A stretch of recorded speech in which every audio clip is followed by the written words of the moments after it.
What up, everybody? I'm just trying to get my stuff situated right here so that we got a good screen and we'll be good to go.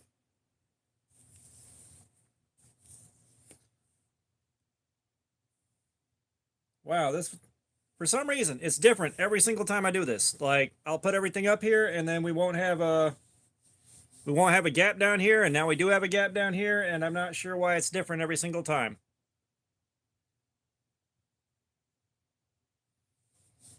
Well, have fun around here. We all know the score. Why won't the camera get lined up? We're gonna give it a couple minutes, but we have got our trusty Kizer nice guy here. Been looking forward to going in on this thing just to see how long this Nitro V will hold up. We got a nice flat grind on this thing. Like everything should be going in its favor. I am scared this is going to be an 8-hour stream though. I do worry about that a little bit.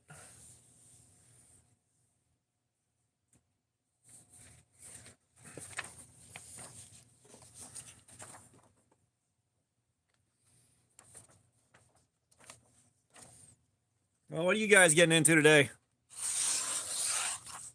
Yeah, we got a great edge going into this.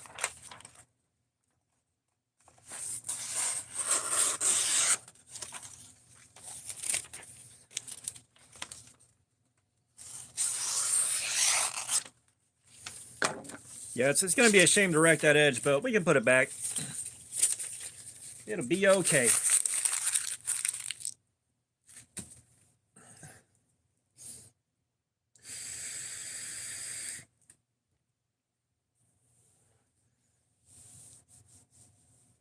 Yeah, we'll give this about 5 minutes and we'll get to cutting.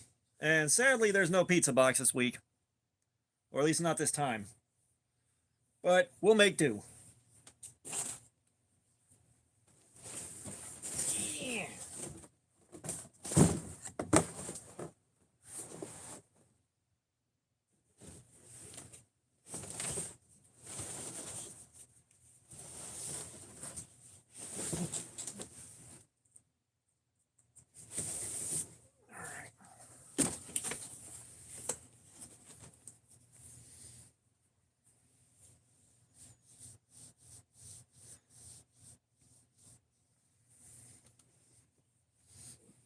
That's a good way to relax. Which one did you order, Travis? And is it in Nitro V? If it's in Nitro V, we'll get a pretty good idea. If it's 154 CM, we already know.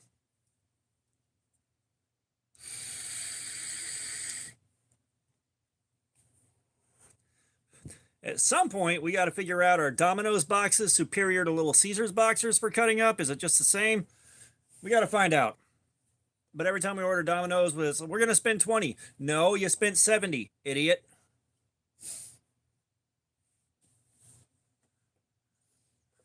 That's close enough. We'll live.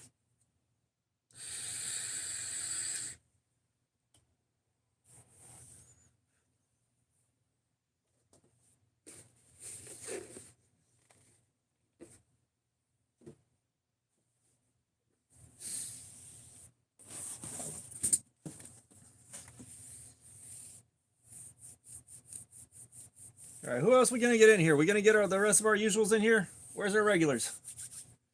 Where are the rest of our regulars yet? There we are, KO. What's going on, man? What's going on?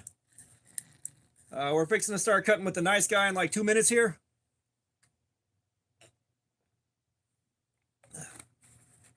And we're waiting to find out what Travis bought on knife day. He won't tell us. It's like, I bought something on knife day. Not telling you what it is, though.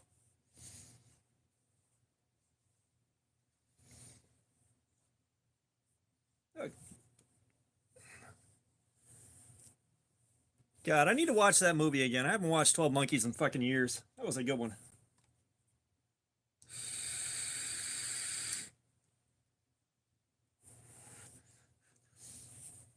And what are we thinking? Did I just sentence myself to another 8-hour live show? That's the next big question here. Did I sentence myself to another 8 hours? Yeah, I still need to figure out how I'm going to handle that. I'm still not exactly sure where I want to go with it. Around the cabin, what's going on? Welcome back. But yeah, and I'm serious, dude. You need to get all the videos you can on the dropout now. Gator Grade 80, what's going on? Cali Boy, what's going on? But yeah, you need to do all you can on the dropout now before the hype dies down. I'm telling you. Like, I've got that one more live stream to go, and then I got that last video, you know. So we're going to find out whether or not that mirrored 17-degree edge on this is going to do better or worse on Cardboard Slayer than the factory edge did. But no, see, I got to be like this without drugs, Gator. I got to be like this without drugs. I don't have that crutch. Oh, yeah. No, you're off the mark there, dude. I've done a lot of things, but Bogota Booger Sugar ain't one of them. Thank God for small favors, but I do all this without the assistance of drugs.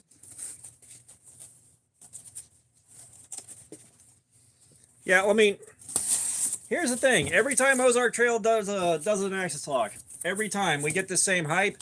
It's just you know, like we still haven't seen videos from like Bees or Metal Complex or anybody else yet. Those are probably coming. Oh no, I do not. No, I mean, you want the truth? Like, I got clean 14 years ago. I didn't do hard stimulants because I was scared that was going to result in me hurting some people very badly. I stayed with my downers, but still, that had to go bye-bye like 14 years ago. But yeah, like every time there's an Ozark Trail access lock drop, the same thing happens. I think we still got a good few more weeks of Cliff, what's going on? Welcome, man. I think we still got a good few weeks left of the Ozark Trail getting a lot of attention. And then, like I said in the last video I did, a couple months here, everyone's going to completely forget it existed, you know? Like, I'm back to kind of having to remind people that there were access locks. Oh, fuck yeah, 7 years is awesome, dude. Zent, what's going on? Welcome back. But, yeah, it's like I got to remind people that Ozark Trail did access locks last Christmas. This one had a good edge out of the box. The one that had the bad edge out of the box is going to Fook Doozle. He won the members only giveaway. No. So the Christmas access locks, at least around me, they sold out within at least as quickly as long as it took for the first ones to start showing up in my online groups. They were sold out by the time I got to any of the Walmarts around me. I had to look, like, I had to check back again and again and again until they showed up. No, I just started. Like, we just started right now. Red Hood, what's going on? I don't carry one the most. I have something different on me every week for review cycles. This week, it is some gas station crap from a Battle Box. Like, we know it's trash, but it might be fun trash. That's what we're waiting to find out. Yeah, Kizer, nice guy. So for you guys that weren't here, all right, we did one of these with the Sheepdog XL and Kizer's 154 CM. That lasted 8 hours. I had to cut with that for 8 hours to kill the edge. So we're going to see how Nitro V stacks up against that. I was told it's pretty comparable, so I'm expecting this might be another 8-hour stream. I might be sitting here doing this for 8 hours.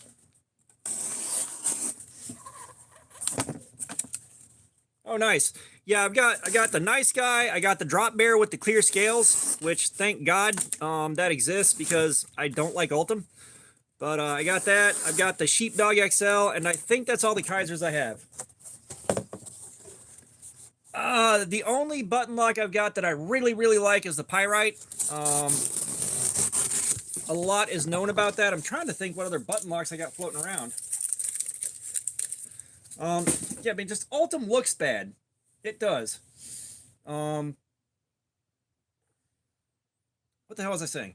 I don't remember what other button lock. Like, I've got the Civivi Cogent. I don't like that one. I've got the Revo Canyon that I'm carrying right now is like a gas station button lock. It's not good. I don't have a lot of button locks. But Cali Boy, this week it's not going to be a Thursday, or it might be on Thursday. However, I should have one on Thursday, but I wanted to go ahead and get this done. Because this up and coming Thursday, I want to go back on this Ozark Trail with the new edge on it and see how they hold up. But yeah, you know I got automatics. Come on, man. We done did this.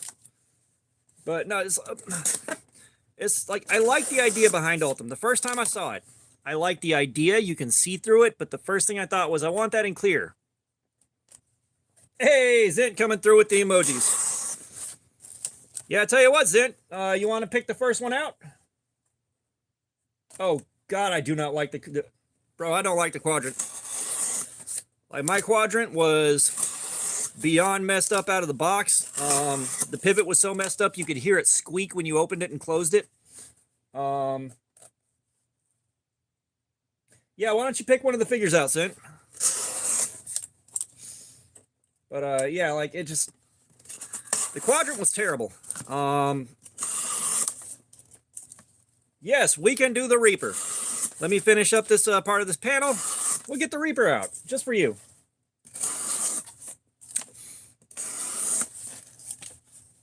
Lou, what's going on? How you doing? But yeah,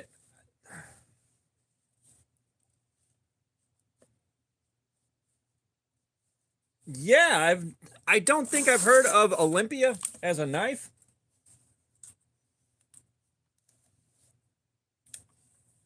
Oh, nice. But yeah, the 154 CM should be really nice to you. That should be really good. I bought I'm doing good. We're here doing this. We're screwing around. But I bought a Kizer Mini Roach at Blade Show, and I think it wound up on the floor next to the Vosteed booth, and I'm no longer the proud owner. I think I owned it for about an hour. Reaper time. Let's lower the property value.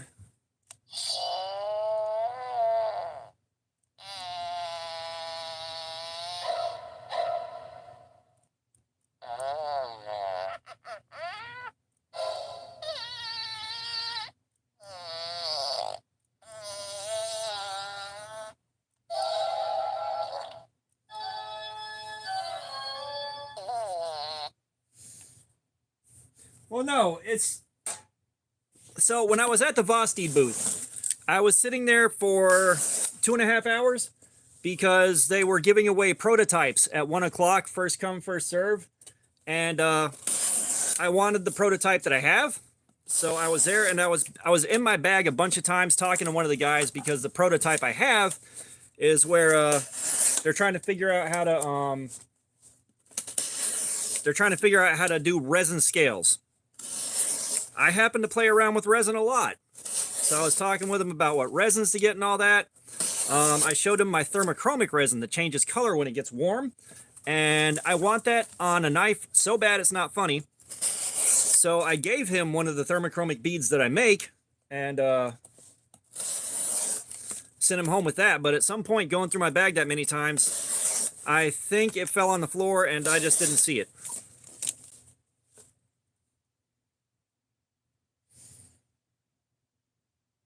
This is the Kizer Nice Guy, and I really like this thing already. Like, I carried it for a week, did the review cycle on it with the one that I had to sharpen, and this thing is really, really damn good.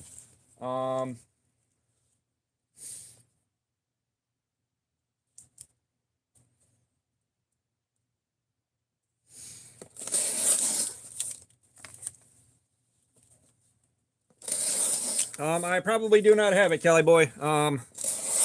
I think the only SOGs I have are the Terminus XR, the Flash AT, and I got a small multi-tool that not comfortable to carry, so I don't. It's got that same SOG stamped pocket clip that ruined the Terminus XR for me. I appreciate that, Zent.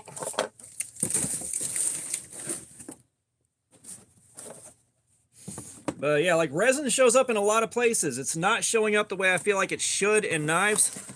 If someone can figure out how to get that to work, then thermochromic is completely on the table. Like you can get resin in custom knives, Production knives, not quite so much. New editor, what's up? Welcome back.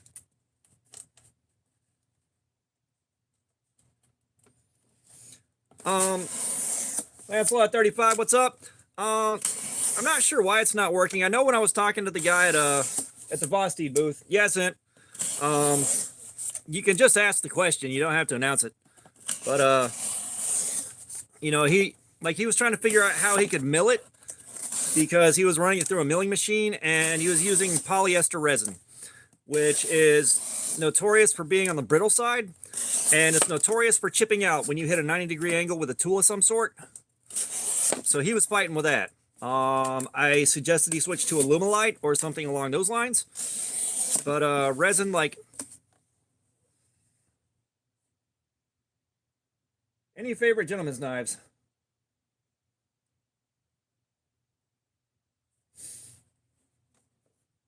Any favorite gentleman's knives? I mean, honestly, I've got a giant soft spot for the CRKT CEO Flipper.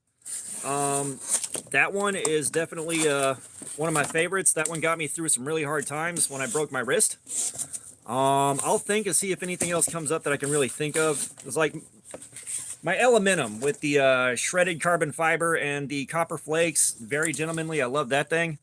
You know, a gentleman's knife is so subjective too. But I've seen the many, but you know, it's like I've already got a CEO and I have to buy so many other things to look at that it kind of just, hey, neat, and move on. But yeah, no, moderator is something I do not hand out lightly. You got to be around for quite a while, and I have to know that I can trust you. And not a lot of people had that. Yeah, I'm trying to think other gentleman's knives that I got that are properly gentleman's knives. So I said, you get the Elementum dressed up in the right stuff. You know, like mine is, you know, it's a Damascus blade. It's got the clear resin that they put the shredded carbon fiber and copper flakes in. You know, very nice, very refined. It looks very refined. What the hell else do I have? That's one problem with me going through so damn many of them. I forget what I have. I just completely forget what I have. There's a bunch of them. It's just a lot of them are on the expensive side. You know, a lot of those are made by custom makers that know what they're looking for and know their audience.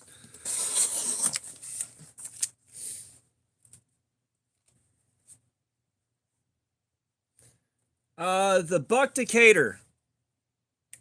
You need to find... Fook, what is up, man? How you doing? So the Buck Decatur. You're gonna have problems with the pocket clip right out the gate. Where the hell's mine? Is it still in here?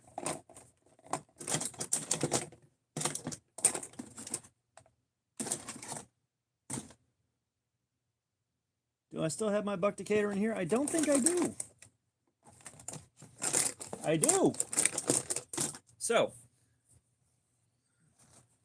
this is the quadrant that I have, and this thing, full whack. Won't open all the way. And the detent was so bad, like I said, you open it, you could hear it squeaking. It's still incredibly stiff. It's not moving the way it needs to. And I tried to take it apart and could not. I was stripping out torque striper heads. All I could do was take this frame lock right here and pull it back and keep it pulled back until it relaxed a little bit. And the top of the grind line here is wavy as shit. It's wavy as shit on this side. The edge was not ground worth of crap. Like, they did a bad job on this. I have not seen a case flipper, no. But the Decatur, the blade itself is pretty okay. The liner lock's okay, but these edges right here, they're not broken down properly. They're not softened. They tend to dig in a good bit. This corner right here isn't really softened that well in this pocket clip. You see how far that dingus end sticks out? I have had to take this pocket clip off and smash it back in with pliers like 3 times because this is an incredibly weak pocket clip. Incredibly weak. And this thing will catch on anything. Like 3 times it caught on something and bent out about that far. And I had to take it home and squish it back together with pliers.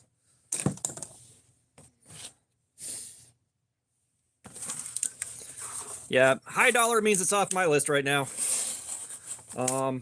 You know, thankfully I have a large backlog to go through and a lot of stuff to carry just lined up and waiting after I blew a bunch of money I'd saved up at Blade Show in June.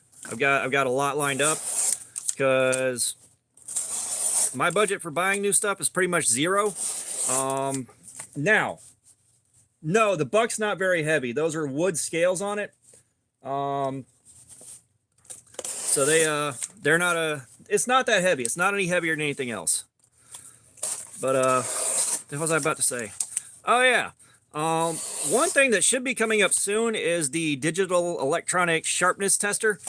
The last time I checked checked in YouTube Studio, we are about 215 bucks in between memberships and super chats. So we're getting really, really close. The unit itself's like 240 some odd bucks, and then of course you got shipping, and I got to buy some of the clips for it. But we're getting so close, I can taste it. But yeah, no, gravity knives, I kind of don't see the point. They do not interest me. Yeah, I'm beating up a nice guy. Because when they say, if you have to say you're a nice guy, you're not.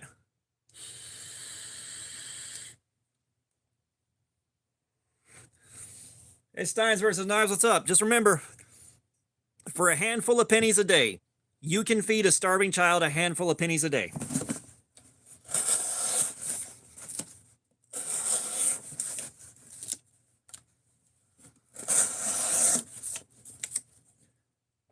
Yours is boxed up and waiting to go. That's the one I put the new edge on. This is the second one that came in with the factory edge. I did just hit a vape, your guy.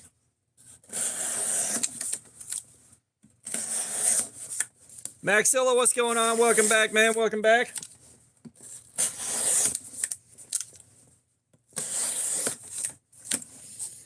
Yeah, I am rocking a Smoke TFV8. They have their quality control issues about like Ozark Trails, but I cleared a shop out of all cases of coils, so I'm stuck with it.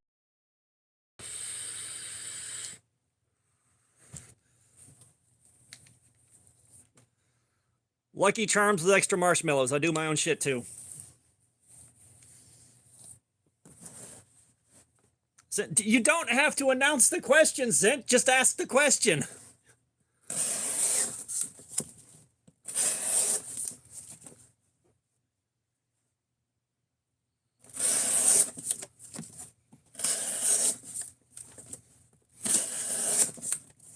But yeah, like I've been DIYing my own juice for ages now.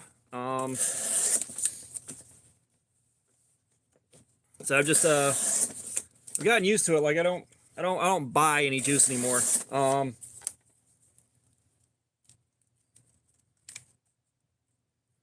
Okay, so do you buy your concentrates from the Flavor Apprentice, TFA?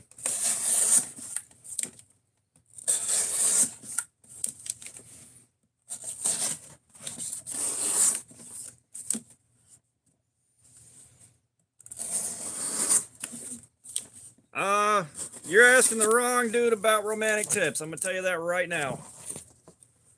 I am about as awkward as farting in church.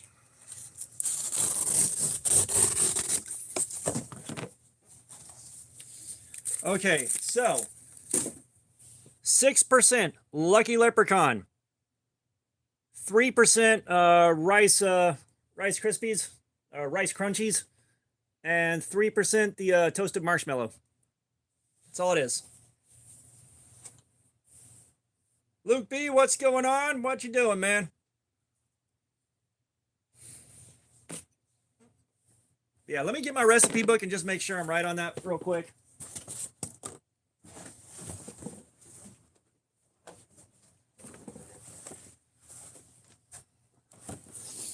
Yeah, if you want to write this down real fast. Let's see. What really sucks is Nick Vape went out of business, and I can't buy. They're the guys I use for all my fruit flavor concentrates and stuff like that. They were better than anybody else in the game, and they no longer exist. So once those are gone, I am shit out of luck. Yeah, so it's 6% Lucky Leprechaun, 3% Rice Crunchies, and 3% toasted marshmallow. All right. Let me know when you've got that written down.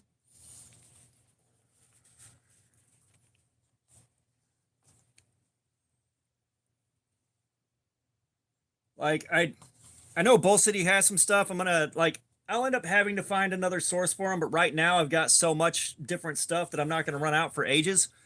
Let me know when you have the Lucky Charms written down. I'll give you another one that's all TFA that is really, really goddamn good.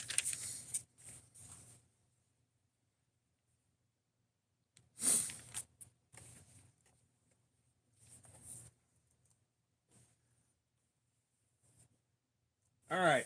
So you want to get a Capella. It's not all TFA. The Capella Cinnamon Danish Swirl. 3% of that. And then 6% of the TFA Vanilla Bean Ice Cream. So good.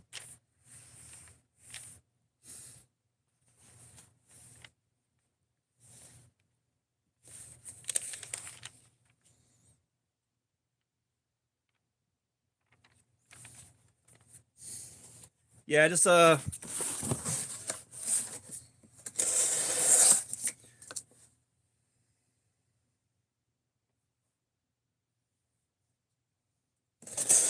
yeah, man. Those are two of my all-time favorites. If you have, so you've got some good fruit flavored concentrates, right?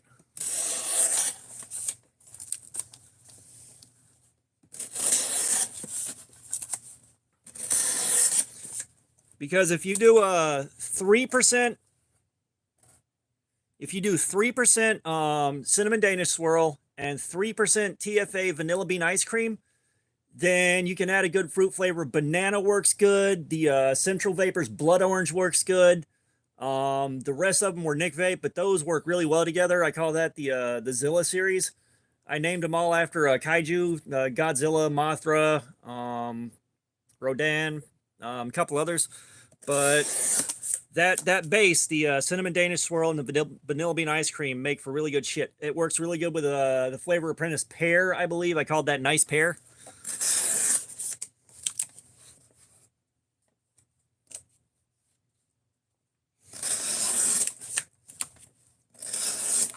Seems like North Carolina's in here having a party too. Yeah, like I do my recipe book from back when I had access to all of my concentrates. Like we just got boom, boom, boom, boom, boom, boom, boom. Like we got a ton of stuff. Some of these like just no longer exist. I'm looking. Damn it. Yeah, some of the best ones I had are Punisher's not here yet. Maxilla, you said you didn't like sprinkles, so you got pancakes. You son of a bitch. But yeah, like I'm metering out the Nick Vape stuff so slowly right now. Yeah, he's doing donuts in parking lots.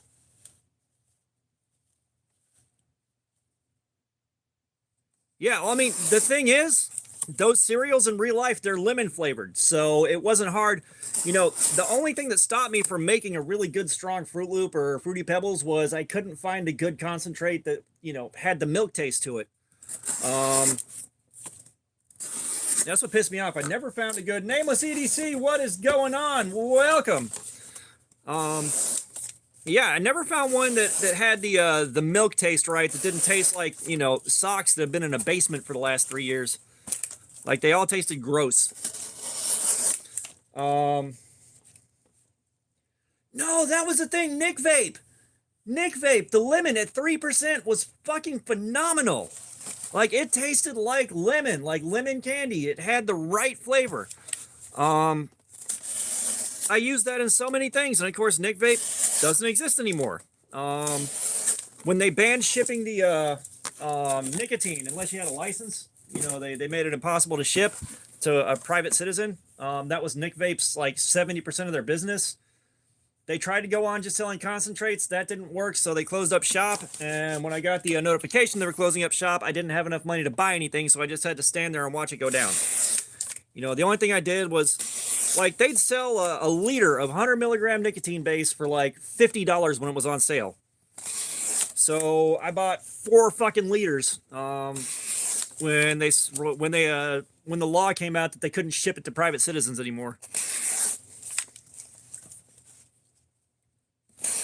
Yeah, I'll never be not mad either. You know, and what really sucks is before things went to shit, really. What's good about vaping? You're not smoking. That's the only thing. If you're not a smoker, don't fucking start vaping. You're not missing anything. But if you're smoking a pack or 2 a day, vaping hurts you so much less. That's all there is to it. But no, I actually was in talks with a company to get some of my stuff on store shelves. They were gonna, you know, license out the recipes and just pay me royalties on it or something. You know, it just when that happened, the company fell apart like right after they got my samples in, decided which ones they liked. It's like, all right, we found the ones we like. We're gonna get back to you on that, and then the company just fell apart. It sucks so hard because I wanted that. The chemicals in vapes are propylene glycol, vegetable glycerin, nicotine, and the same flavoring you use to make candy. That's all it is. So as soon as it gets hot, it turns into flavored water vapor, and that's it. No, if you don't smoke, don't fucking start vaping.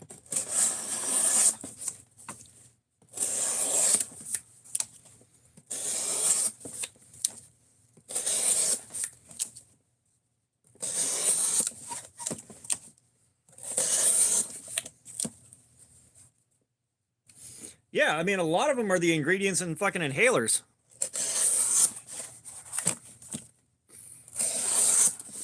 Now, there is one juice when I am at the store, like if I'm at the right store that has it and I've got a few extra bucks, I will buy Cannoli B1 because I never could figure out how to clone that shit. Never could find a recipe. I keep my propylene glycol down to a minimum, like at max 30%. For the longest time, when the TFV8 had good coils and smoke wasn't doing terrible quality control, I ran a 97% VG at 180 watts. Like, you can see the trail of clouds coming out of my truck at like 80 fucking miles an hour. I actually do have a few tobacco flavors. They're really fucking good, but they're all based off of Nick Vape.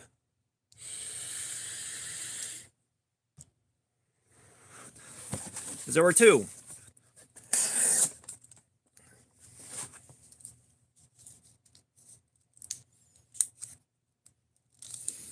Well, the problem I got is the same coils that used to run happily on 97% VG with 180 watts now will burn to hell and back at like 170 watts if you don't have at least 30% PG in there.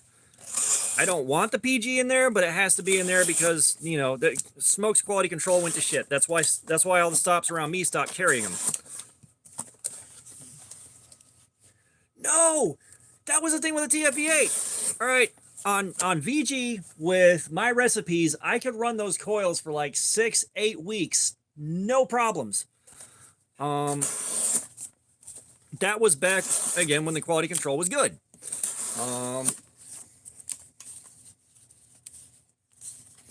Like I could run that all day, every day, and not have a problem. But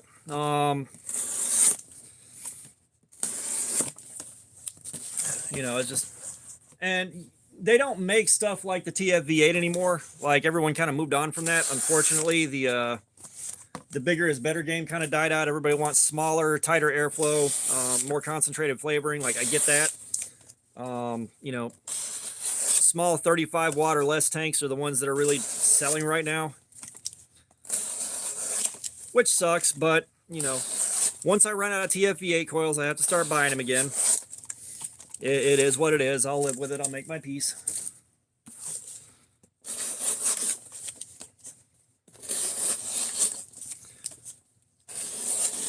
But yeah, like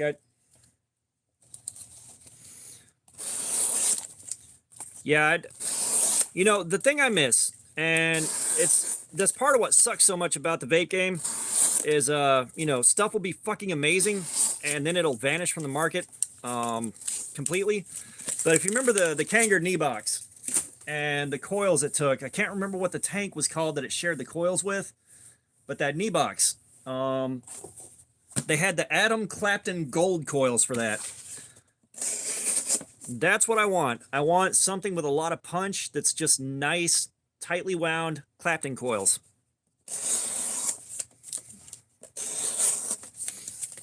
You know, I can't buy my stainless steel flat Clapton wire anymore off of the internet because guys are making that vanished. You know, I've still got a bunch of Clapton wire in the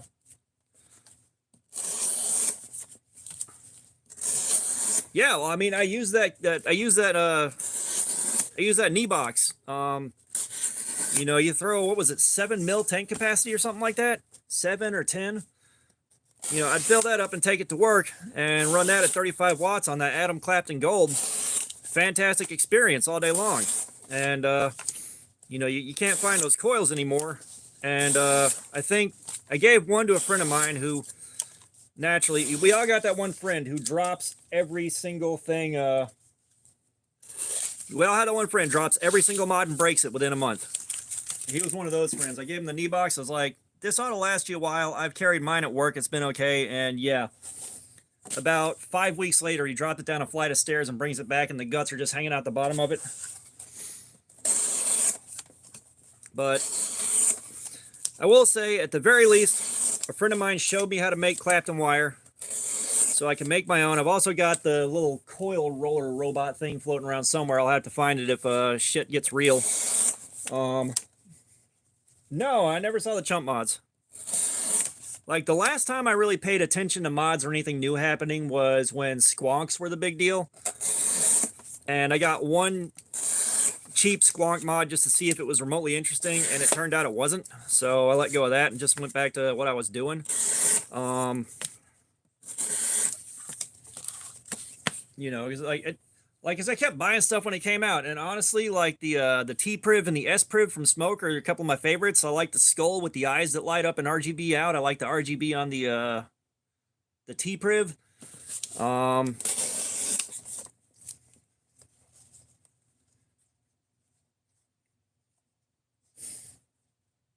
Oh, gotcha. Probably the nicest thing I have is a Lost Vape Triad, and like, I didn't buy stuff up in the high end.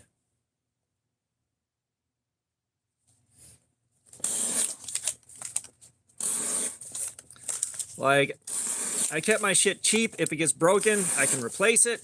I've got a whole... Because, like, at one point, GearBest was selling the mods. I don't think they were clones. I think they were just straight from the distributor at, you know... Either way, Gear Vape would sell stuff for way cheaper than everything else, so I just kind of cycled through and pick up all kinds of stuff, and it was a lot of cool stuff that, you know, doesn't wind up at shops, at least not around here, so I can get them cheap and get them fast. So I've got a whole box full of mods in case shit hits the fan and we're not, you know, we can't buy stuff at a shop anymore. You know, I've got replacements on deck. You know, I've got 3 liters of nicotine sitting here ready to go. I've got toolboxes full of Kanthal wire. I got one of the big boy VCMTs. I got 2 of the, I think I've got 4 VCMTs. I can build on those.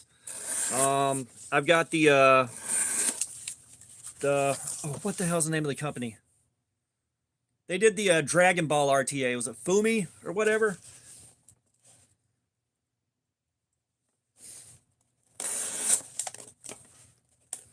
Now, I've got one good shop that's within driving distance of my house, and they're like a good shop, like a good shop. They are well known in the area. Mad Yako, what's up?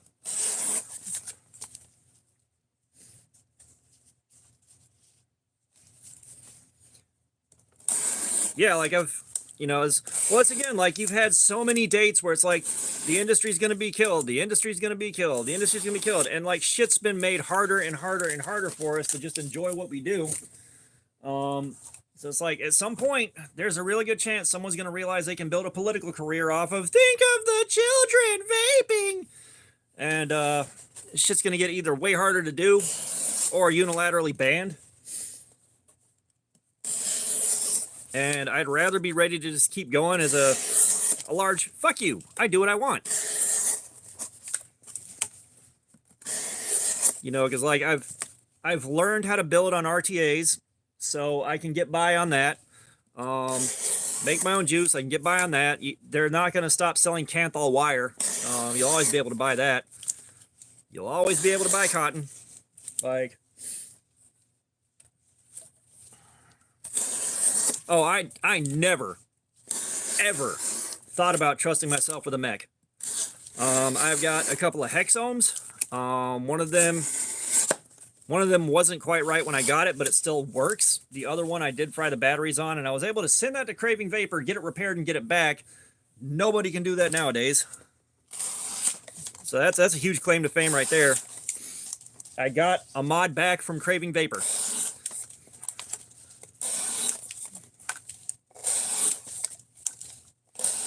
You know, you always be able to buy 18650s.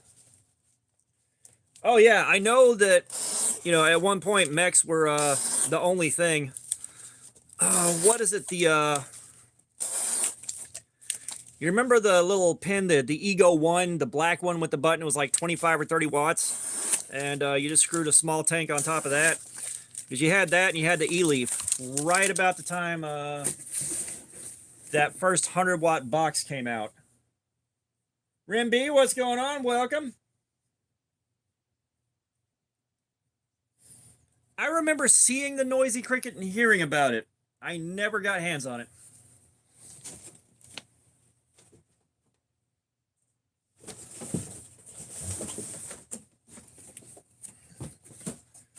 But, yeah, no, this was, it wasn't variable voltage. This was, it's like, I've got the box mod somewhere. Like, I've got all this stuff, but the Ego 1 and the, I think it was the Ego 1, just a little round pin, the exact same size. It was the exact same diameter as a 25 millimeter RDA. You screw the RDA down, you got one button. That's all you get. But that was when I first started vaping. I started off on one of those. I started off on the E-Leaf, and a buddy of mine showed me how to wrap coils. And me being the kind of guy I am, he showed me how to wrap coils. So I start off with your normal 22, 24 gauge Canthal. It was also that, Joseph Garcia. Welcome. What's going on, man? But I discovered, unfortunately, that I happen to really like 23 gauge Canthal for my coils. And so I would take 23 gauge Canthal. I would build some tightly packed coils with, I think there were 4 wrap coils on both sides of a Mad Hatter RDA clone, and put that on the little 30-watt pin. And you give it a second to warm up first, and you could do a 10-foot cloud off of that thing. And I used to love fucking with people with that in shops. It's like I walk into the shop and I'd have just a little cheap copper Mad Hatter clone on one of those little bitty pins, and just standing there talking, and then rip a 10-foot cloud. Like, it was so entertaining watching the reactions off of that. Just so damn entertaining.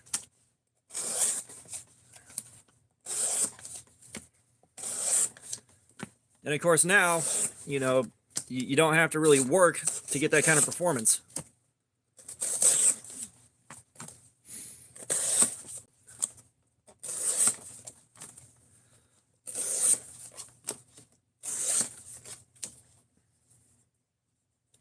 All right, Max, so go to the fire department. Just remember you set the fire somewhere else and they come to you. All right?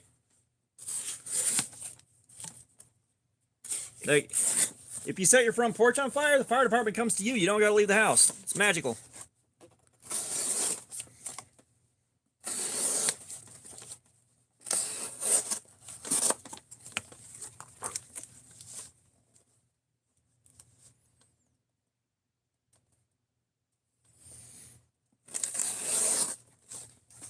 Yeah, like, as a matter of fact, do you remember a line from someone called Urban Legends? Because they had one called Mothman. One of the best things I've ever tried. So I figured out how to do a respectably faithful clone of it that is so goddamn good. Couldn't quite get all the nuances down right, but I got enough of them.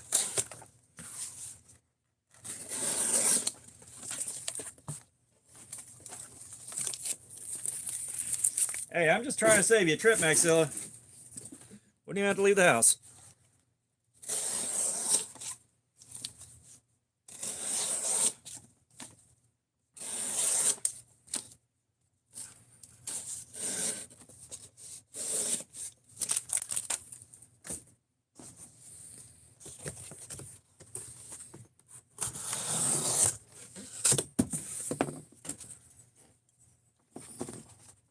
All right, folks, see you in a bit.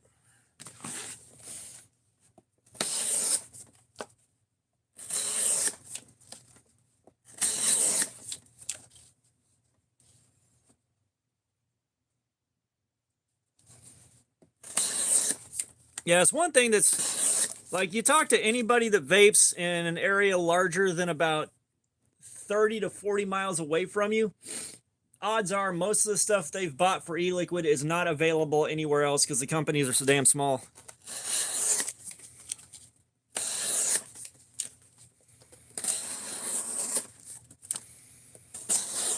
And like, I spent so much time working on all those recipes so that, you know, I could put them in a shop somewhere, you know, start getting those sold, because that could have been a good side hustle. That could have been a good support myself side job.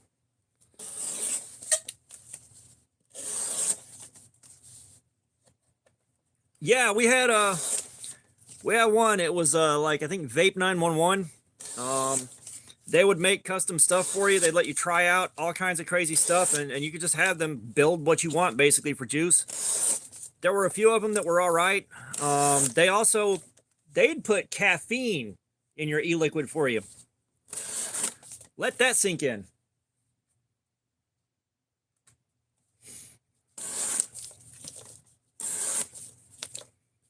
At one point, I had a shop that would put caffeine in your e-liquid. Ah, dude. Well, I had mentioned it in the last video I did, man. Don't, like, kill yourself finding it. Because, again, like, everybody's going to forget it existed in about 2-3 months here. Like, it's just like the last one.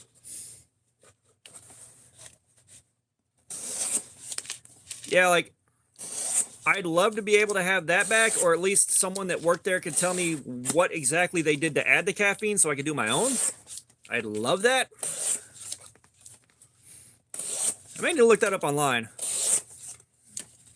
It's like, I'm already mixing it up myself. I've already got all the gear.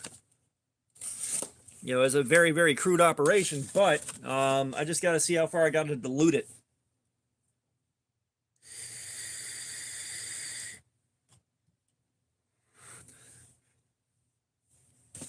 Wow, man.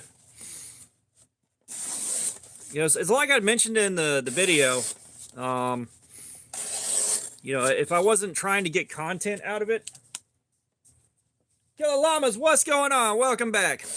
You know, if I wasn't trying to get videos done on it, and I was just a home gamer, if I didn't see it at my local Walmart's next to my house, I wouldn't have sweated it. Just been like, oh well, they'll be there eventually. You know, just...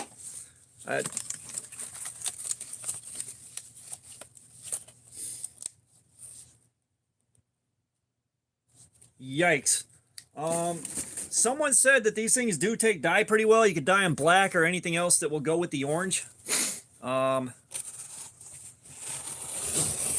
Like, I may have to try my hand at writ dyeing with the JG10 on the Sin Cut Slashkin.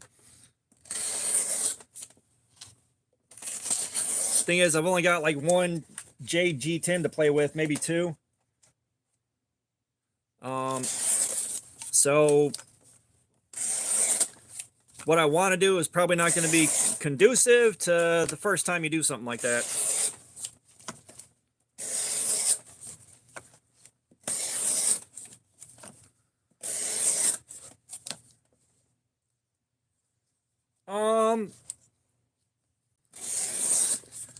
That one, that may be something that someone's going to throw a video up and doing, is writ dyeing the scales on a bug out, or not a bug out, dropout. I'm not sure. I said, I've never done it before. So I can't, like, I understand the process seems to be pretty straightforward. You just boil a bunch of writ dye and then throw them in there for a while. You know, what I'd like to do is get a 3-color fade, which, you know, that may just be standing there doing this and dunking it until the dye sets in as far as you want, and then flipping it over and doing the other side on a different color. I think that's how that works, but, you know, I only know a little bit about a little bit, and seeing people talk about it.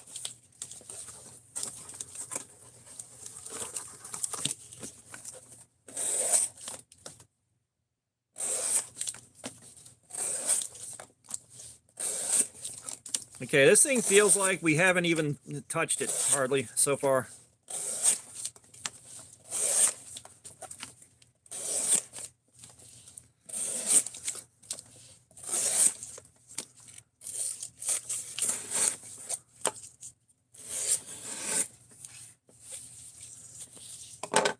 No, I don't think I ever saw S-Max. I mean, that was one thing about me. I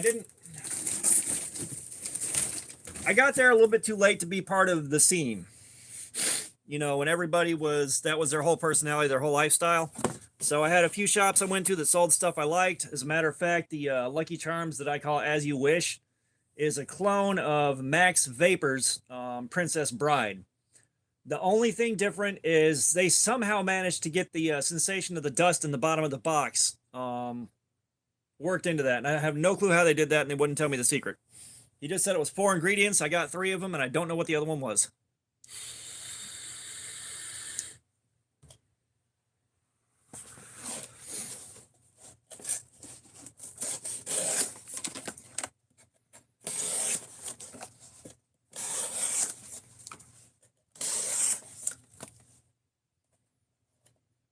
I haven't tried out the Kizer Sparrow.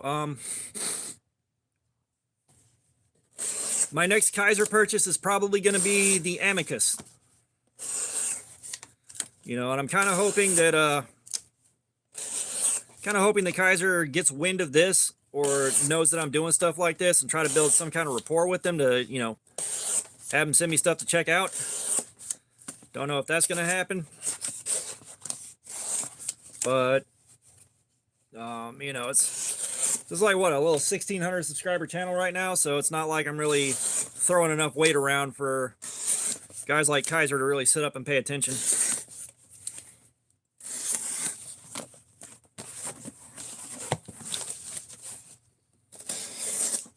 Yeah, I got the nice guy, the drop bear, and the sheepdog XL. That's what I got.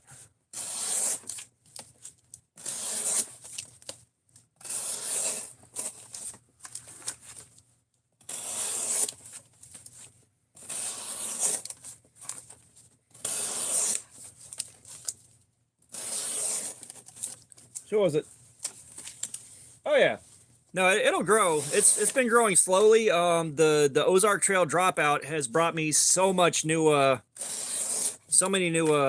subs, so many new eyes on the channel. Like, it's been nuts. I was hoping that would happen because, like, Cutting Lace EDC showed a picture of that on Instagram, and I went ahead and got it as soon as I thought about it.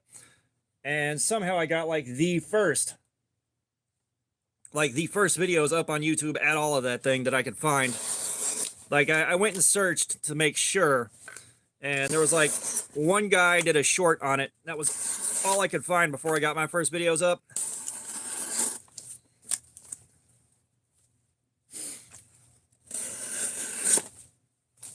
Oh, wow. I like my flipper tabs. But, the hell was I saying? Brain fart. Yeah, I got real lucky that I caught that and caught it early. Because I think I had just passed something like, I think it was like 1420 or 1430 before I did those videos. Evasive floppy disk, what's going on, man?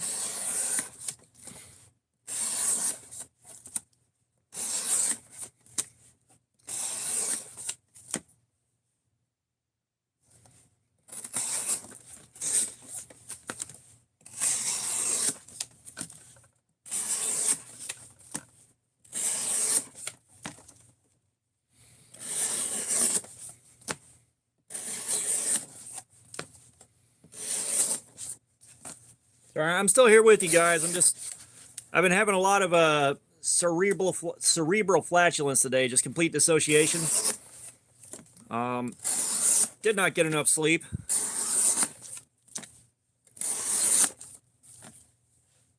And I ended up rolling down in the shop to make a few more lanyard beads instead of going back to sleep, which is what I probably should have done.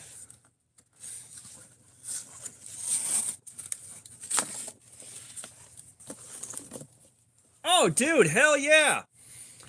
Yeah, if y'all haven't seen them or seen the videos on them yet, if you're fairly new here, Gin Knives sells kits. You get the knife in the kit and you build it yourself. I think I built every single kit they offer so far, but KO Knives, he just did the Vaquero kit not too long ago, and they're sitting in the Captain kit to check out now. And if y'all haven't subbed to KO Knives, drop by and give him a sub. He's working on building his channel right now too, and it'll be interesting to see what his take on the Captain knife kit is overall. Like, I really like it. It's a great daily driver. The Captain America scales are a little bit goofy.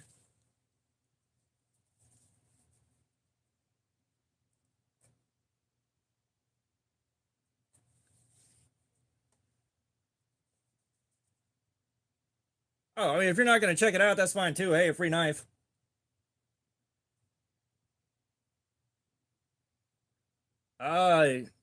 Lancelot, I do not understand what you just said.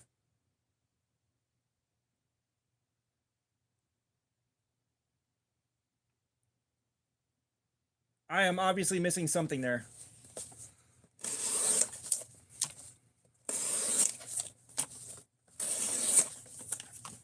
It's like, I ain't doing nothing like that, man. I am just, I've got a small wood lathe in the garage. I make some out of resin and wood. They come out pretty, but they're all basic ass shit.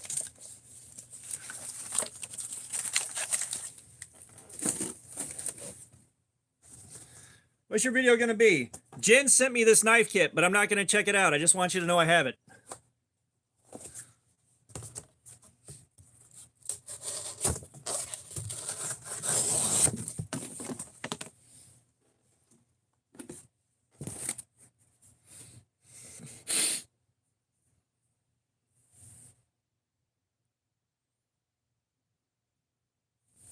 Titanium rod.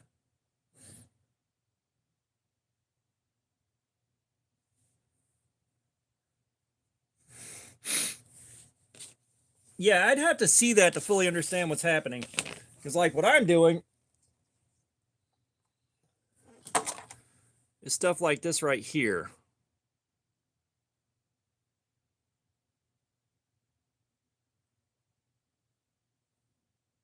You know, that's one from this morning. And I did this one right before I went upstairs to just kind of sit and dissociate before I came down here and started the live stream.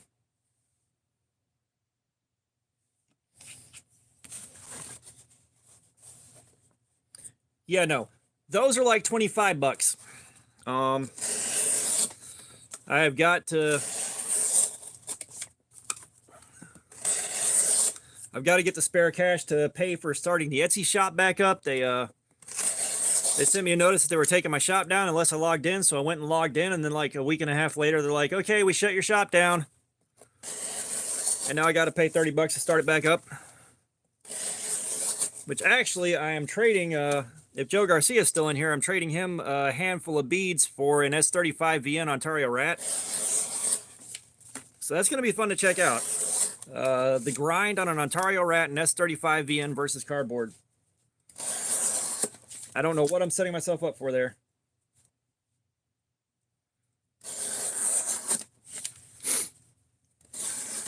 Well, I think he was saying secondary market, those prices are those prices. I know one of the Facebook groups I'm in that's really high end. Those guys will pay that for shit like that. You know, like I like being a part of the group and watching what everybody's doing and all that shit, but it's like, you know, guys are successfully selling $8,500 knives. It's like, nope, that ain't me.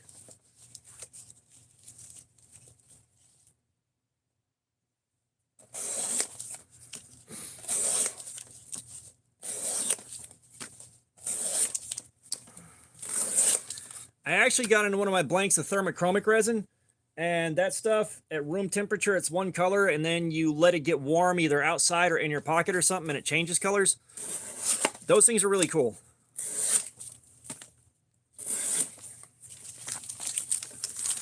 I've got to get a better casting resin for that, and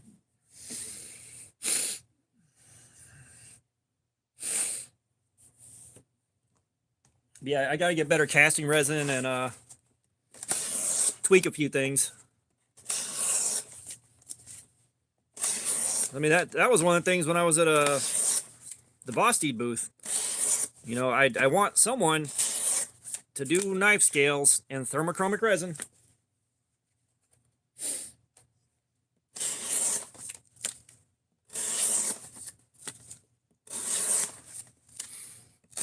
Thermochromic resin. It's one color when it's at room temperature.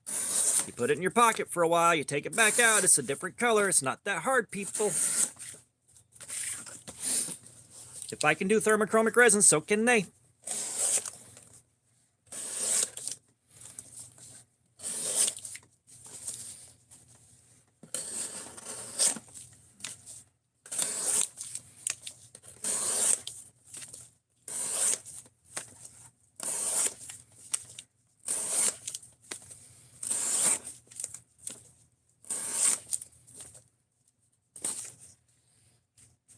Rock 59T, what's going on? Welcome, welcome.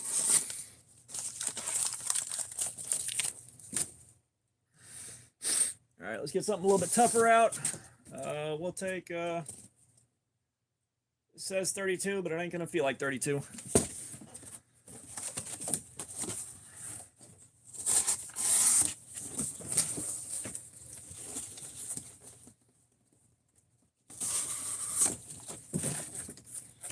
Tell you what, guys, I cannot wait to get that sharpness tester.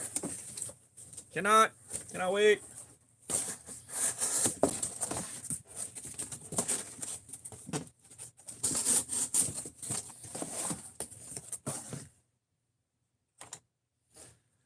This bead right here I made out of the handle of a handle that I broke off a pry bar to use for something, and I didn't need the handle on it, so I busted it off with a hammer years ago.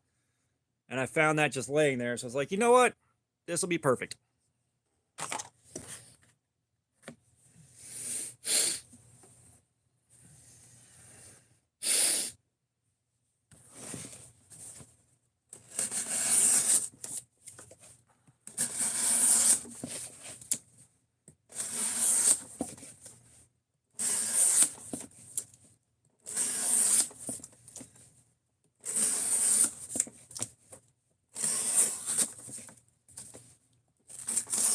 Can I tell you guys how nice it is to be doing this on something that has a flat grind?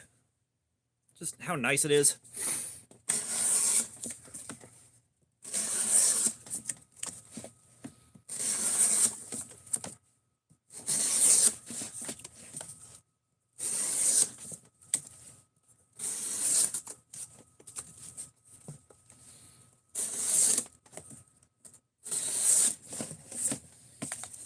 Oh yeah, that's,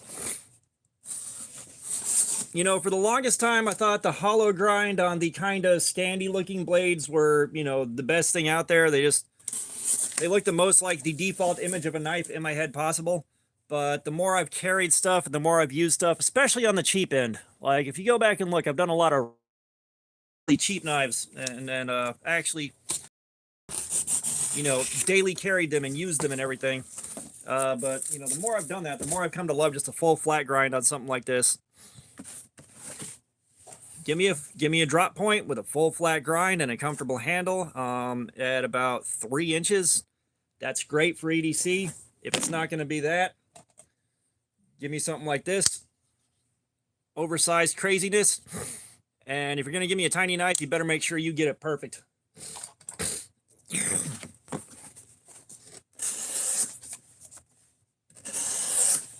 Yeah, that's one of the things, you know, Gin Knives, they've been working with me and a few other guys, and I've already put a bug in their ear that I want, and oversized pocket cleavers, something in the 4-inch range. Just waiting to see if they bring one out.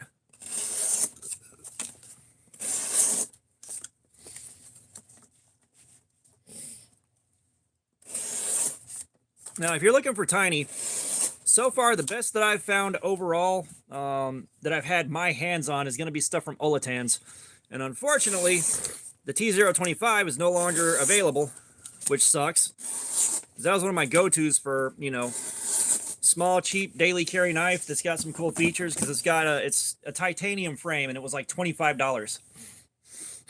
That's just not available anymore. But I got their mini airship on deck waiting to go.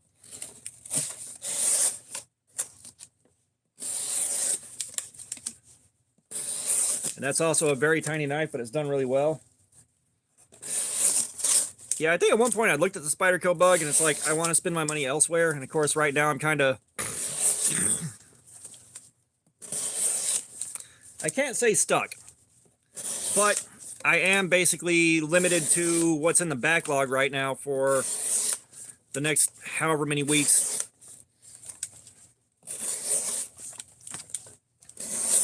Which is, it's not a bad backlog to have. There's a bit of everything in there.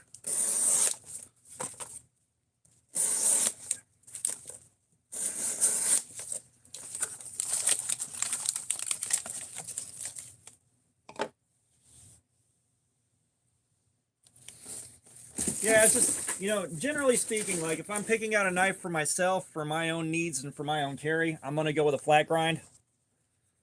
Pretty much every single time.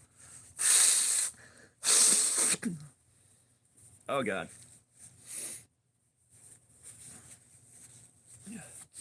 Okay, let's check how the edge is holding up. Give my hand a break. Let's get the Forbidden Moonshine out.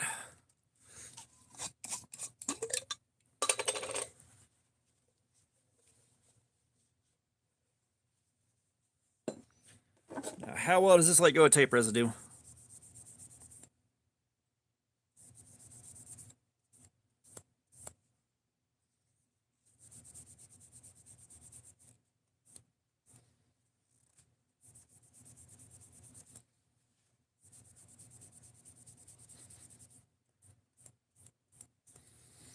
That's one thing, you get enough tape residue on this stuff, it just kind of locks in.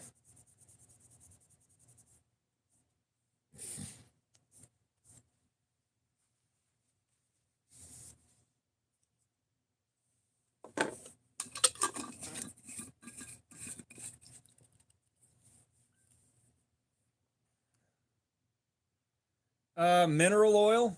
That's what most people's go-to is for anything that might be in contact with food or anything else. It's pretty odorless. It's food safe. It kind of does everything. But I also like using the Hops number 9, especially with that little needle tip on it. I can get a small enough amount on there where it won't go just splashing. If you get too much and you flick it open, you'll see oil all the way up here on the blade, and it'll be on your hands and everything. This lets me get a small enough amount in there to work. 3-in-1, yeah, that smells strong. Like, you should have seen when I tried WD-40 for that. It's like, I have regrets. I have many regrets now.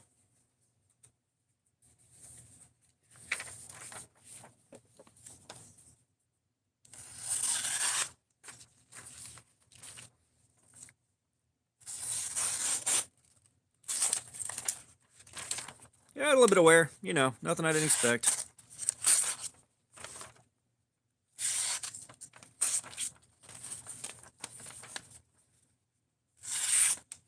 We have knocked the finest part of the apex off, and it should be stable like this for a good while.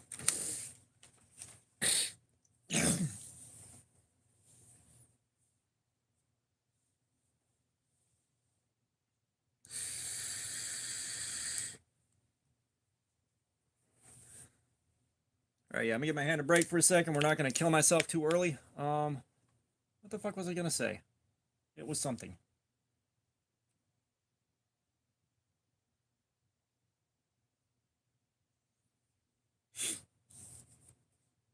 I said, Kershaw, I don't have nice enough Kershaws to have an opinion. The ones I have are the cheap ones, and they kind of suck. Well, I guess I was gonna say, hey, 0 bytes. That's what I was gonna say. Who do we got here? Who do we got here?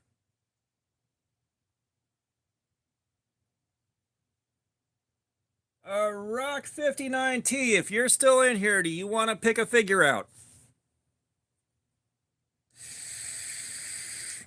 Arthur, what's up? Welcome back. Welcome back, man.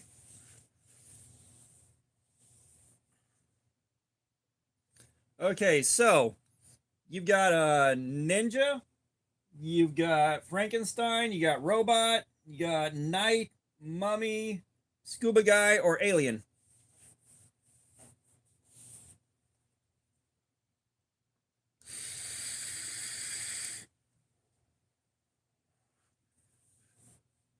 The knight it is.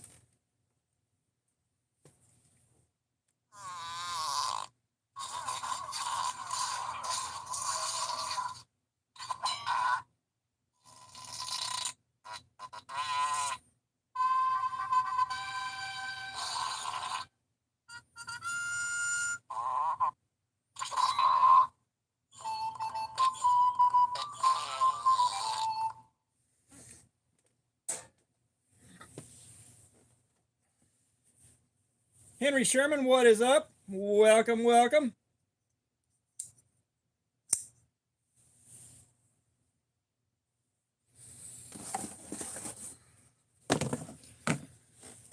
Give me 1 second here.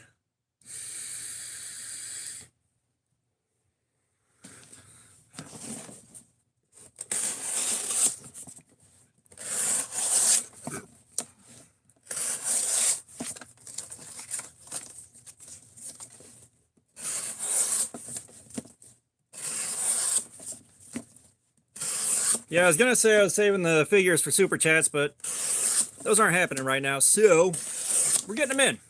We're getting them in.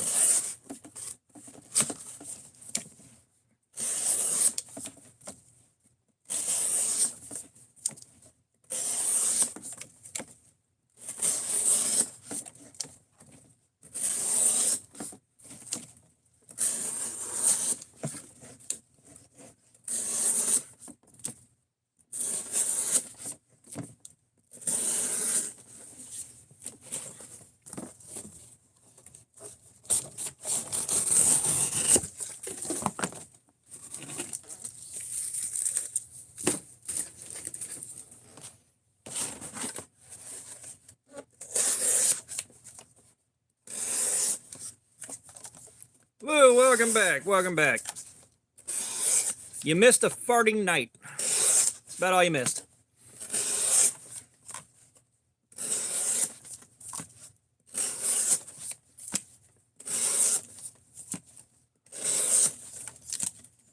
I wish I had a good way to track exactly how many feet of cardboard we're pushing through, because, you know, that right there by itself is like 6 inches. So you got 1 foot, 2 foot, 3 foot, 4 foot, 5 foot. Like, that right there by itself is about 6 feet.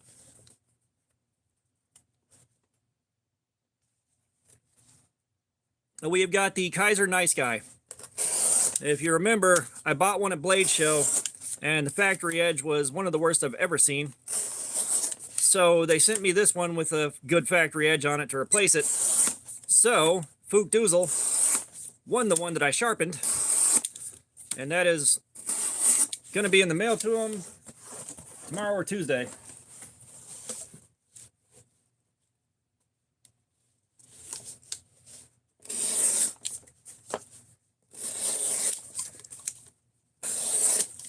which is part of why I took this long to do this live stream, is because I wanted one with a factory edge to do this with, to be fair to the Sheepdog XL.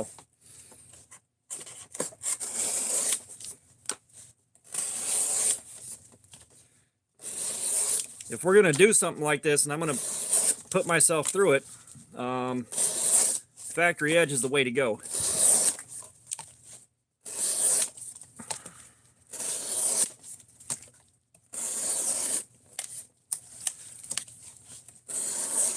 As I will tell you right now, sitting here and doing this for as many hours as I do this is a beatdown.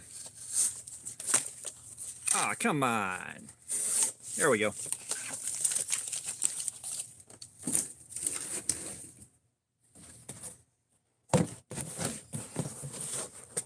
All right, chat's dying down. We're in ASMR mode.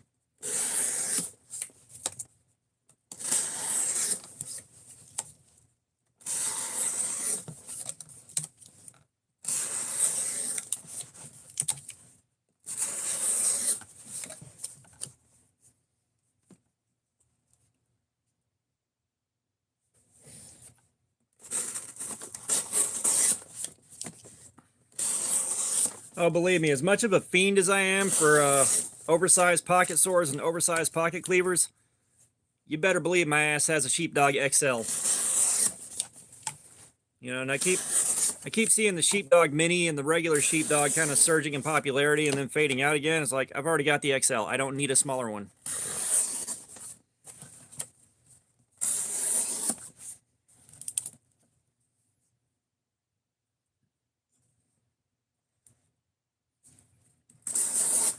A new knife that has skulls over it.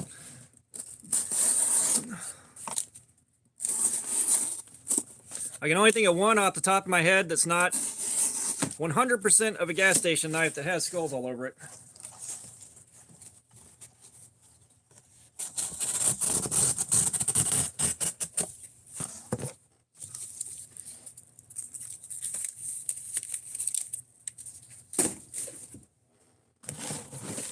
I was gonna say, I'm sure half the people here know, Punisher, what's going on, man? No, we thought you were out doing donuts in your truck in someone's parking lot. Like some church is gonna be pissed in the morning when they see the tire tracks.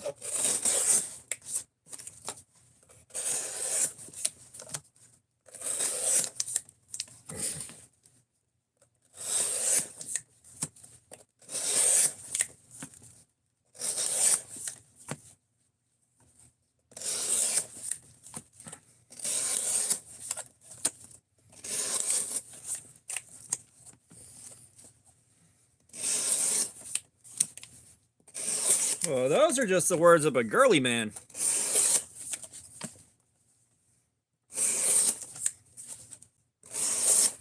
Now that's when you go buy a set of used tires and put those on and burn them off and then put your real ones back on. I don't know what they are now, but I used to be able to get used tires for like 35 bucks a pop. Went through a lot of those.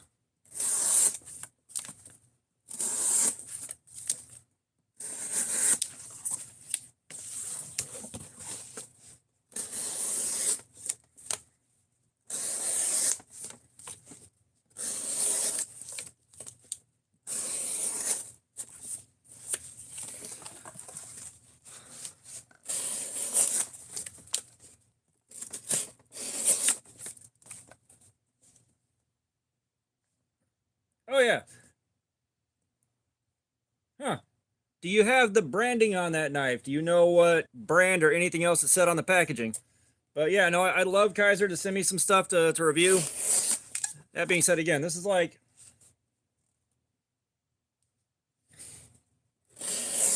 This is like, you know, we don't even have 2K subs yet, so it's not like I'm really getting anyone's attention. You know, I feel like I got kind of lucky with Jen that they're trying to work with anyone they can right now to get their name out there. You know, I feel like they are selling a good product. I feel like what they're doing is very cool. But they've been the only ones that have worked with me so far.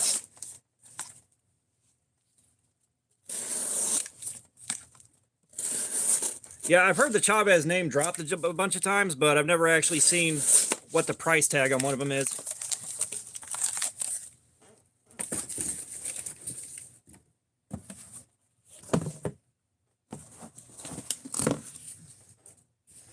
And my brain fog has been super bad today, so I'm slow to respond to just about everything right now.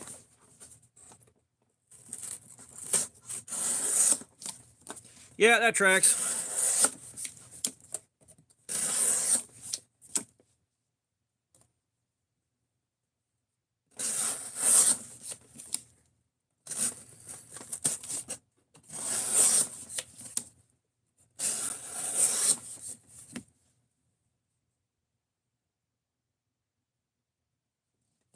Oof. Well, if you didn't catch the video I uploaded last night kind of talking about my thoughts on the whole thing, I wouldn't kill myself trying to get one. You know, at some point you got to draw the line, because at the end of the day, it's a $10 knife and everyone's going to forget about it in about 2, maybe 3 months here, if that.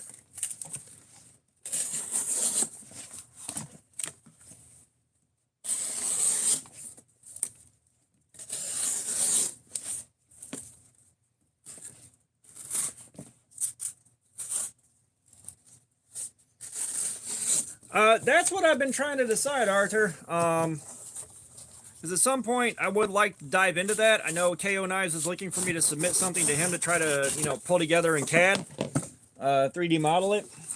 But I'm torn, because like really the thing that I would design first would be a big old goofy ass pocket cleaver.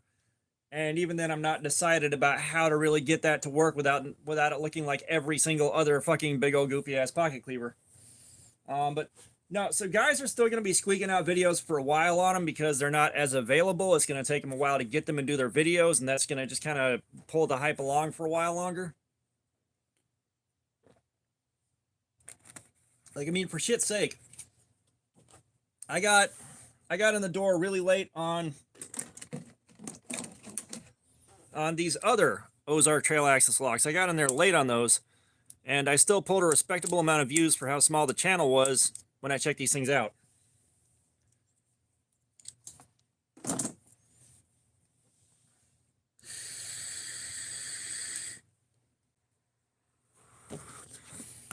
You know, I said, I've already ridden out the last time that Walmart did Ozark trail axis locks, so I got a pretty good idea what to expect here.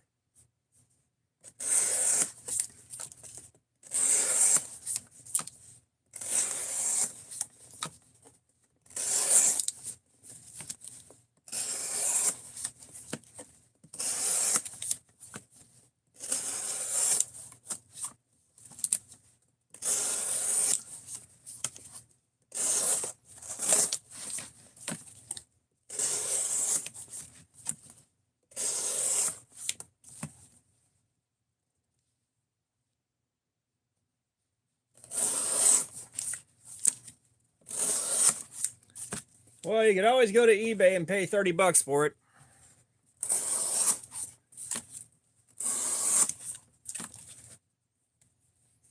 All right, so I'm guessing you weren't here earlier, but 10 bucks, you got axis lock right here. You've got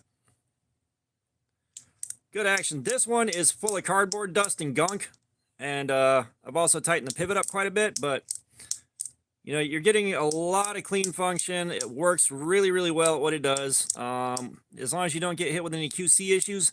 And this D2, I did this for 7 hours with it. 7 hours.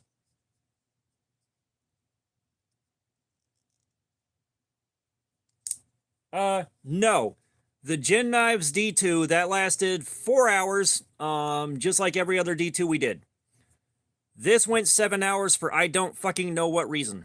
We've done Cardboard Slayer with the Gin Captain, and we've done it with the Gin Chubby on their D2.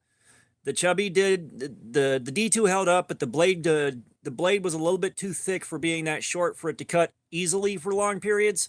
But the Captain knife kit took 4 hours. This took 7.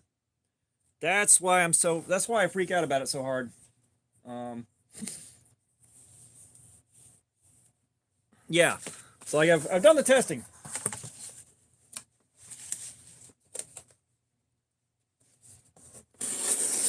Yeah, I mean, if you're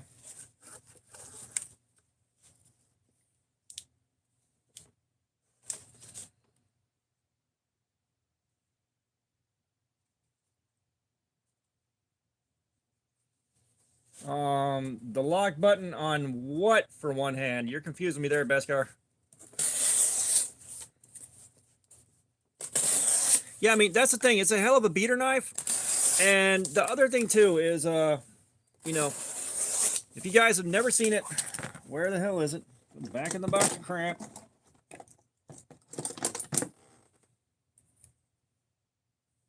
Just say, like, are you talking about the axis lock being too tight for one hand? Because that is confusing. Like, I'm not sure. But, no. So this was the ultimate $10 pocket knife right here. This is from Harbor Freight. It's the Gordon GK23. And, this is 8CR13, and it's still way better than it has any right to be. This thing did fantastic. The 8CR has got a good heat treatment on it. It did exactly what 8CR and good heat treatment is supposed to do. This thing is fantastic. This was the king. When this dropped, everybody lost their shit, just like the Ozark Trail, and there was a million videos. You know, this was the king. For that same $10, you now get Axis lock and D2 steel. They're both on bearings, and they're both exceptional at what they do. But, yeah, this part why everyone's freaking out. This thing has been around for a while and has been the king of the $10 knives for a while, and then this just blew it away. I am shooting this on the phone that I use every day, my regular phone, and I'm reading the comments and watching and moderating on my alt account on the phone that I upgraded out of to get this one. So you're just talking about like a little a OnePlus Nord in something or other from Metro PCS.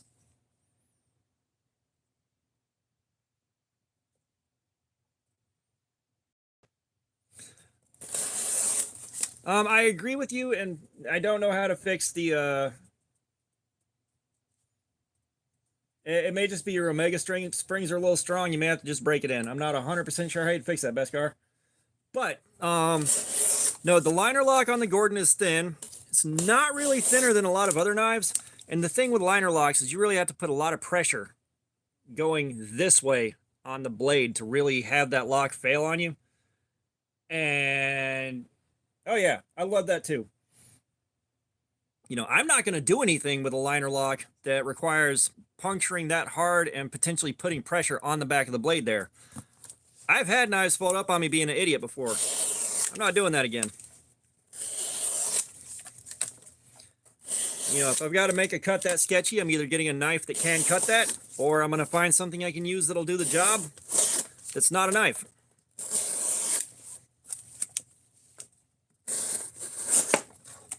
Yeah, this asshat comes in here freezing his butter and then hurts himself cutting frozen butter. Like, not only that, it's unsalted butter. Like your life is a void of sadness, hopelessness, and occasionally fruit snacks. Full Fire, what's up, man? Welcome back.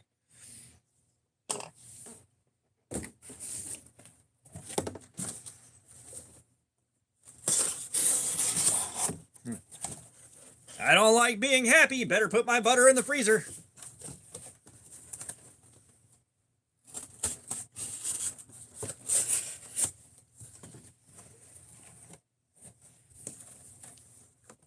No. The butter's frozen. You got to spread your bread on it.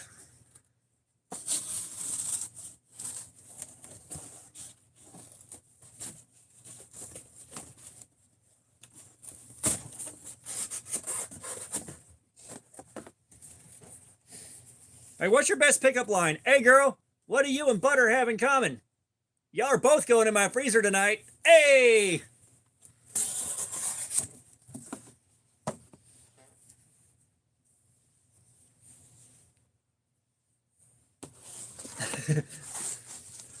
The Monday's going all right, man. I didn't have to go into work today. I'm closing tomorrow so I can sleep in. We're here doing this.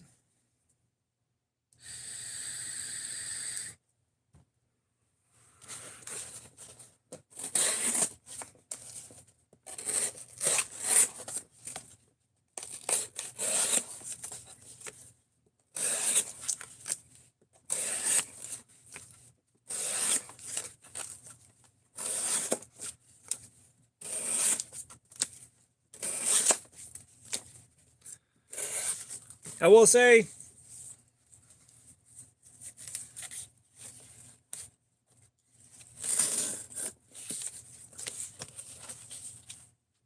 Runt 5 kicking a paper football video.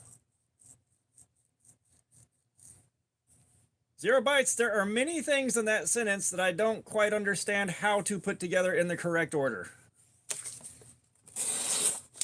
Mostly due to my lack of certainty as to what a Runt 5 is and why it would be kicking a paper football.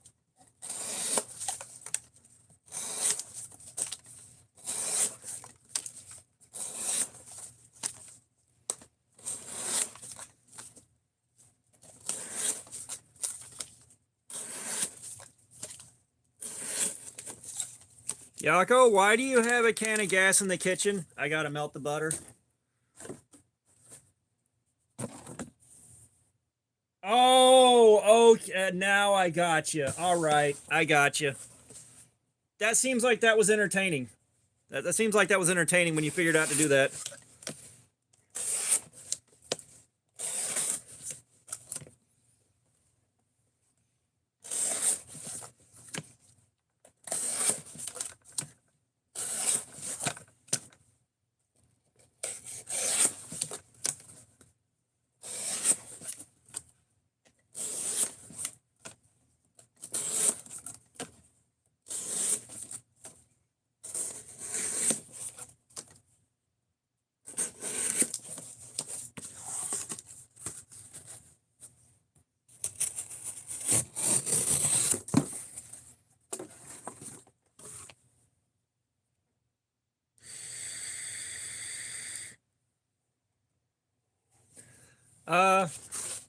Punisher, I wasn't watching WWF or WWE or anything like that when he was around. I completely missed that. Like, I watched wrestling when I was like 5, and then I watched it again for a couple of years around the time I was 17 or 18, and then that was kind of it.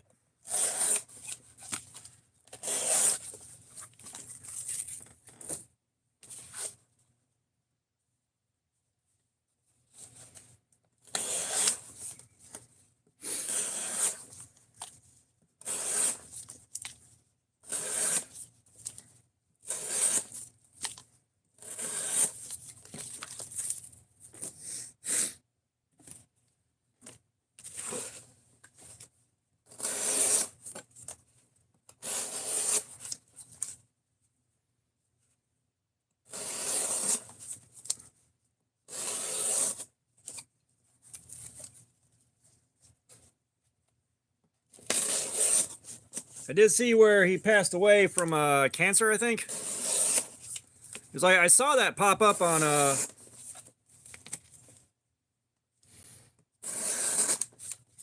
I saw that pop up on my newsfeed on Faceballs.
Well, you know, those car torches are way too dangerous for YouTube. Think of the children, man. A child might have read that.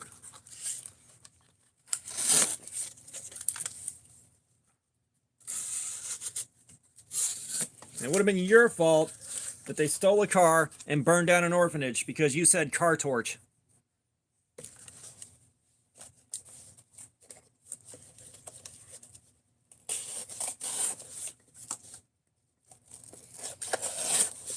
Well, we're just waiting to see how long it takes YouTube to glitch out on us tonight.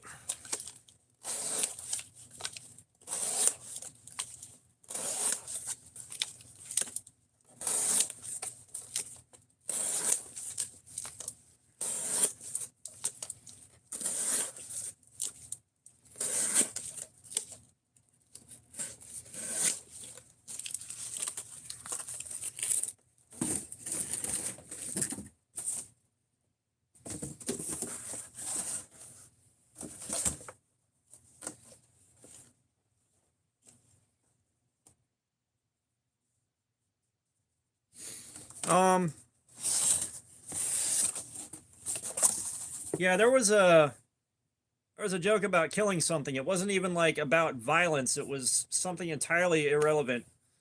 And Facebook's like, nope, nope, nope, nope. Nope, can't have that. Can't have a joke with the word killing it.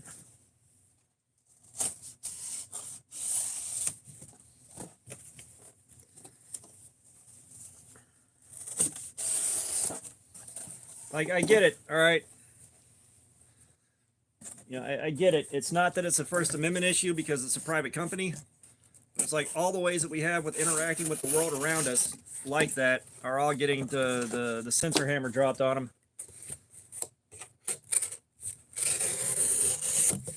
You know, it's like, think of the children. Like, bro, when we were children, the kind of shit that we saw, like,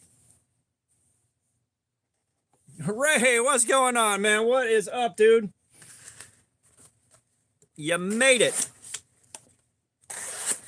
But yeah, it's like, you know, the things that we interact with the world with on a daily basis are getting censored. And it's like, well, you can't claim First Amendment because it's not a government body doing it.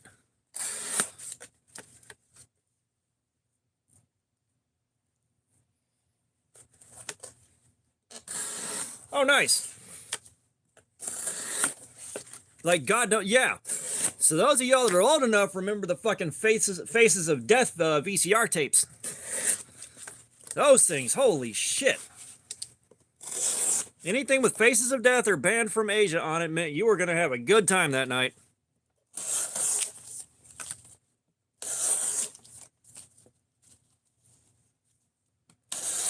Oh, I've seen some weird stuff slip through Facebook on the video feeds.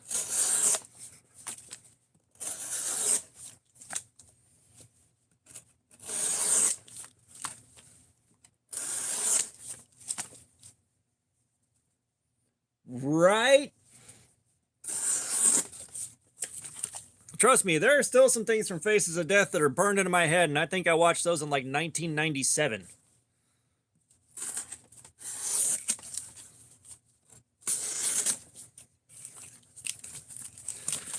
Yeah, so the early Faces of Death videos were pretty hardcore, but as more and more of them came out, they started getting more and more diluted and less impressive. So by the end there, it was just like watching a horror movie, basically. Bro. Rotten.com. Who else remembers that shit?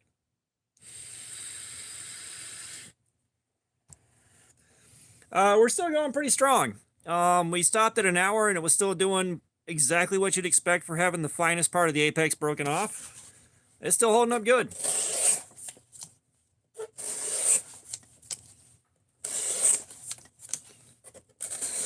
She's still holding up good.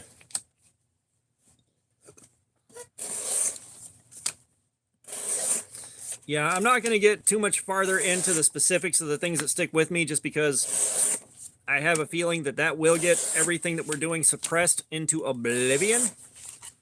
But man. Yeah, we turned out perfectly okay.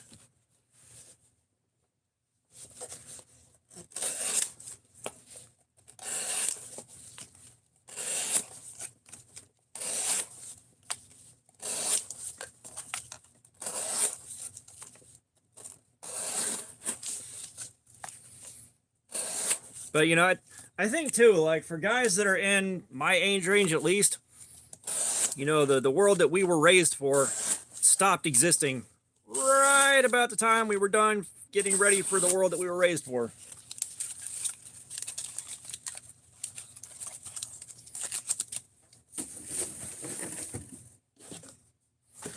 Yeah, if I remember right, a buddy of mine worked at a video store where you could actually rent those. And I know somebody had one of them. I watched that.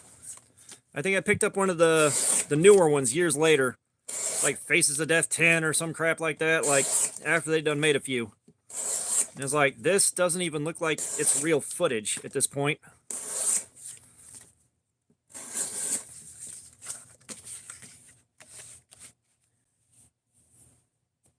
I have never heard a thing about Consumption Junction. I must have missed that one entirely.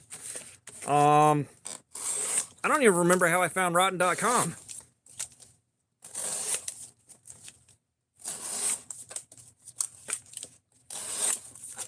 And the thing that was the best thing that came out of Rotten.com was the link off to Red Meat, The Secret Files of Max Cannon. I swear to God, that's one of the best webcomics in human history. One of the greatest pieces of art in human history. And, like, no one knows about it. You know, it's like, you make a joke about Bug-Eyed Earl and nobody knows what you're talking about.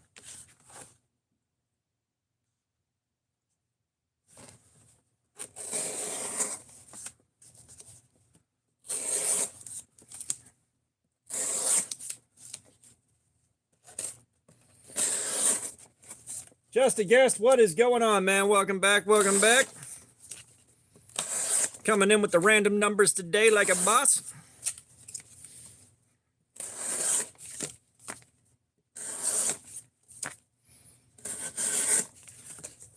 But yeah, like, I can't even imagine, like, if you could bring that version of the internet back and it got found by the average internet denizen today that is not prepared for that. Dear God, like, I know parts of the internet still exist that are a lot like that, because God knows, like, one of my aggregating sites that I used to use to go find funny or weird crap, occasionally would have stuff that's just full-on graphic bad things happening, just out of nowhere. And I think that was those posts would stay up for an hour or two before moderators caught it and shut it down. But like, I know it's still out there. Oh yeah, I am too, brother. Trust me, I remember using Telex.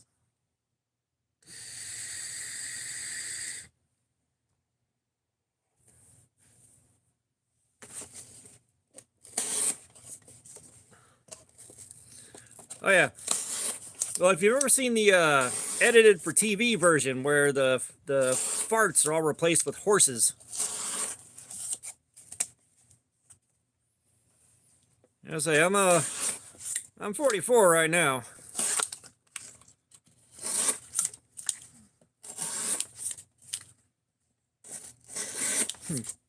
Back in my day, Netflix used to mail you DVDs.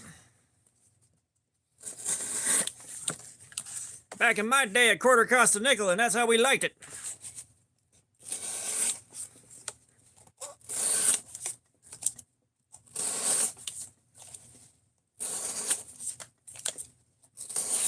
I will say, those old Brock's, those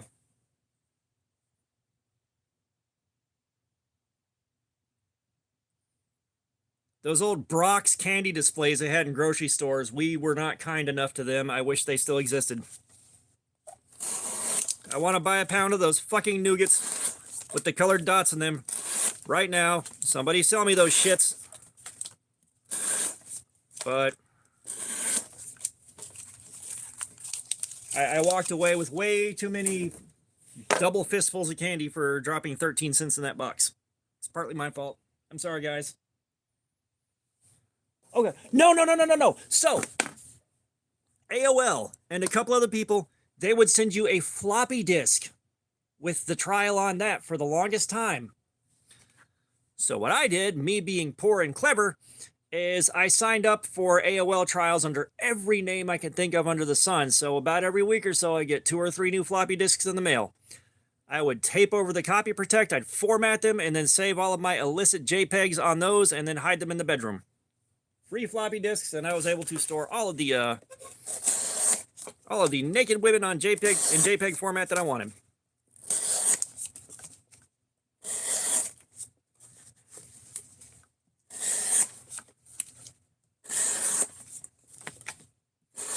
like, yeah, I hit AOL, Mindspring, just who else was there? There was and there'd be shareware for stuff that I didn't really care about. They'd send you a free disk. I was like, all right, free floppy disks. I am formatting every single one of these bitches.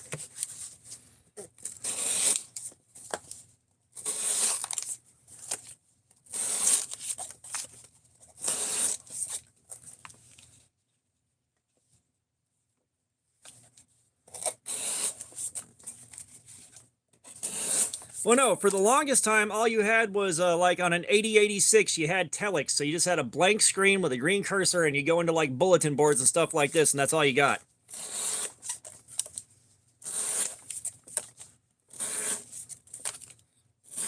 I mean, for fuck's sake, I get, yeah, BBS boards, just talking about that.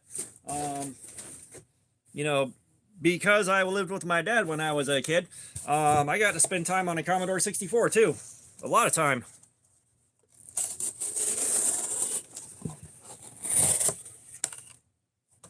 And then, like, you'd pick between Windows 3.1 or Magic Desk, and normally you went with Magic Desk because it opened up a lot faster, and most of what you used was in DOS anyways.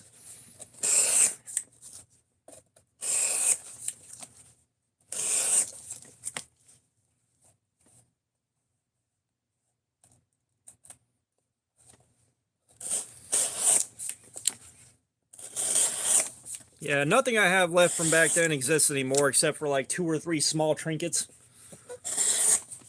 Just, victims of the lifestyle. I mean, you gotta think, like, thanks to the advent of the internet, almost every single person in this chat right now has seen more naked women than every single one of their ancestors combined.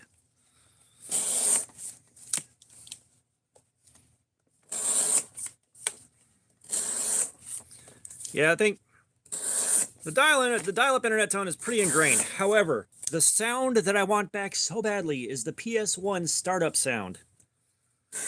Like, I desperately want that sound to be an option. Like, you start your PS5. Why can you not pick the PS1 startup sound for that? Why? That would make the world so much better of a place. Like, the world would be starting to heal if we had that technology available.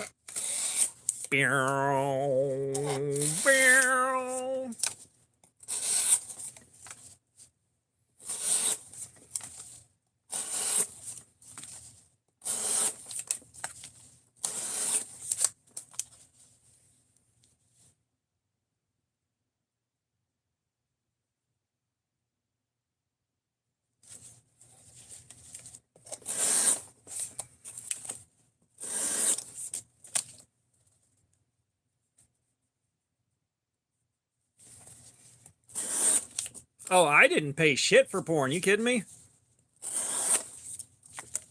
I tell you that, I bought one DVD once for like 20 bucks just because it was kind of more into things that, like, back at that point in time, if you wanted offensively large breasts, the stuff that was free and easy to find generally didn't have that. It was more of the conventional standard that, you know, everybody else is going for. So, I did buy that, but generally speaking, outside of that, I refuse to pay for it. Too many ways to get it for free, easily.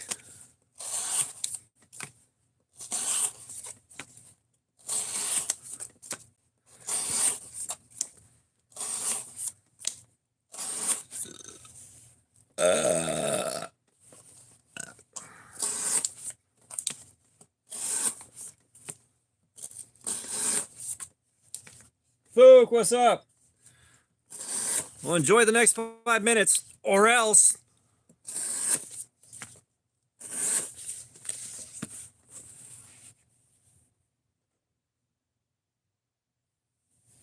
Yeah, like the places I went never had, you never had to sign up for anything or anything like that. You just had access to it. The only thing I'm seeing now is sites starting to require some kind of registration, like, you know, get your face logged into their system, email, password, all that. And it's like, yeah, no. Bad internet, bad. Know your place.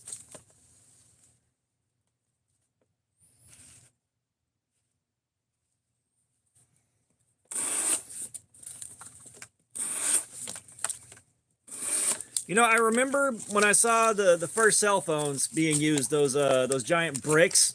Um, the first thing I thought was, you know, especially as sketchy as the service was, I'm like, that's going to take a long time to be refined into a thing. I was right, but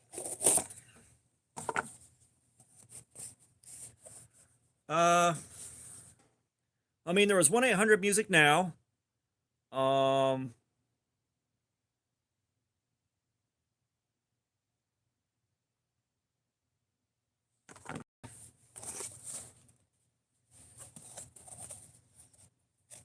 right?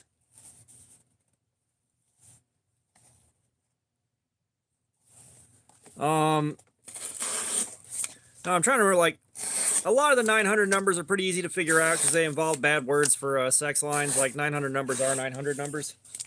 And yes, I had a rotary phone for a while too. Actually,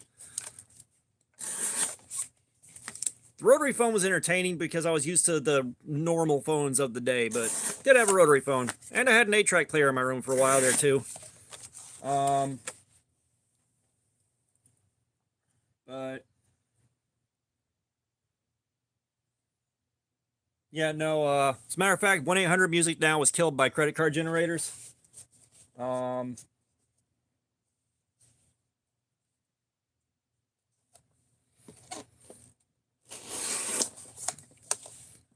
Yeah, AC,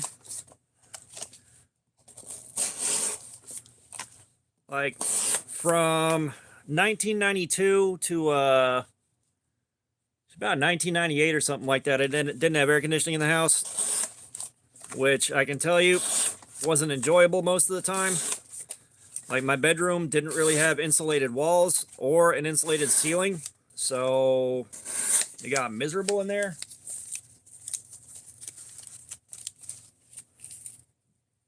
But I'm not sure I would have traded that room for anything because my bedroom door when I was like 15 went straight out to the front yard. I cannot tell you the shenanigans we got into. Not just shenanigans, but monkey shines as well. Yeah, no, Dad put a window unit in his room, and he's like, "You just go in there and hang out when it gets too hot." It's like, I don't want to hang out in my dad's bedroom. There's just something weird about that.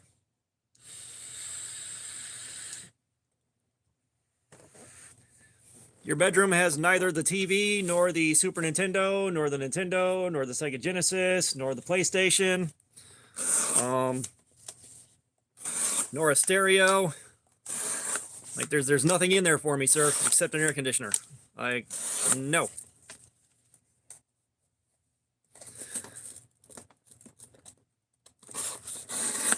Well, like, if there's nothing illicit happening in the room at the time, I don't have a problem with my kids coming in the room.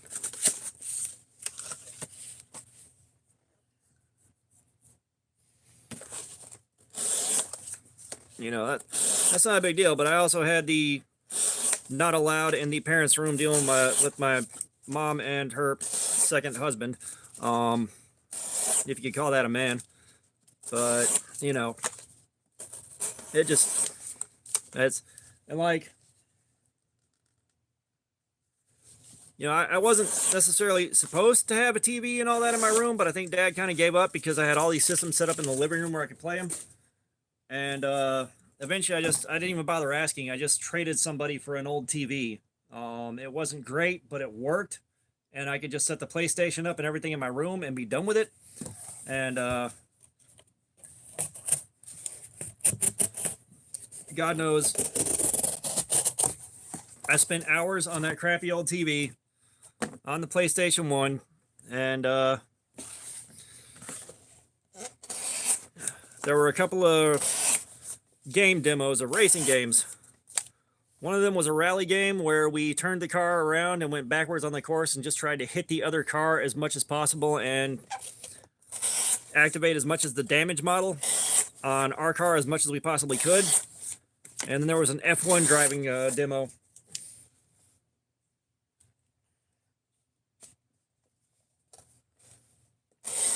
And the F1 driving demo, if you hit the right car at the right speed at the right angle, you got yeeted into the air so fast that the map turned into something the size of a postage stamp before you got the blue and black flicker of death for the game screen.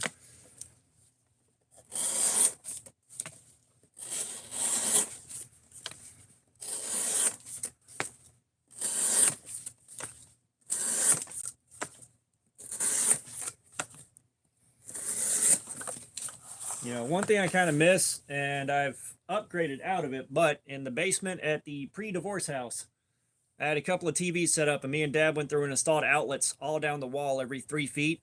And I had, let's see, well, most of them are set up in here now, but there was like N64, Genesis, Dreamcast, Super Nintendo, Nintendo, Sega Saturn. There was a Vectrex in there. They were good for these systems. The only thing that was upstairs in the living room was the PlayStation 2, and there was a PlayStation 2 in the bedroom.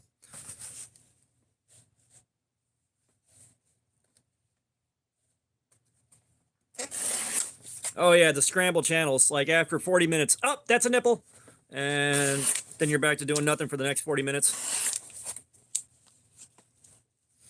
Yeah. So with my mom and her second husband's house, there was a Nintendo with the original stuff and all that, and then he got a Super Nintendo, so we had the Nintendo downstairs and all that, and then I left that house. I made my escape, and didn't have anything for a while. I'm trying to remember.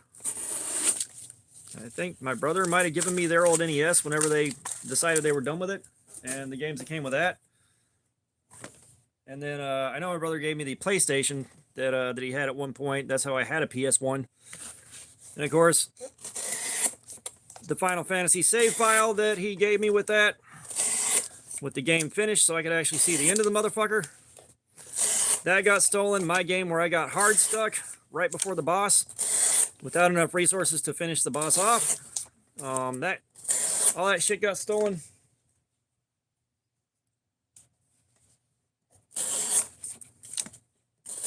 Yeah, I didn't know anybody with a cable that we could do that with. Like about once every 2 or 3 years, we hang out with somebody that had cable. Rock 59T, all right, have a great night. I appreciate you being here, man. Thanks for your time. But yeah, it'd be like once every 2 or 3 years, somebody would have cable, and we'd be up and we'd be watching those scrambled channels, but we never had like a preview like that, you know. Or we'd switch over to Cinemax or something like that for the softcore stuff, which, you know, that'll get you where you want to go. Might have to work a little bit harder for it.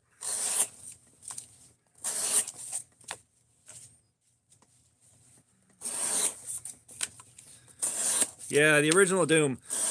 Now, I will say, one thing that was interesting for a while is my dad and his brother got into MIDI files for a while, screwing around with those. All right, Fook, see you in a bit. But, so, of course, me being tangentially associated with these two, I became familiar with MIDI files. So I learned that I could go online and look up MIDI files for any, ha! But, you know, I could look at MIDI files for anything I wanted. And then there was a MIDI file editor, which it would let you go in and, it would let you go in and replace the instruments in the MIDI file if you wanted. So I played around with that. And then I went into Doom, and I pulled those MIDI files out of the game and put my own MIDI files in there and completely changed the vibe of the game.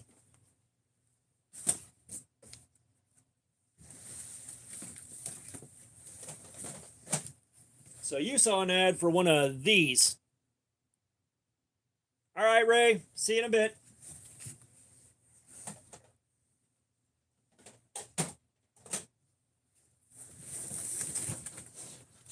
Like, I haven't gotten my hands on a Game Genie that worked right in forever.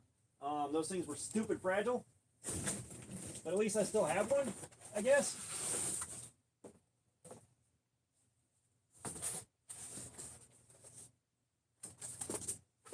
These are annoying to cut. We'll get rid of these.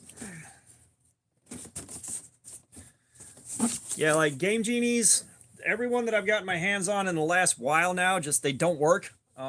Just I'm not sure the connections in there. I don't think were engineered that well. They don't maintain a connection.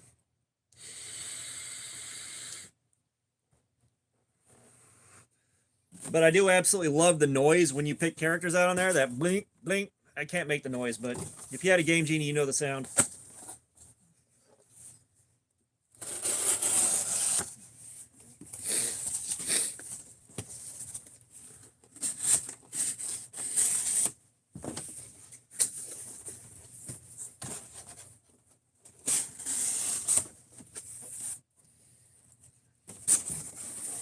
So like, I've still got a lot of this stuff. Like I can turn around and I'm looking at N64, Sega Saturn, PlayStation 2, TurboGrafx 16, Sega Dreamcast.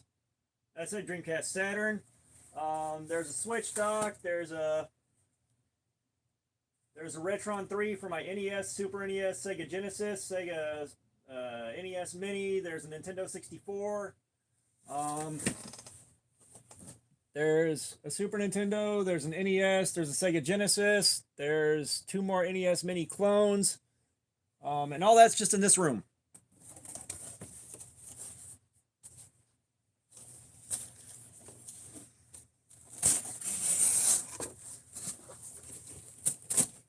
Actually, one of the small handful of video games I beat without cheating or anything else, on my own, without any outside guidance, was Kirby. I actually figured out how to beat that one. I was really excited, and like I got pumped because I'm like sitting there in a church, which whole story. Like I'm pumped because I'm about to beat this game for the first time, and then guys are like making fun of me. And it's like I don't even give a shit, dude. Say whatever the fuck you want. My ass just beat Kirby, and you didn't.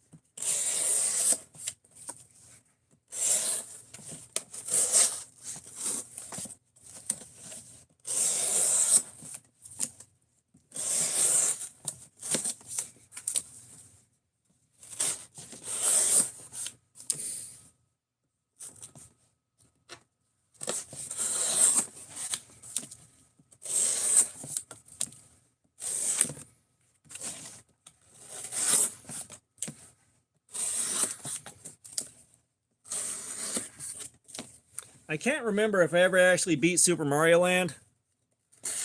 I can't. I wish I could. I know I played a lot of it.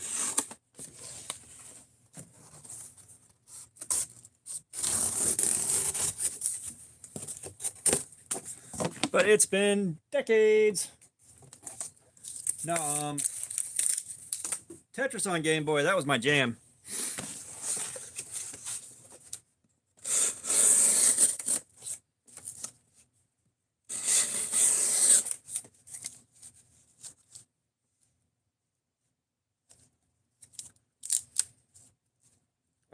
It was the first Kirby game on Game Boy. I don't remember what it was. I think it was Adventures in Dreamland.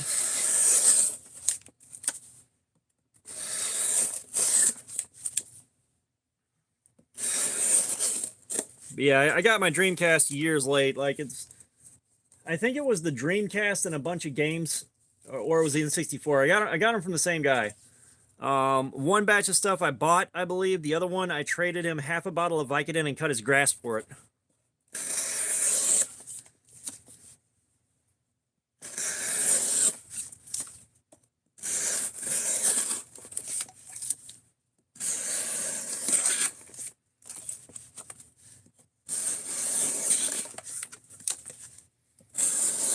You know, like fighting games, racing games, stuff like that, I'd beat. Platformers, not so much. You know, games where I can overclock characters, RPGs where I can overclock the shit out of characters, I'll usually beat.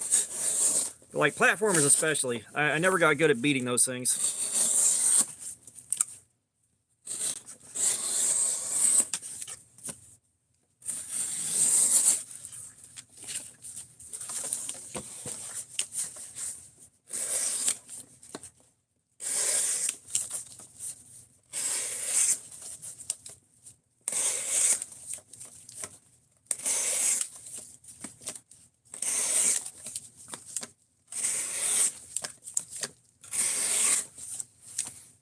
Trying to think, what else have I just straight up beaten? You know, of course, a lot of games now you don't necessarily beat.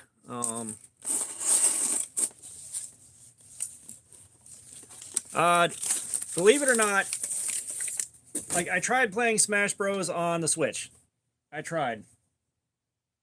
Really? Are we doing this now?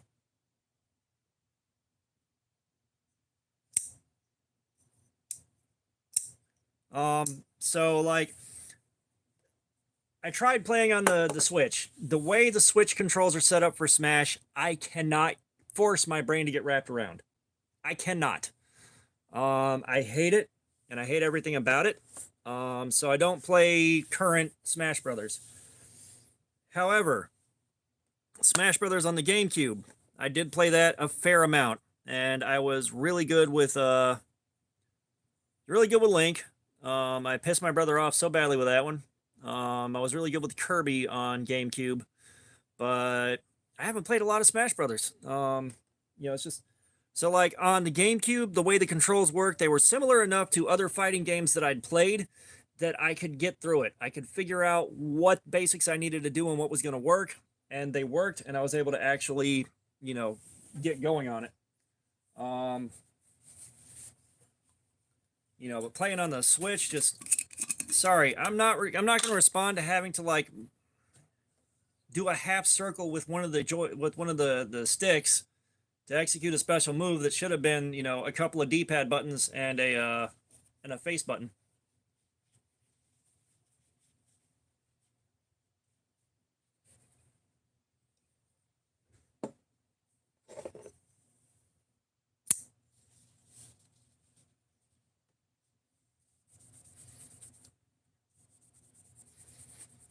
I mean, the Switch is a great thing to have around, especially if you're like me and you got days where you don't want to get out of bed, but you want a game. And there are some things the Switch excels at. Breath of the Wild, I think, is a game everybody should play at some point in their life. I will die on that hill.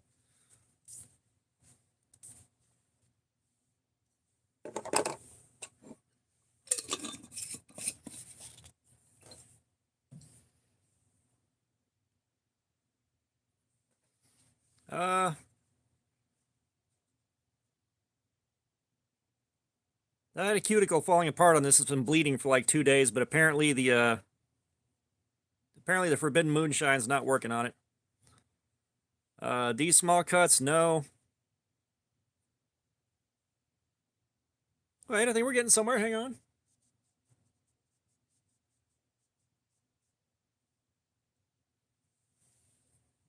Yeah, that's actually the tower next to the tower behind me has got the PS3, the Xbox One, and the Wii all set up on there. So we got those. And then like upstairs, there's two PS4s, a PS5, a Wii U. Both of our Switches are upstairs. Another Super Nintendo, another Nintendo. There's a ton of stuff. Yeah, like I haven't had the energy to really do anything. I want to go on and play Fortnite with my kid again, but my work schedule's been so fucked up that I can't really. Nice. I don't have the energy to do stuff like that right now.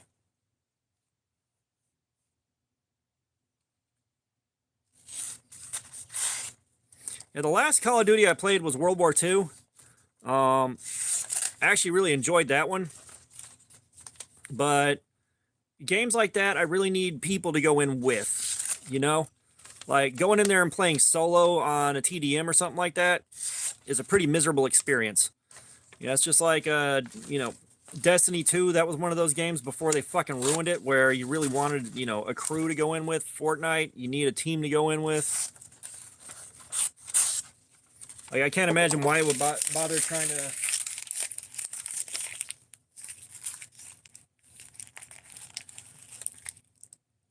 Yikes. Zero build in Fortnite is quite good.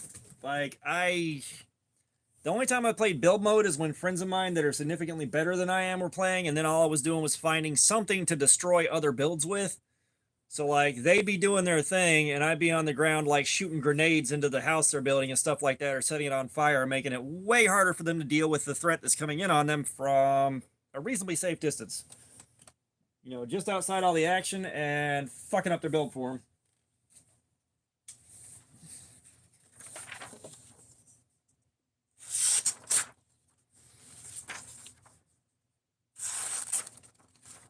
Okay,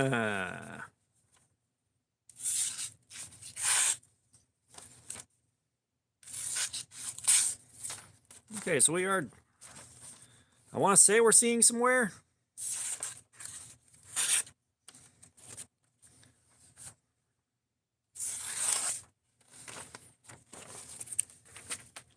Yeah, there's wear. We're not done with this edge yet, but there's some wear.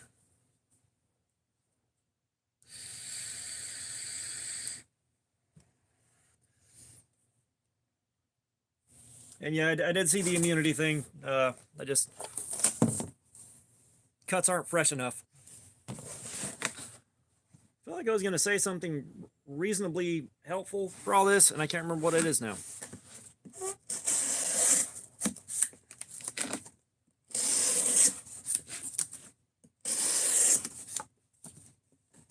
Oh yeah, I'm going to have to clean the shit out of everything in here if I'm going to use my old game systems, because everything in this room is covered in cardboard dust now.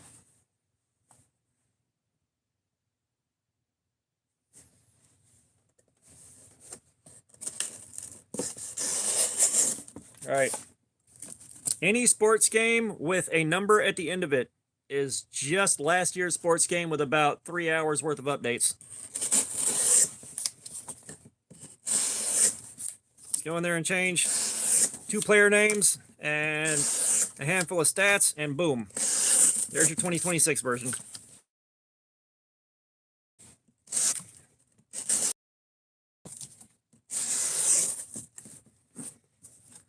I gotta tell you,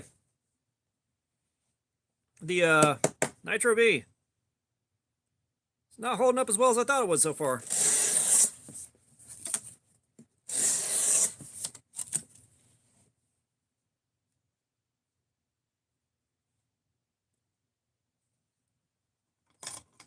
What, this snaps tool?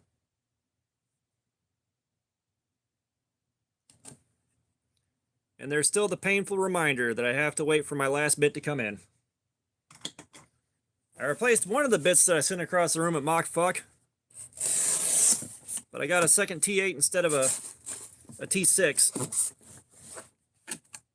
Really? Are we doing this today?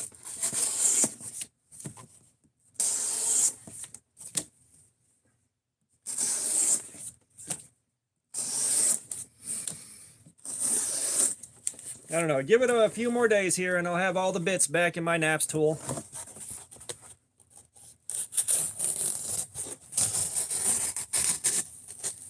I doubt KO Knives ever clipped that and sent it to Naps. I doubt he did that.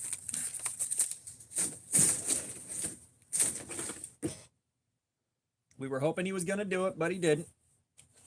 KO.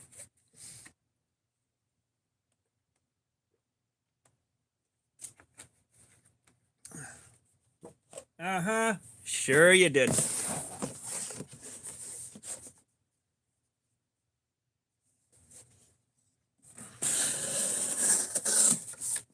They might have had a hiccup in manufacturing and they don't have enough to send to Knife Center or whatever at the moment.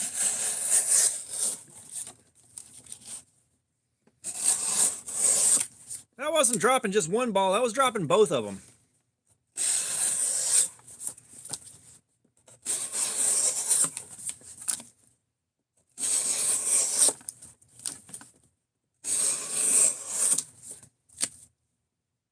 Ramzilla79, what's up? We just made it past the 2-hour mark. Like, we're at 2 hours, 15 minutes.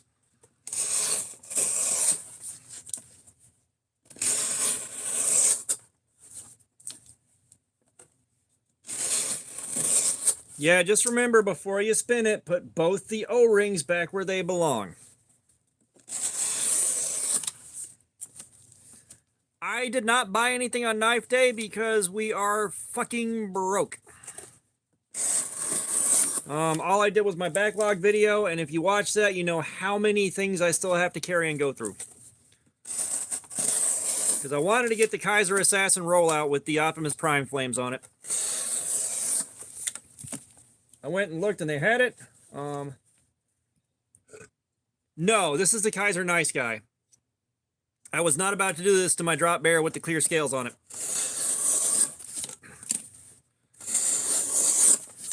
Oh, that drop bear gets babied.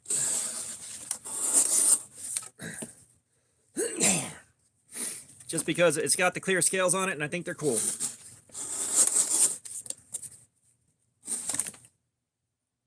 Hate it when it does that.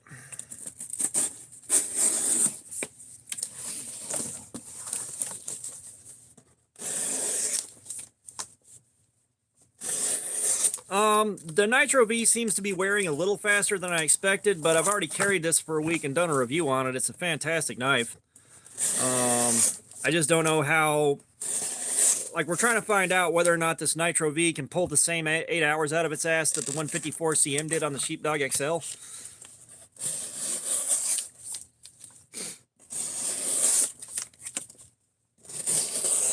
But I think for like, what, 55 bucks, it's a good knife. You know, we make it past the 4-hour mark on the cut testing, and I'll feel like that'll be adequate for a knife in that price range, more or less. Which I'm pretty sure we'll hit that. Now, if this craps out way earlier than the D2 on the Dropout did, I'm not sure what I'm going to think.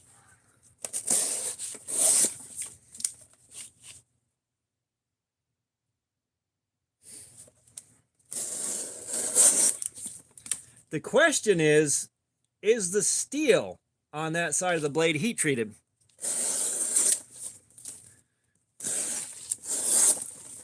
Because you got one of two options. They heated the whole thing up to non-critical and then quenched it, or they differentially hardened it.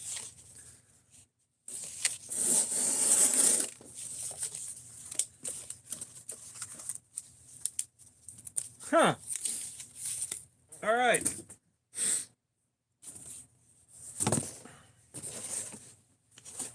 Well, we'll see, because, like, you know, we'll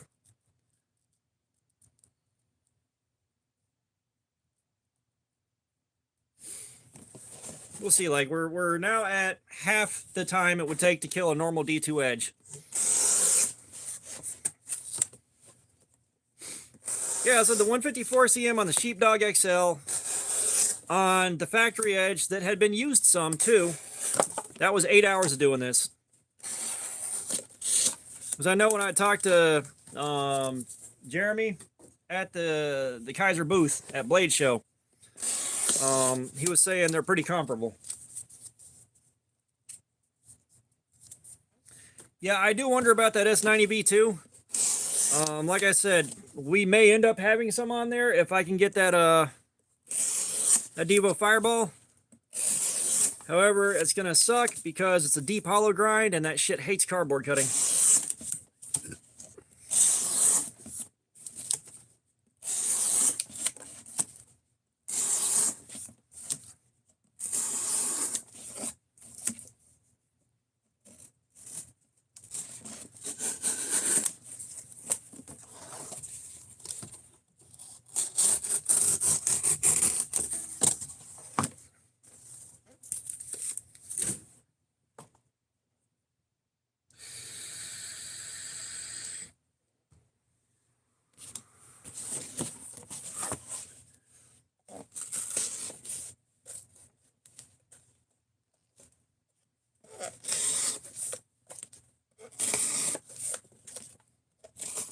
Like, if we're getting into territory like that, that's going to be a whole lot of super chats and shit popping off. Which, if you guys weren't here earlier, the last time I checked payments on YouTube Studio, I think we're about $215 in on the sharpness tester. We don't have that long to go before we can cover the tester itself, shipping, and some extra clips. We're getting close, guys. We're getting close.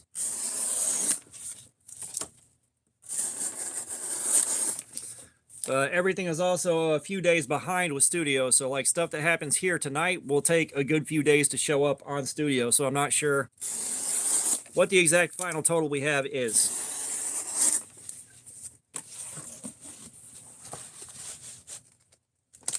Mostly sort of partially back. I'll tell you what, guys, Fuchs just phoning it in today. Not even fucking trying. The sharpness tester is right at 250 bucks. And then the extra clips, a bag of, I think, 100 or like 21. And then there's shipping to account for.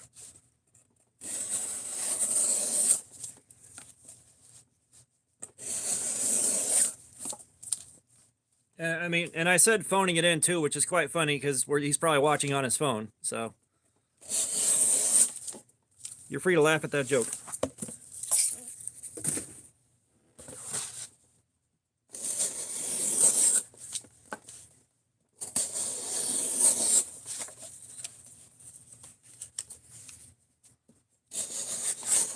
Yeah, I don't think it's going to be too crazy. You know, maybe I'll have a few extra bucks myself to buy some more extra clips. Like, I know we're going to need plenty of those guys, because you use one every time you cut the wire.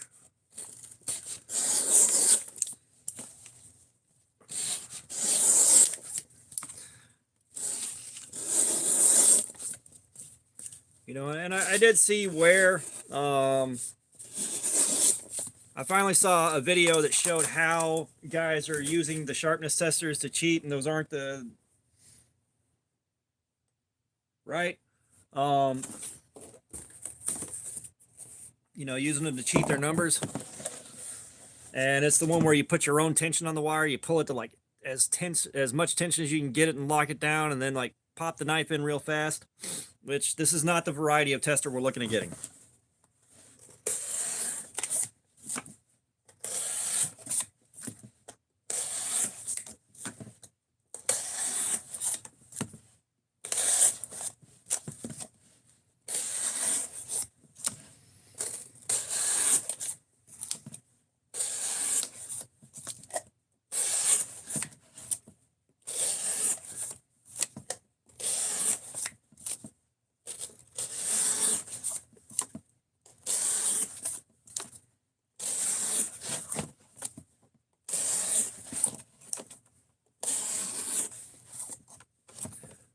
Some of my personal favorites.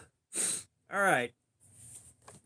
So, right off the rip, my bug outs are some of my favorites. The Devo Knives Growler V2, that is definitely a personal favorite. Let's see. I've got my Civivi Bull Mastiff. That's one of my favorites.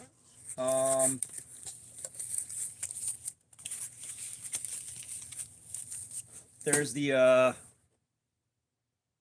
what else is there? Sorry, I think the Olatans T025. That's a great cheap knife. God, I'd have to sit here and go through all the knives I've got to really pick the favorites out effectively. But yeah, like, I know the Sheepdog XL, that's a favorite. Yeah, it's just there's a bunch of stuff out there, and I can't remember all of it right now. I'm so much brain fog. But no, I know there's like two different varieties of like, I think it's the little tester itself that sits on the scale. One of them you put your own wire through and tension it yourself, and the other one has the little clips in there where the tension's already set. You don't do anything except put the knife on there and push through it. The one we're looking at is the one with the clips. That way, you know, one, it's easier to deal with, and two, there's no saying, hey, you cheated that by fucking around with that tension. But yeah, give me a little while. I'll think of some of my other favorites. Like, yeah, the Sheepdog XL, the Civivi Bull Mastiff, Montecala Assault Team 1. That's a favorite. What the fuck else is there? I've got my, yeah. So, the Mastodon, that is a favorite. However, the Bull Mastiff is on bearings and it centrifugally opens and it's on the same pattern. I still love the Mastodon, but I just gave that one to my brother. But so the cheapest version is accurate to within 10 grams. The mid-range is accurate to within 5, and the one we're going to get is accurate to within 1 gram. The most accurate one you can get. It's like if we're gonna try to if we're gonna try to pull data out of this, especially trying to track how fast the edge wears in real time, we need the highest level of accuracy we can get.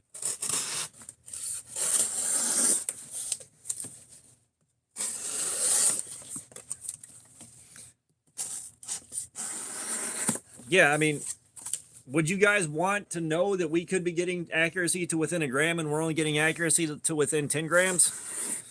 Yeah, that's a pretty huge margin.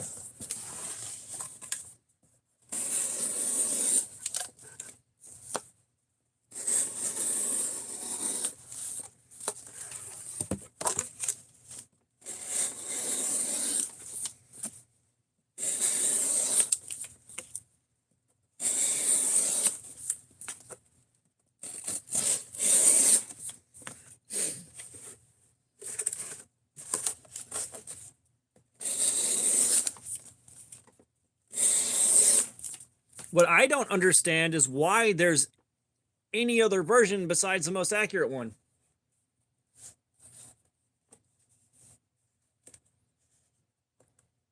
Henry Sherman, thank you. Thank you. Yeah, I don't know if we're getting 8 hours out of this thing, but we're gonna try. We are going to try. But yeah, I don't know why any other version exists besides the one that that is accurate within a gram. Who the hell wants one that's within 10 grams? Like, what purpose does that have to check the sharpness of something? You know? Like, what the hell are you testing where you don't want the most accurate thing you could possibly get?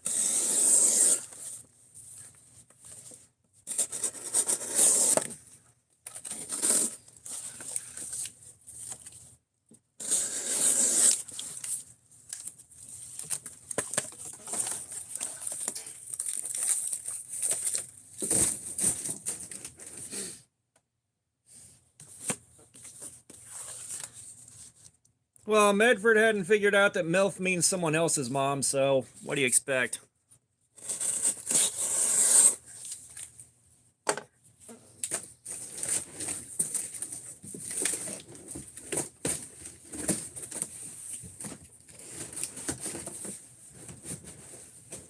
No, we need usable data points, and we need the most accuracy we can get our hands on.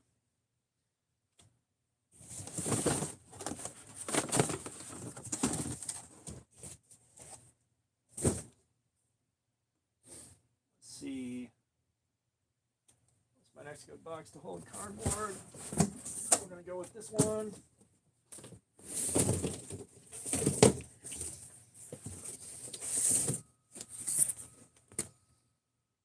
This ought to be annoying to cut up. All right. Yeah, dude. I got the titanium Monicala Assault Team 1. Damn it. Like, I'm hitting my light and everything. But I got the titanium Monicala Assault Team 1.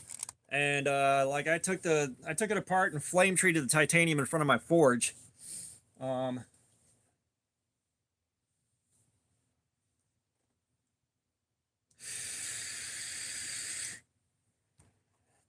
yeah, that blade's slicey as shit. I mean, at that point, I feel like it would be worth it. Like, especially if you got them with the right zinc going in there, like, hey, the tolerances on this are way tighter than the other ones I've got. Like, what did you do with this?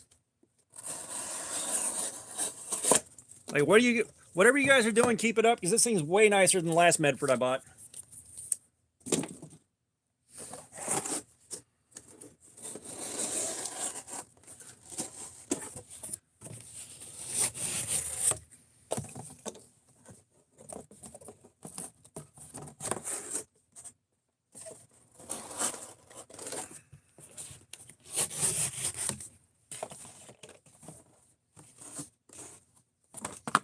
Yeah, let me grab you the link for it real quick.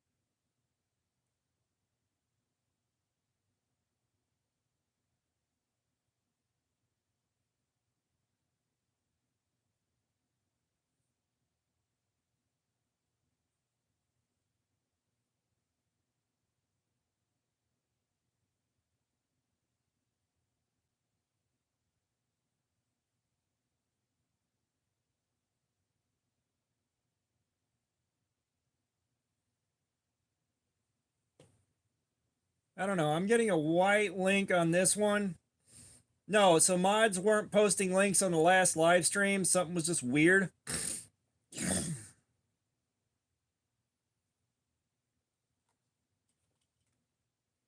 I don't know if mine worked or not.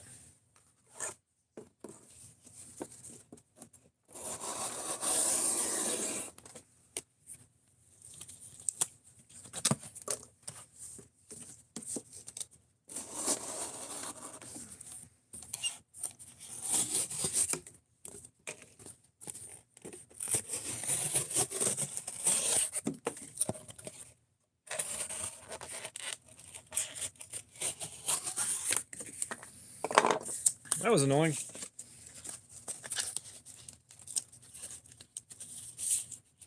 I don't know if the link I posted can be clicked on. It's showing up as blue on the phone that I'm filming on, but it's not showing up as blue on the phone I posted it on.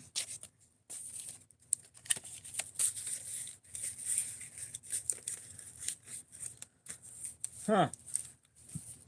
Yeah, no, I know they're blue when they work.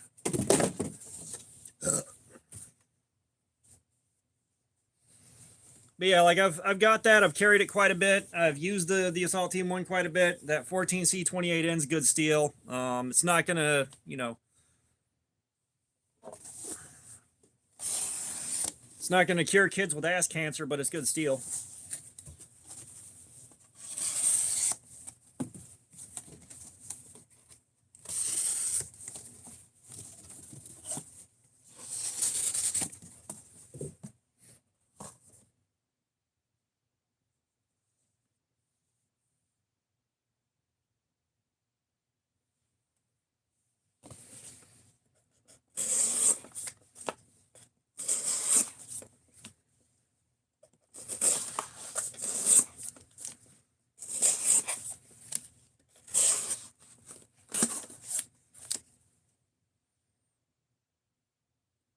Oh, I like the titanium too. Like that thing just, it feels good in the hand. It carried in the waistband really well. Like it carried well. I like the speed hold. Some people don't.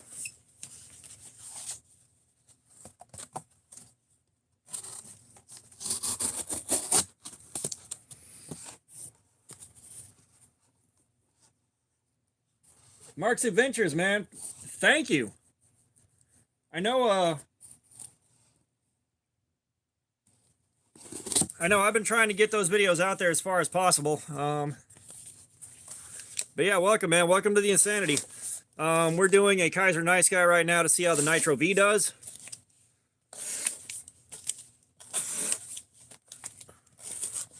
And shooting the shit in the comments.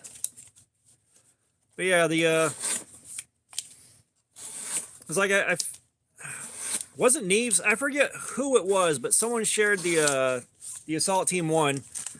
And it took a while for me to be able to buy one. Like they were just not available on Amazon for a while, and I finally got one. It's like, okay, I see the light. And then that also pushed me onto the Olatan's T025, and I wish you could still buy that. I wish you could, but they're not available anymore. Because that was a titanium knife in D2 for $25.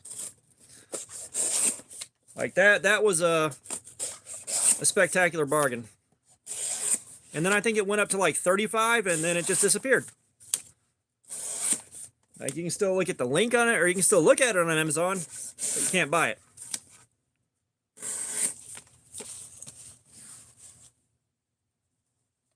All right, Ramzilla, have a great night. I appreciate you being here, man. Thank you so much for your time. Have a great evening.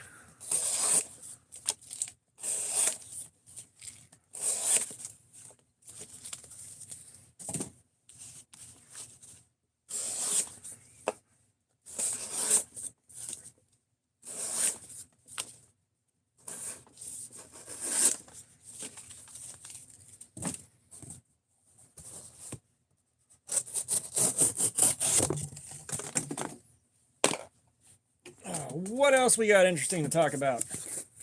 Someone give me something here. Otherwise, my brain is going to shut down and we're going to be in ASMR mode for a while.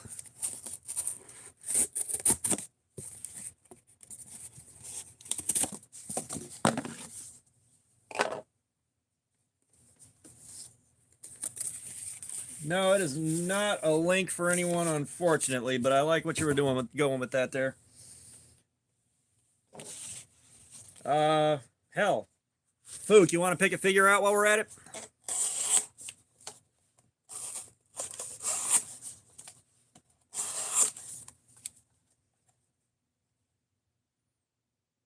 Oh, nice.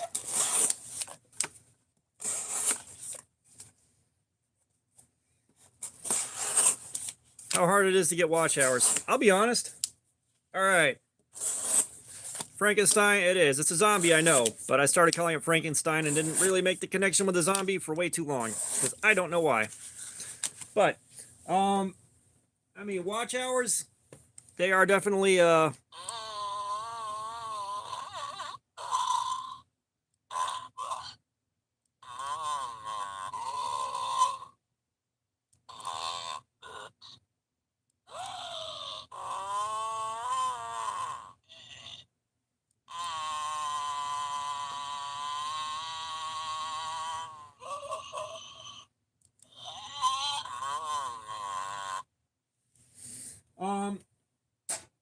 so yeah, like people will sub and then they'll watch like, yeah, so was I until recently. So was I.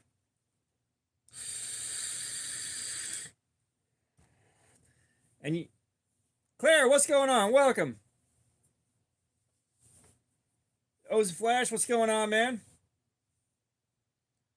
Oh, nice. But no, it was the flat. It was the top of the head being flat that gave off the Frankenstein vibe, and yeah, I'm still calling him Frankenstein too. But yeah, like a lot of my watch hours are just from doing live streams, and you know, I'll pick up a lot of watch hours there on a good stream, and then even on the slower streams, it's not as much as I'd like, but they'll be there. You know, once you hit 4,000 watch hours, like you're kind of done collecting watch hours to, you know, unlock stuff. Then you can just kind of go and not worry about it. But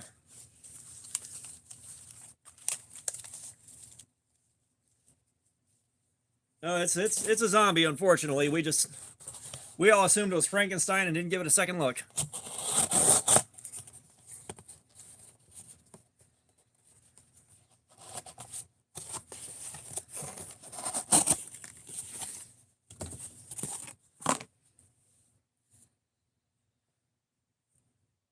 All right, give it a shot.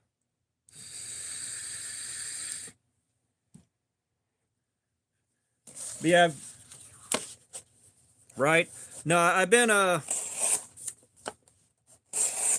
scoping. I've been checking Midway out pretty regularly too, because I'm looking to see if anybody has the fucking Cold Steel Mayhem on sale. I was hoping I could find something on National Knife Day that was on sale. It's like I have seen it go on sale for like 138 bucks a couple of times. Both times I couldn't swing it, and I figured it'd be one of those like the rest of them where, you know, they go on sale pretty regularly, because, you know, you got the MSRP at like 300 something, and then it's, you know, marked down to 240 bucks across the board everywhere. But there's a lot of them like that where they'll go on sale. I can see the link on this phone, but I can't see the link on that phone. It's white.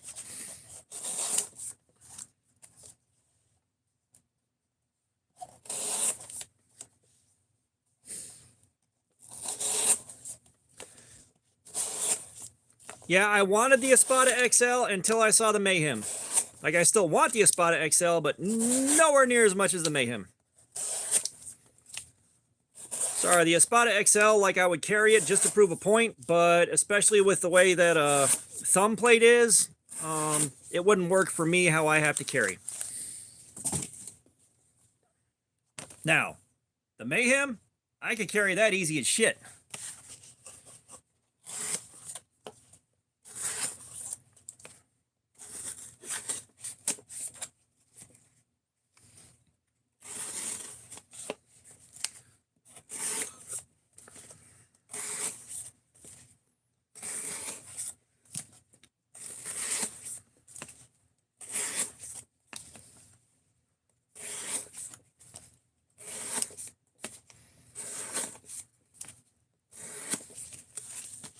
Yeah, I wonder what's happening with posting the links on here. Like, yeah, it's something else YouTube needs to fix. That's weird.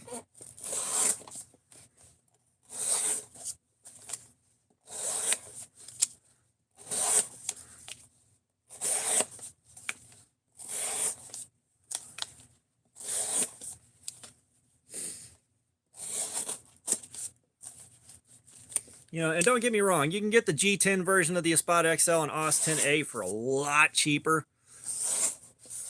And when I had a few extra bucks, that was real tempting. But it's like, if I'm going to buy an Espada XL, I'm going to buy the Espada XL, not the Espada XL Lite.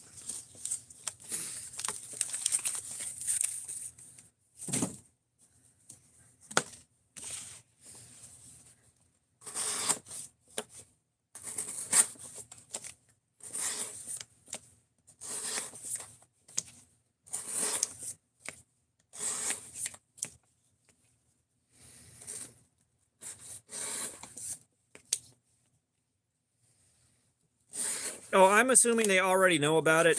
Like, there's so many people doing so many things on here at any given time that literally everybody with a stream that's had moderators try to share links to their online store or something like that has already complained about it vehemently.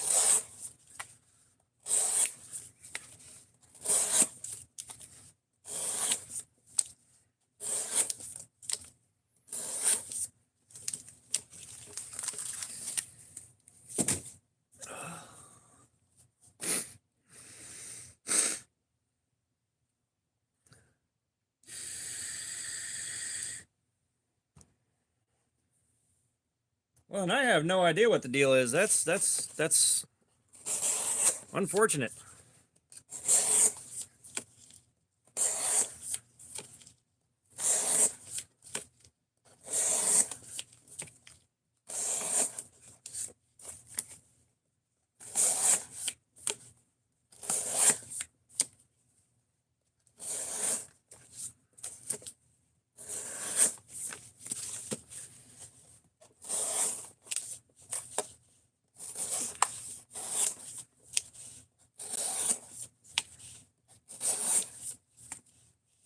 Palmer Connolly, what is going on?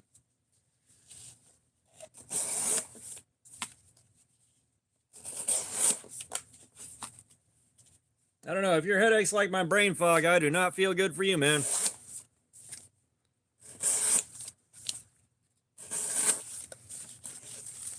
It's like, right now, my brain is trying its hardest to be like, fuck this shit, I'm out. All right, Yako, see you later, man. Enjoy making Hanks.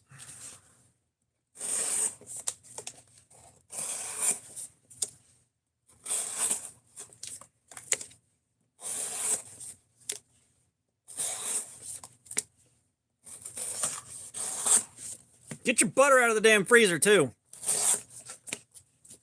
Weirdo.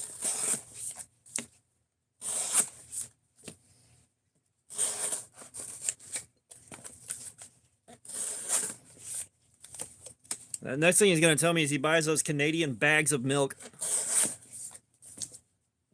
And enjoy your sack of milk, weirdo.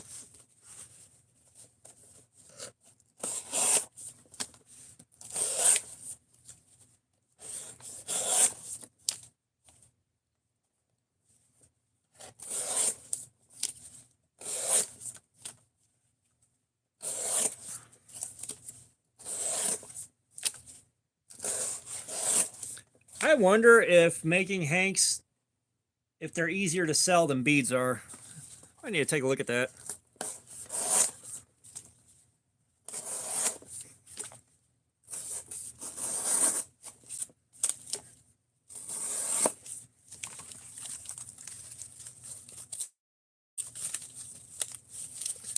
They do have plastic jugs. It's just like they put the bag in there and cut the corner off and then pull it around, and it's a de facto jug. And I don't entirely understand the process. I mean, it uses up less plastic. I'll give it that. Like, it's less plastic waste.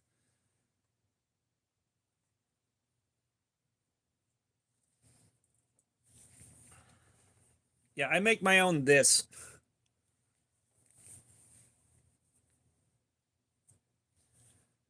But no, like I see Hanks as a thing that people tend to get pumped up for. Like I don't understand it; it's not my thing. But I'm wondering if those are easy enough to make that it would be good to throw those alongside the beads. You know?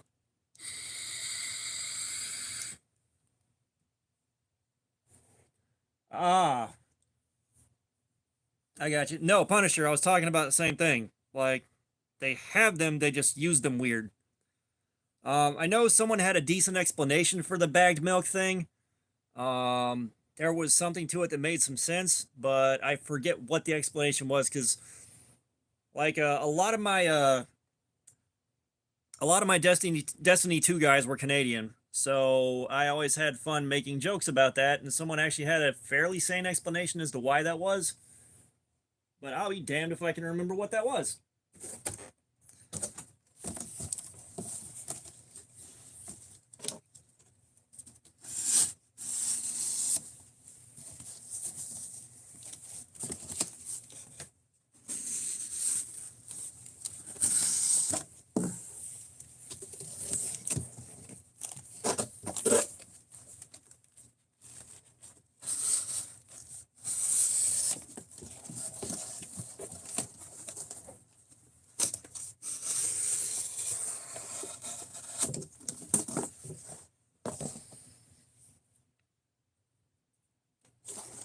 Yeah, I know they can't possibly cost much to make, you know. And I think it's not that hard to get sheets of fabric printed with your design on them. Because I'm pretty sure someone on Amazon does that right now for next to nothing. I mean, you can get a hat made with your design on it for cheap. Um, so yeah, like I imagine like the guys that had that figured out and had the production process figured out are probably turning over a little bit of money on that.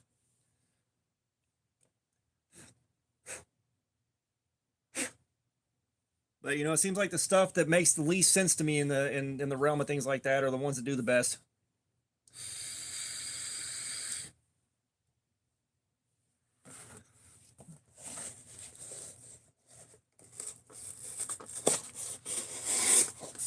Ooh.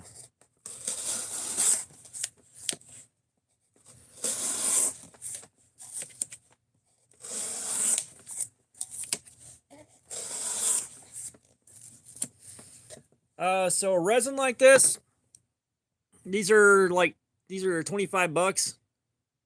Um, you know, you got stuff like this, you got stuff like this. And of course, these are all limited run. Once the blank that I make these from is gone, it's gone.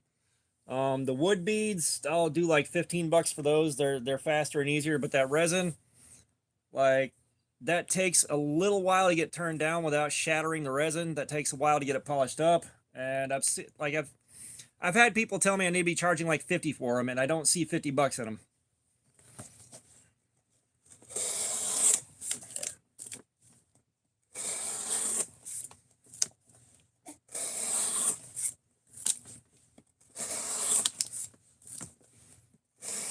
You know, but right now, I need to get my Etsy shop set up.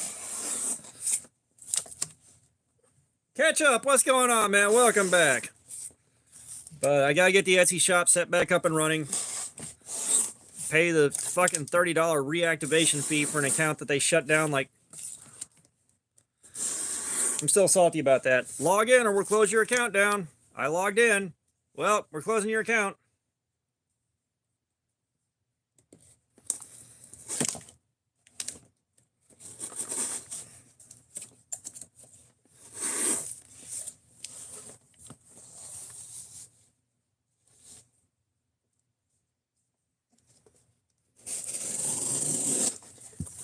You do realize all the blood's supposed to be on the inside, right?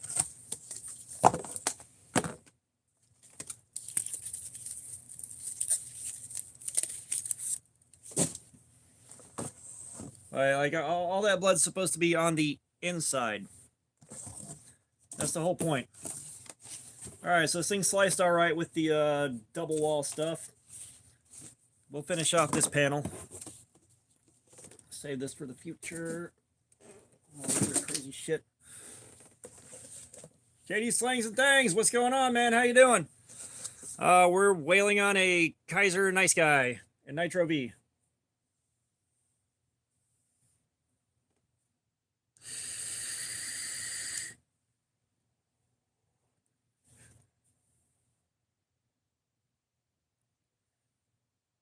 They didn't say it had to be your blood, though. But yeah, like the dropouts is in short supply. They are definitely in short supply. Like, you know, I had talked about that like right after I got home from work last night, and it's again like if you got to drive 30 or 40 miles to find one,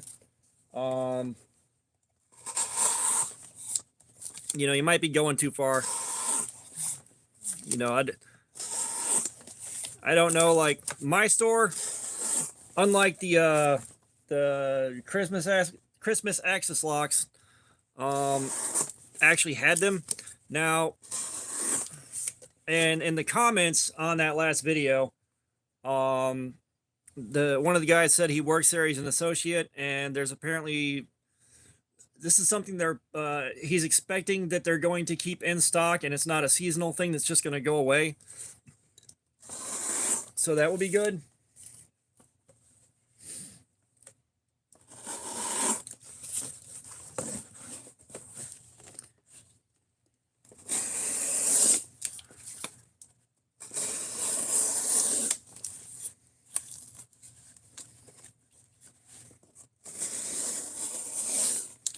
Oh God, like I was out in the garage working on getting some beads made, and like I had to turn the fan on from the basement going in there to push air conditioning into the garage. And then I stood out in the driveway for a few minutes, and Jesus Christ, it was so bad. Like I was sweating buckets after about 10 minutes. Yeah, I like this thing. The one, when I carried it, it did fantastic. It did a great job as an EDC knife. Like, it's very, very well designed, very well thought out. Everything about this is really good. You know, the action on it feels good. The detent's good. Like, everything about this is good. About the best way to get super glue out of your hair is try some acetone. Just put some on a rag and rub the super glue itself, and maybe your hair will survive. Other than that, you're just cutting it out. Like, what the hell did you do, Ketchup? I mean, I got super glue all over my hands today, but hair? Like, how did you do that? Again, Fook, you're getting the other one that I sharpened. This one is mine. Yours is already boxed up and ready to go out.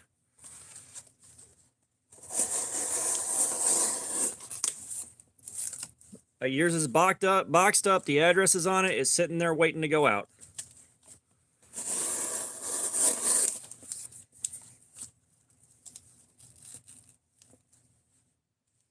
No, you're good, dude.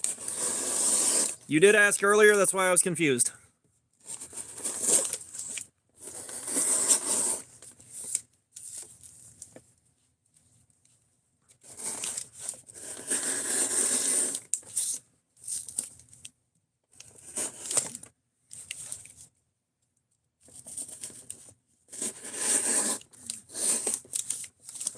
No, you're good, dude. Don't apologize. But no, I wound up with super glue like all over here, all over here. This was glued shut all over here, like some here, some here. There's still some here. Like I got both hands a real good one today making beads.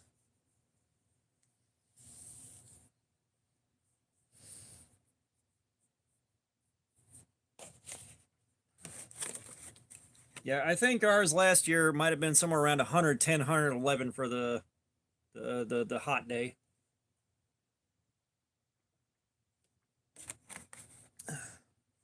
Yeah. I've got a small woodworking lathe in the garage, like a small MIDI lathe.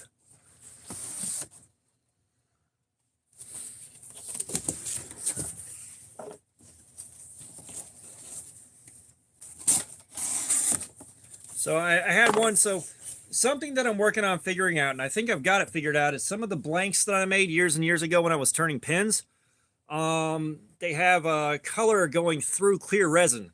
So it looks really heavily layered, like it looks really fascinating, kind of a 3D effect. But when I drill the 7mm hole through the bead, wherever the drill goes through in clear resin turns white and kind of chewed up. So I'm experimenting with just dripping some super glue in there to fill those voids and make it look right again. and it worked, but my super glue bottle's messed up, but it got on my hands, and unfortunately that bead cracked because I gripped it too hard while I was doing something on it. I forget what. So that bead got very casually thrown to the other side of the garage. I got to go back in on that again, but I'm not doing that today.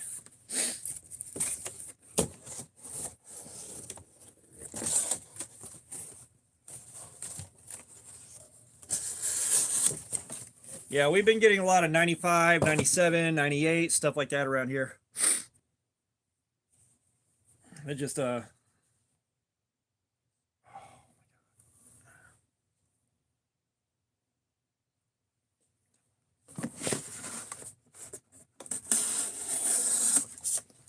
said when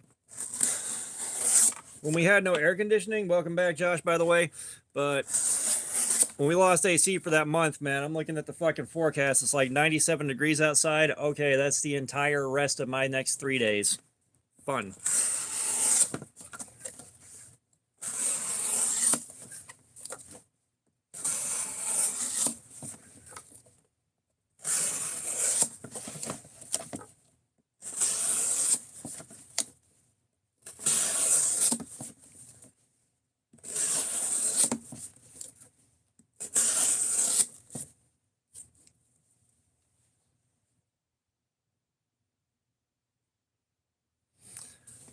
Oh no, that's not where you trash it. You sand your super glue. Like, I'm assuming you were trying to do a CA finish, if that was the case.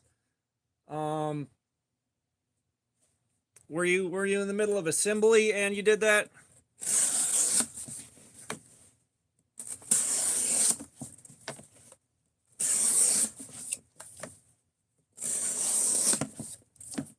Because like I've had pen surfaces get ruined by getting super glued to them, but I just sand the finish off and do it again.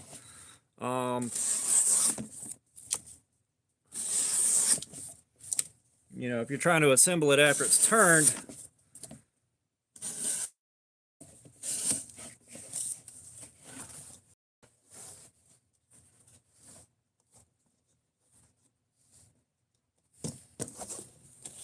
yeah, I mean, I will tell you right now.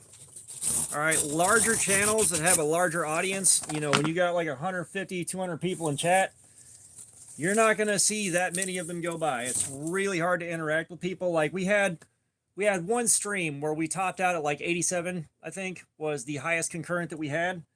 And it was nearly impossible for me to keep up with the chat. Like I was losing that fight. And then a lot of those guys went away and we went back down to like, you know, our usual 15 or 18.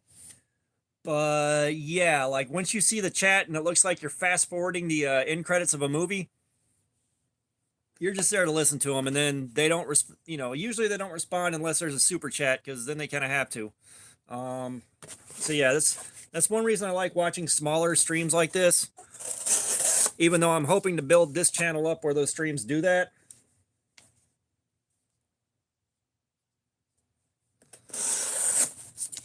You know, like I'm trying to build the channel up where I've got an audience like that for a stream, but you know, it's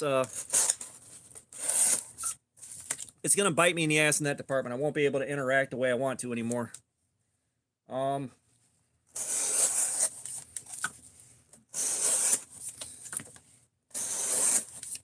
Yeah, though, believe me, if you've ever done the right, Fook, if you ever done the under glass CA finish, like the super thick, super high gloss finish, super high gloss CA finish, like, you know, it's all too easy to have to sand it all the way back down and start over again. I have done plenty of those. I do not plan on doing them anymore. Like lanyard beads, those are going to get knocked around. They're going to be bouncing off your knife or whatever's in your pocket. So that super high gloss finish, yeah, not worth the time.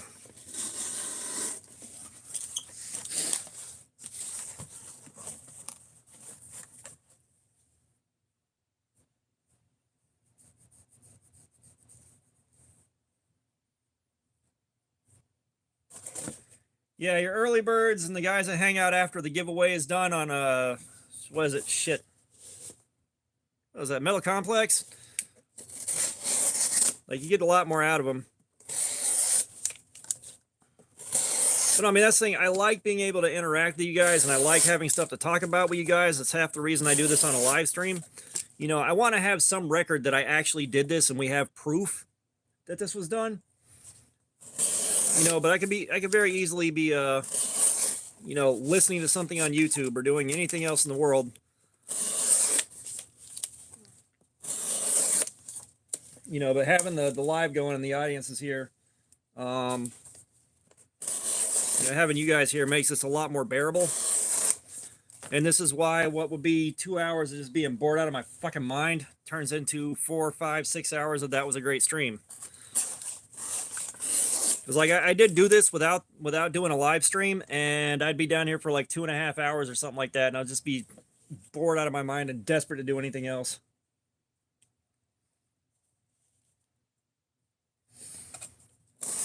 Well, this will probably be more than once a week this week too, because we still got I got the evening off on Thursday as well for the usual stream, and I believe the version we were looking for was LOSE.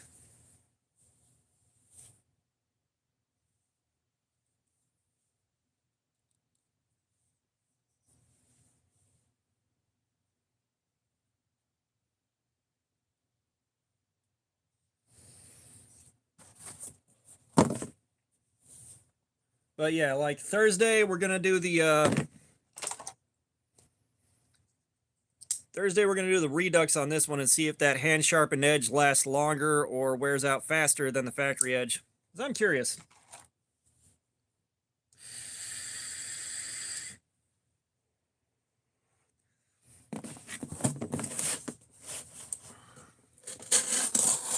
I don't remember the last time I like tried to sit in on a Neve stream. You know, like I've sat in on the Metal Complex streams.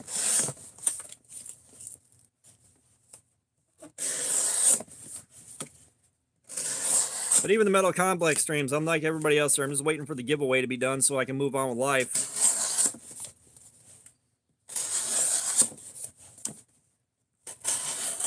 And I mean, if we need sharpening advice, that's what Outdoors 55 is for.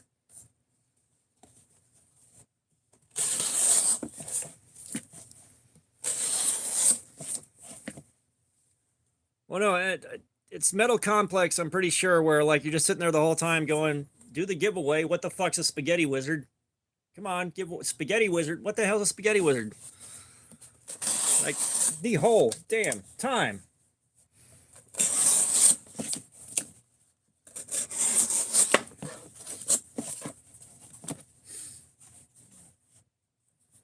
Oh, I definitely appreciate the sentiment. Trust me. The kind words are always appreciated. You know, but again, this is kind of the benefits of this being a small stream right now. You know, we got 15 people here. It's easy to read the comments. It's easy to respond to comments.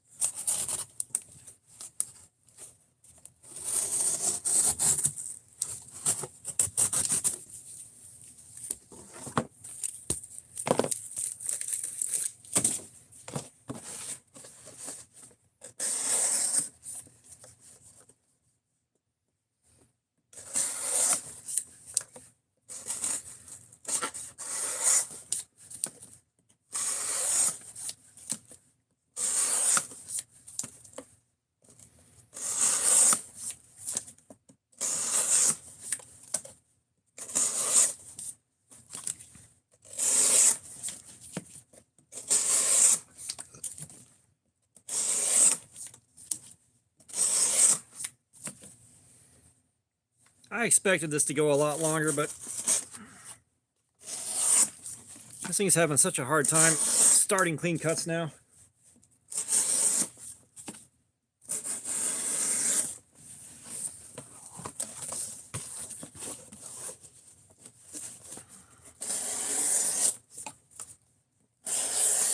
No, just remember, anybody in here comes in acting like an ass, Punisher still needs his first kill.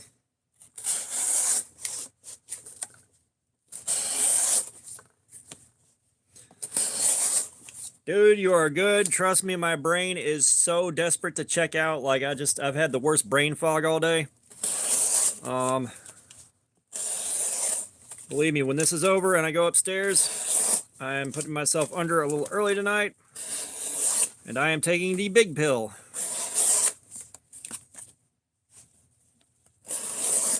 Because I've got 300 milligrams Seroquel, and I've got 400 milligrams Seroquel. 400 milligrams is left from before I cut my dosage back, but I still have a few left over for those days when I want to knock myself the fuck out and stay out for a couple extra hours. We are rolling up on that tonight. Okay, we're at the 3-hour mark. We're gonna take a rest break and see how the edge is doing, and go back in some more. I will say I'm starting to see a lot of ragged cut starts, so that's not a good sign.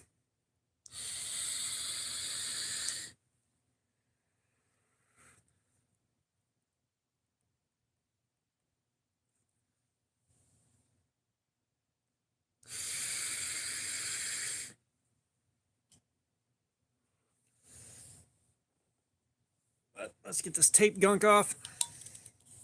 I'm trying to think of anything else interesting we can get into right now, because we kind of got into old video games.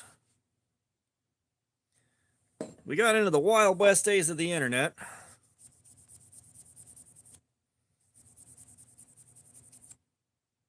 There's been about the average amount of knife discussion. What else we got, guys?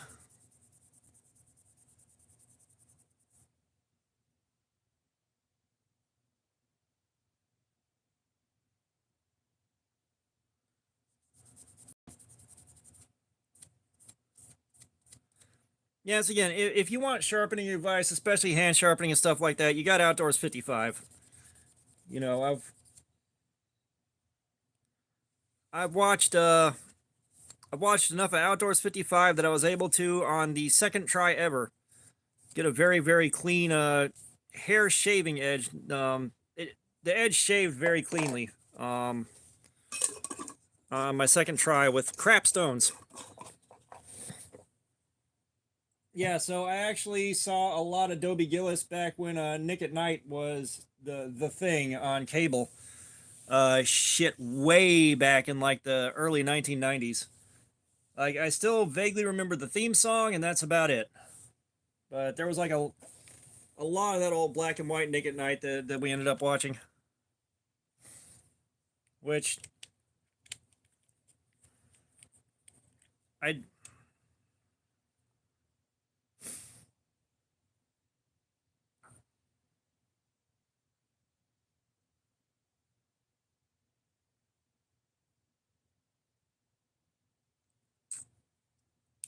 Full fire, I don't know who you're coming in here looking to piss off, but it ain't me. Pineapple's actually not too bad on pizza. I have no problem with it whatsoever.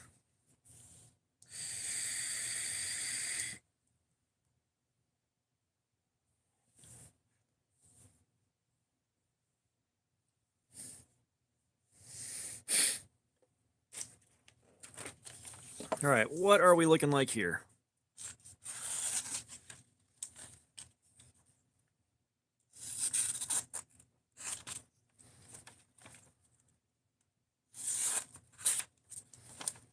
Okay, so the wear is exactly where it should be.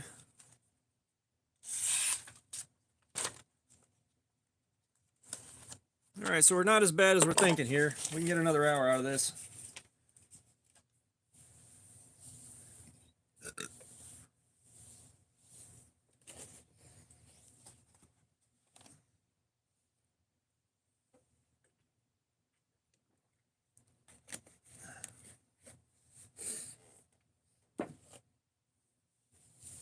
Now, I am perfectly fine with pineapple on pizza. It's not my go-to, but it won't hurt my feelings. All right.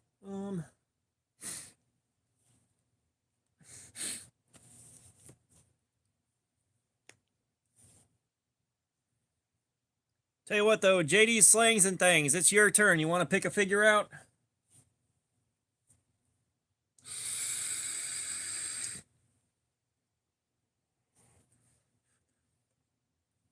Oh no, people that are okay with pineapple on pizza seem to be a majority or a minority. Just pick out a figure. You got ninja, you got robot, mummy, scuba guy, and alien left to pick from.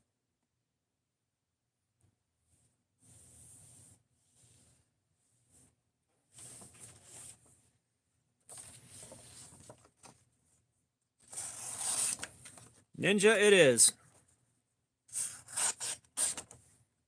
Okay, so the Edge is doing better than others have done at this point. We'll give it that. Well, I'm a fart ninja.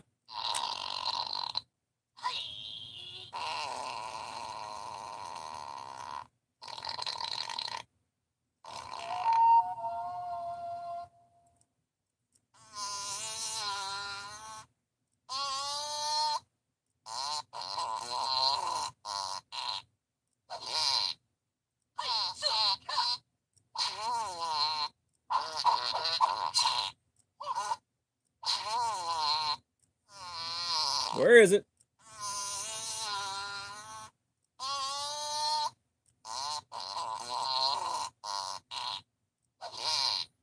All right, I give up. I got that on Amazon. But I lost track of what I was going to say before that. Guys, the brain fog is so bad today. God almighty, I have been out of it for the whole day.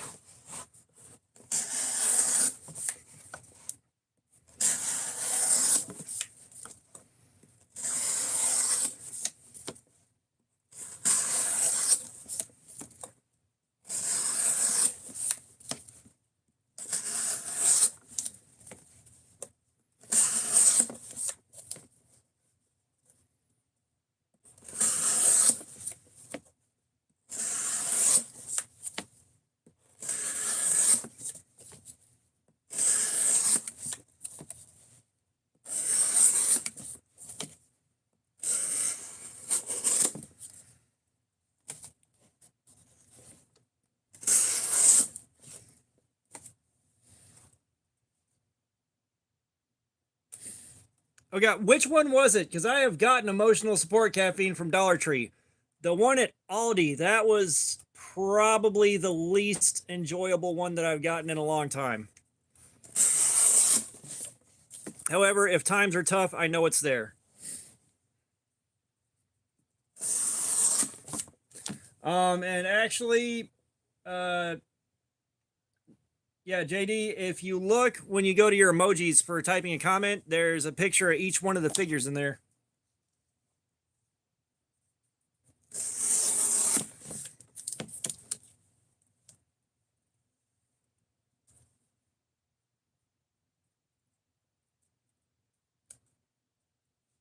No ketchup because ice cream doesn't have any bones in it.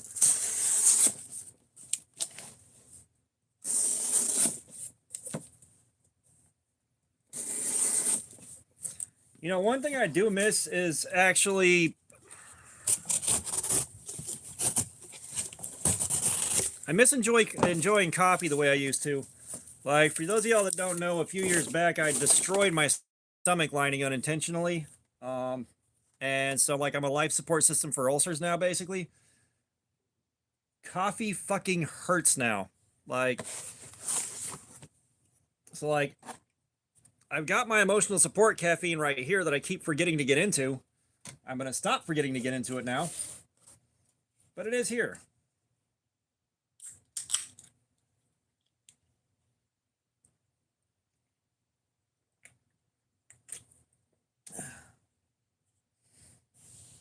Oh, no, no, no, no, no. See, I was warned. I was told continuing to take diclofenac sodium for a long period of time will fuck my stomach up. Yeah, instant coffee, like, I gotta be real careful with that. I used to drink like a whole pot every morning just to myself. Enough creamer and sugar to make liquid candy. I can't do it anymore. But no, I was warned, and I didn't listen because I didn't understand the scope of the issue. It's like someone telling you what a car accident feels like and then being in one. You know, it's that kind of level of understanding. Noah Brown, what's up? Um, I'm not quite smoking what you're rolling here. You wanna type that out a little clearer? Are you asking if we always do Walmart knives? If you're asking if we always do Walmart knives, no, this is not a Walmart knife.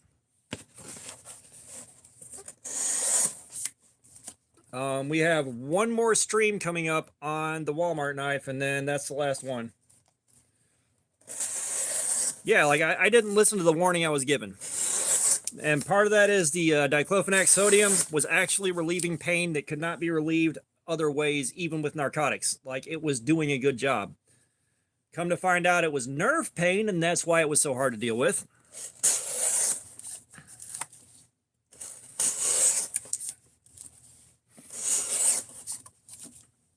Yeah, you'll have to wait around and win one in a drawing like everyone else.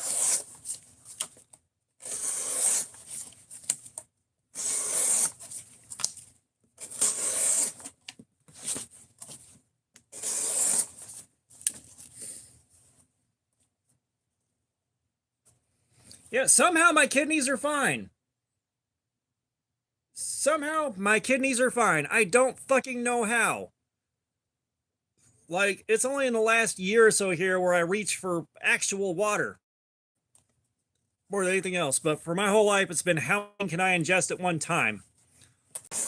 No, you must be new here. You poor sweet summer child. Yeah, I was like, how much fucking caffeine can I ingest at one time? Like Jolt Cola? I would buy like 7 of those and just spend the day nursing them the whole day, like nursing them the whole day. Now, I've passed plenty of tiny kidney stones, but you know, the only devastating kidney stone I had was because of calcium, not caffeine.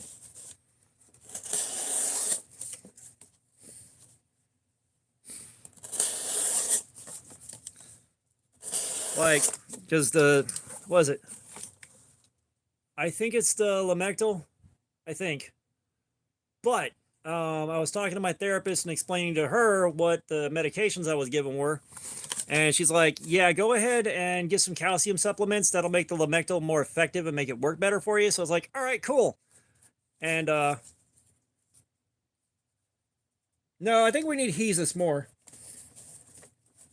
But you know, so I started taking calcium supplements at the dose recommended on the bottle. And within 2 weeks, 5 millimeter kidney stone. Let me tell you, kidney stones aren't fun. They are not fun. Well, what Noah doesn't know is my other stripper name is Read the Bible.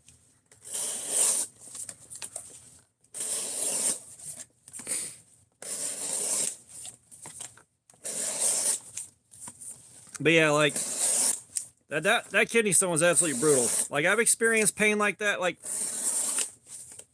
I have experienced ungodly amounts of pain over the course of my life. There's a reason I was able to sit very calmly with a kidney stone and wait quietly to get seen by the ER. There's a reason when I broke my wrist, I was okay even after 7 hours of no pain medication. All I said when they brought me to the back was, can I please have some pain medication? It's been 7 hours.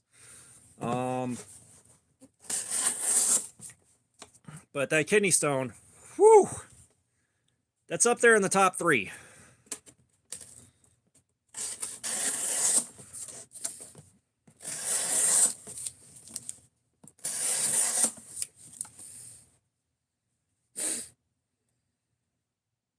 Oof.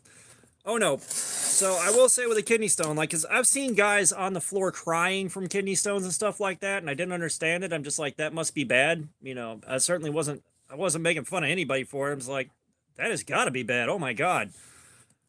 And then, you know, I had mine as like, I understand. One, my pain tolerance is fucking wild. Like, my pain tolerance is absolutely wild. It is amazing what I can do and walk away from. The reason that exists is not good, but you know, I'm sitting there the whole time like, I know why grown men cry because of these now. I understand, you know, and the worst it got me was I was laying down on the artificial couch in the waiting room of the ER, just please get me back, please get me back, please get me back, please get me back. You know, and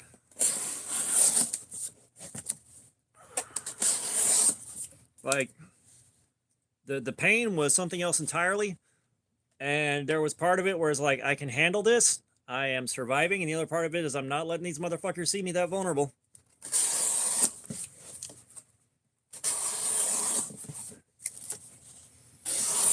And then, of course, my dumb ass goes in. Like, I think I went to the hospital. I came back and I was off the day after. But the following day, I went into work and I finished passing the kidney stone on the clock.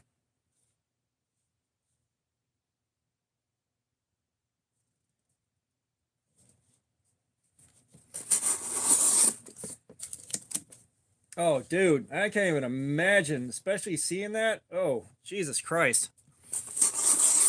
Other real bad one, I wound up with a...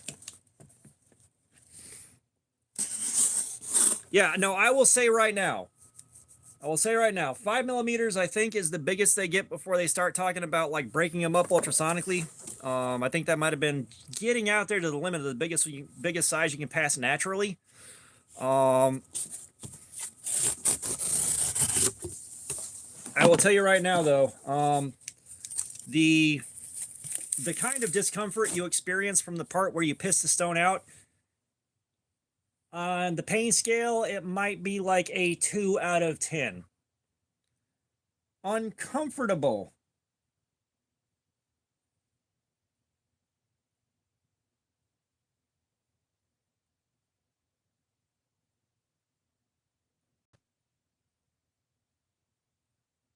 I know! I was waiting on that! I was waiting on it!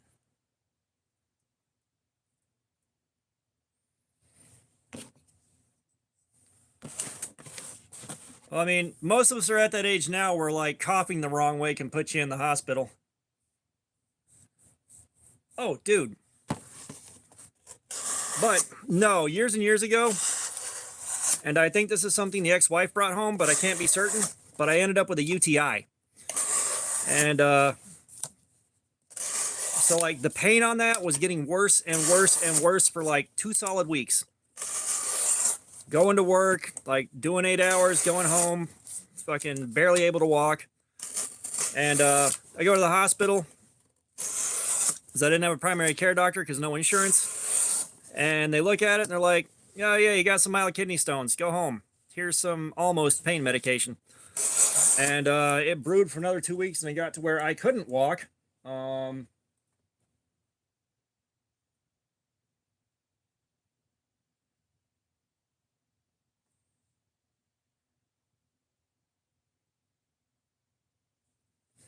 But I go back to the hospital and they look and they're like, on your records, it said there was bacteria present. I don't know why they didn't give you antibiotics. Like, who did this?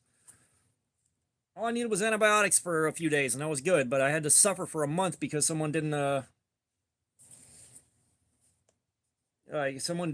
do their job, basically.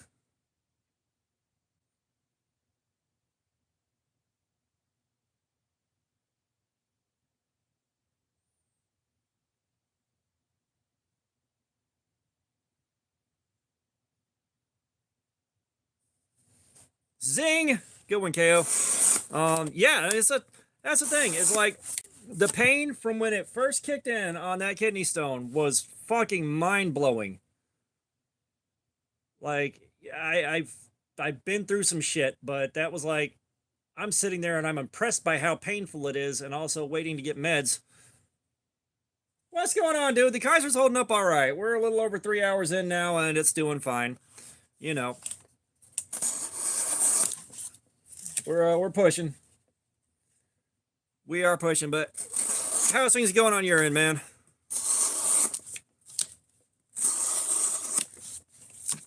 Yeah,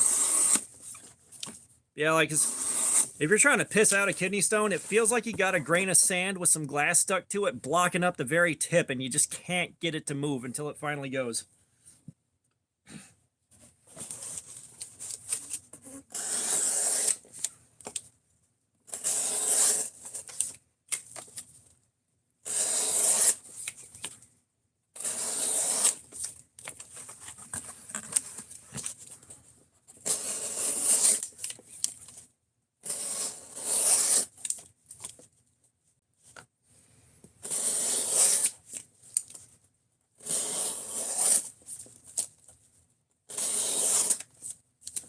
Like, no, I'll tell you, it was uncomfortable as hell the whole time because there was hours where it felt like something was caught in there and I couldn't get rid of it. You know, like, you know, every second that it's there.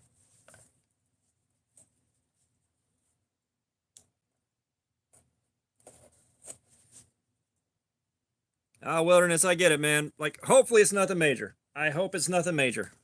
But we've already been around the block for porn, Faces of Death, Rotten.com, dial-up internet, old video games. We've been everywhere, man. Kidney stones.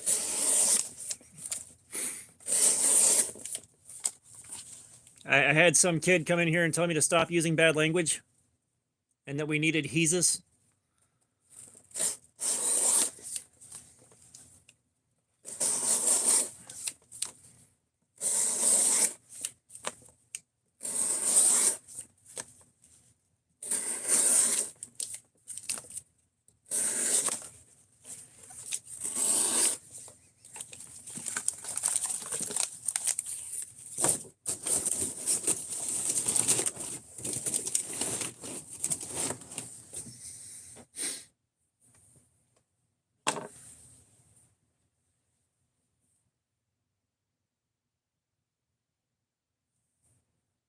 And by the way, the intake air temperature sensor did not fix the truck. My check engine light is back on. It lasted about 75 miles.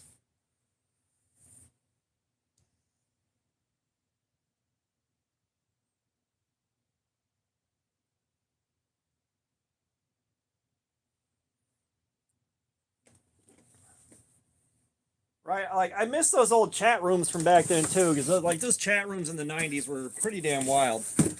Like if you wanted to have like a, if you wanted to have a profile picture, basically. Oh, dude, that's a bummer, man. That is a bummer.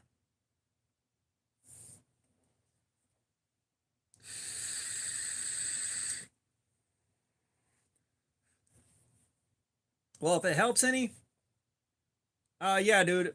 Believe me, when I replaced the air intake temperature sensor, I disconnected the battery, I let it set, and plugged it back in. So, if that didn't get it cleared and keep it cleared, it's not staying cleared.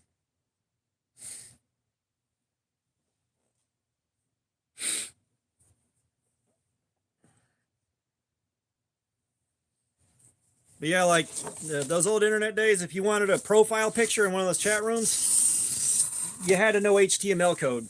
I got pretty good at it back then, and of course, none of those skills apply now. No, it's an evap code. Somewhere the system's losing pressure in the fuel evaporation system, and I don't know how the fuck to begin to track that down.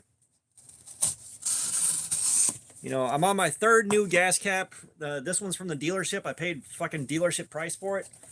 None of the other gas caps I've tried worked either. I've done the evap canister in there. Like, I don't know how you would begin to chase down something like that either. And of course,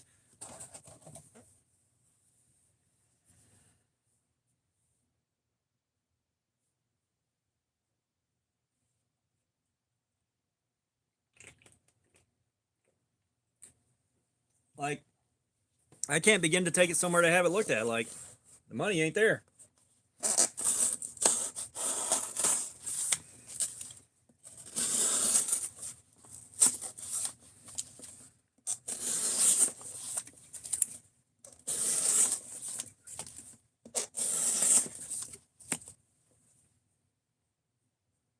Oh shit.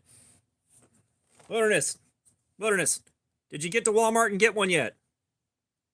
Did you get one yet?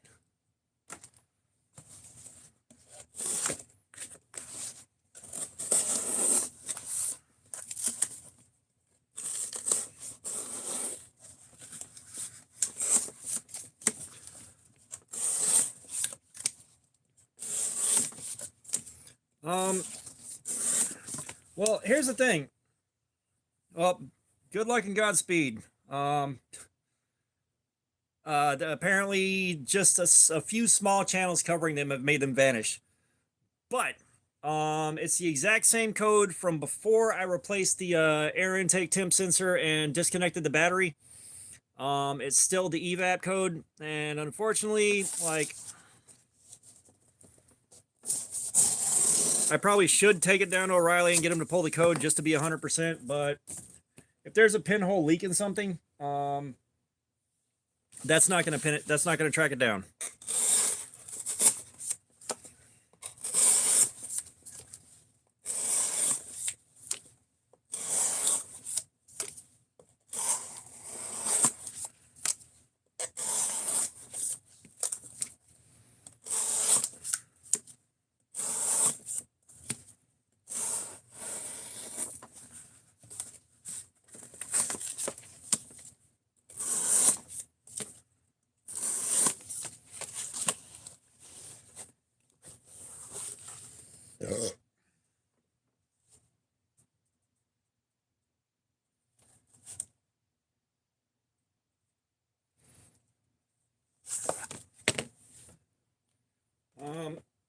Hang on a second.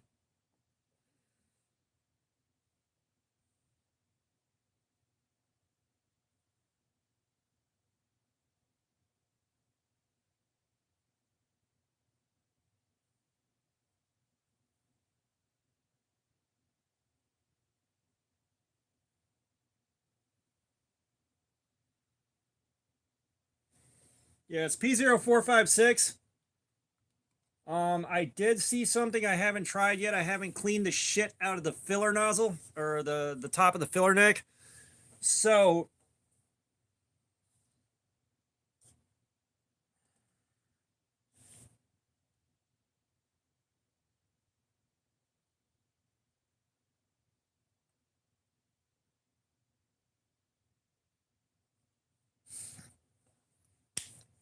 yeah, well, while I looked to see which code that I had in my search history, something came up that I had never seen before, and that's somebody with a rag cleaning out the neck right there where you screw the cap in.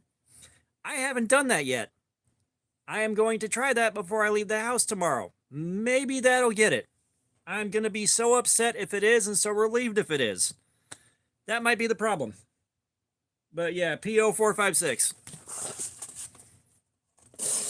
03 Dodge Ram 4.7 Magnum.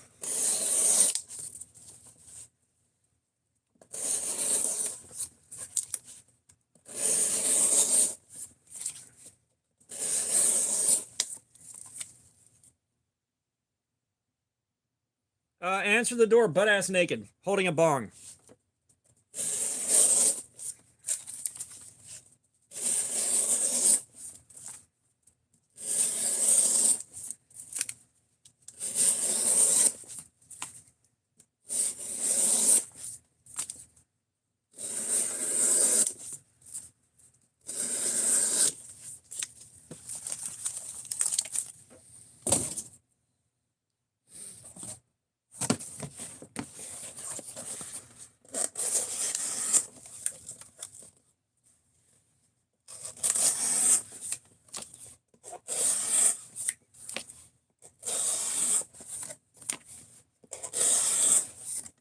I mean, holding a gun and saying, get off my property probably works pretty well too, if I had to guess.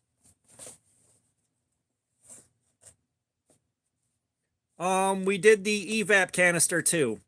Like I said, I'm going to try cleaning out the filler neck and see if that does anything. It might. That may be the issue.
Sorry, give me a second, guys. I'm trying to make sure I didn't just paper cut myself wide open on that cardboard.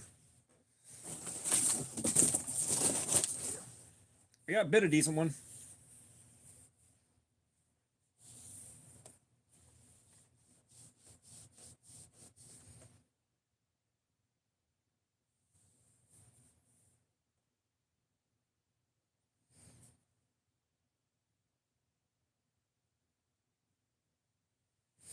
Yeah, no, Outdoors 55. His channel's fantastic.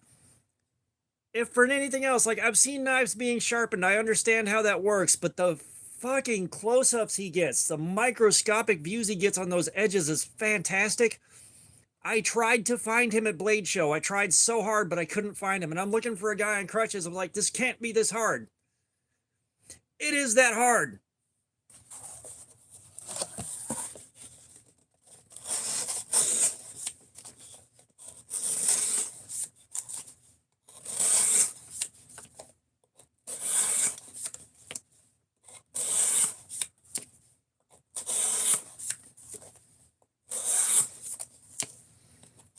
You know, maybe I'll have some better luck and maybe I'll get enough channel growth between now and Blade Show 25 where I can actually say, hey, I'd like to meet up with you when he wants to, or at least there's some impetus for it.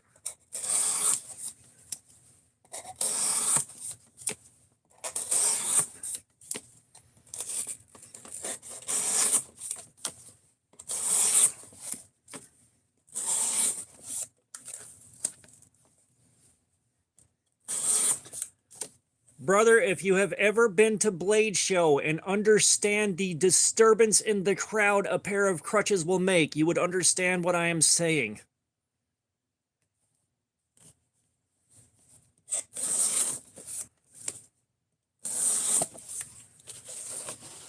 Yeah, now.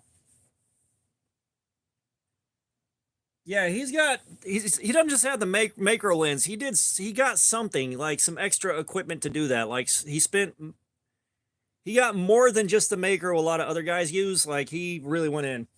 And Wilderness, I will say, if you didn't see the comments on the last video I dropped last night after work, somebody that works at Walmart said they're not treating these like seasonal items that are going to disappear. So there's a good chance they'll actually be coming back in stock and be carried regularly. So hopefully everybody that wants one can get one eventually. I will say though, don't drive 40 minutes out of your way to get one. It's a $10 knife at the end of the day. It's a cool little treat. It's a cool trinket. It's fantastic for what it is, but it's a $10 knife. I love it, but even if I wasn't making content on YouTube with this thing, I wouldn't be that worried about it.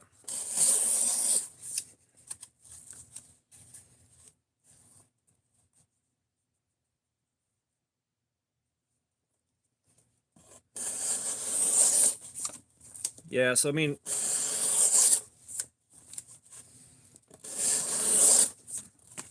oh, believe me, I wouldn't have bought another one outside of just I needed to see if that 7-hour run was a fluke or what the hell's happening there. I still don't understand how and why it did that.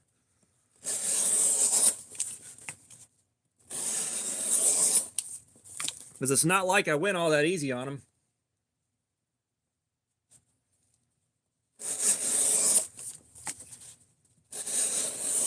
Yeah, like the emergency I forgot my knife in the truck right now is an SOG Kiku clone that Rich at Ace on Knives sent me when neither one of us knew it was a clone of the SOG Kiku.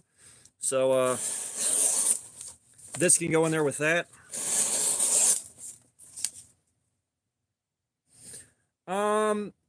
Outdoors 55 is using far nicer equipment than a phone to record his stuff. Like, he has got a full-on, high-quality, professional filming setup in his house.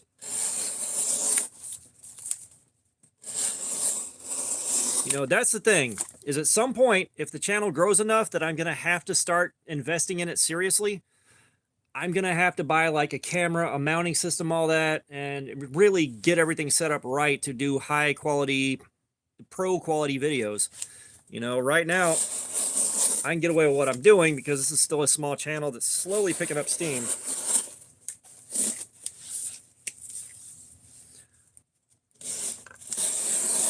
Well, this is more, at the moment, this is more reminiscent of, you know, over Christmas when they dropped these guys for $5. You know, same hype, same panic, same freakouts, same, I've driven to every Walmart in 800 miles of my house and they don't have one. You know, it's just, that's happening again. The video you uploaded last night, I'm assuming I left a comment on it. I know I've watched everything of yours that I remembered to check out when it popped up. Bros supporting bros, but what's up? What's up with the video you posted last night?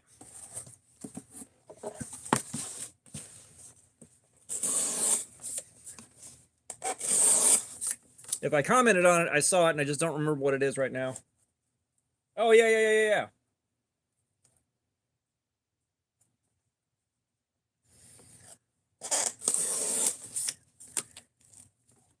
Yeah, I watched it. I just don't remember what it was, because, again, bad brain fog. Anyways, why, what's up? Okay, so those are channel members. They have channel memberships.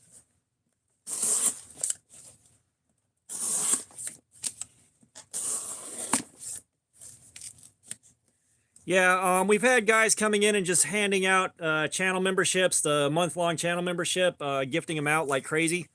So I got a bunch of channel members, which is why we had the...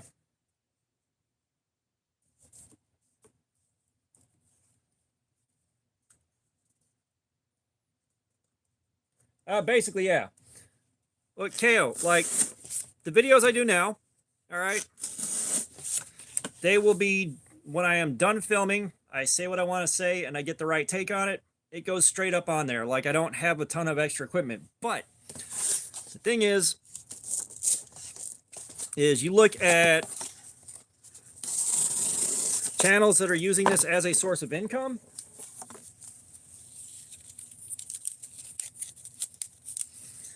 You know, channels that use this as a source of income, or guys that are doing things right. Like, they have full-on cameras. Dank Pods may have the best setup possible for what we do here. He's got an iPhone and an iPad that and an iMac that all communicate with each other, so he can film, shoot it over to the iMac, edit it, get it put together, and then upload it. But oh, nice, Yako. I'm not sure who gifted the membership, JD. That was either Full Fire or BEEDC, I think. One of those guys did it. You know, I said it's those guys doing the gifting out memberships and the guys doing the super chat that have us at $215 towards our sharpness tester. You know, guys doing that are helping the channel out an ungodly amount. Yeah, CRKT has been in Walmart forever.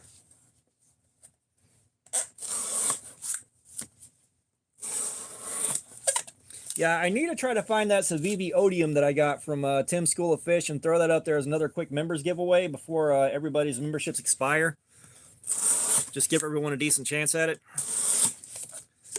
Because, like, I know a lot of you guys, you know, don't have the money for or the desire to pay for a monthly membership. I understand that completely. You know, I don't have a membership to anyone else's channel. I didn't even put... Like, I'd love to put a membership on my alt that I'm moderating on this, but I'm not going to give YouTube, you know, 60% of that for no fucking return.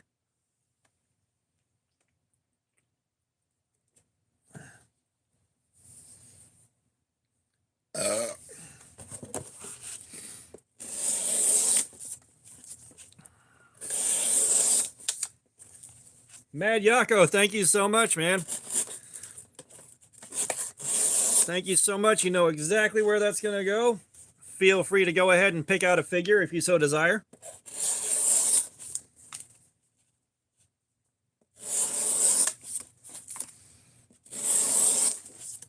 Yeah, it's true YouTube takes it, but that's the most straightforward way to do it.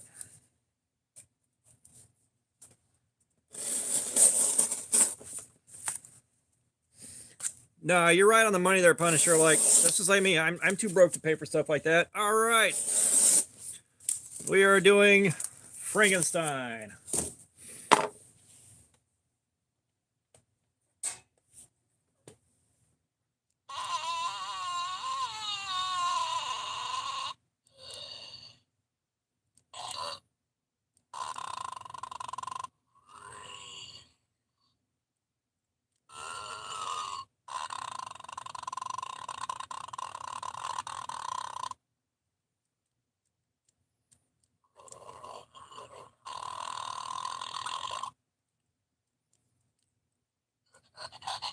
There we are.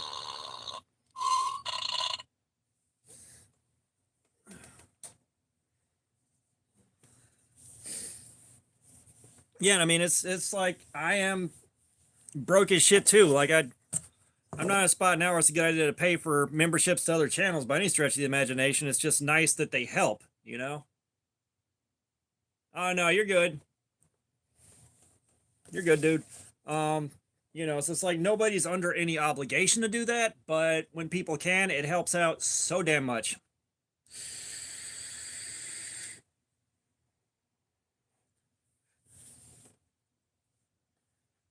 Um,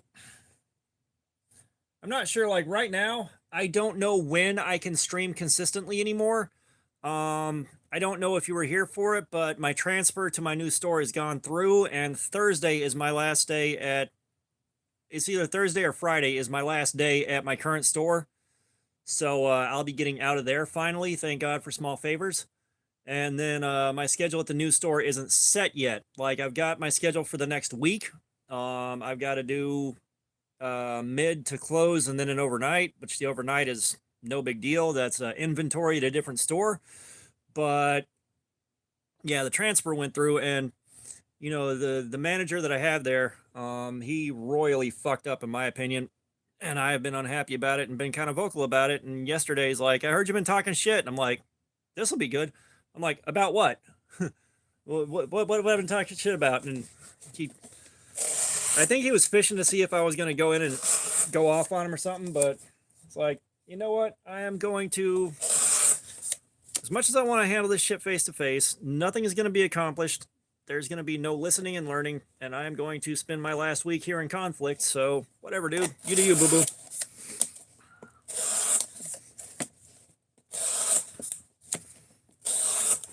Every time I get myself geared up or like, I'm going to start some fucking conflict, I'm tired of this, I wind up just not doing it.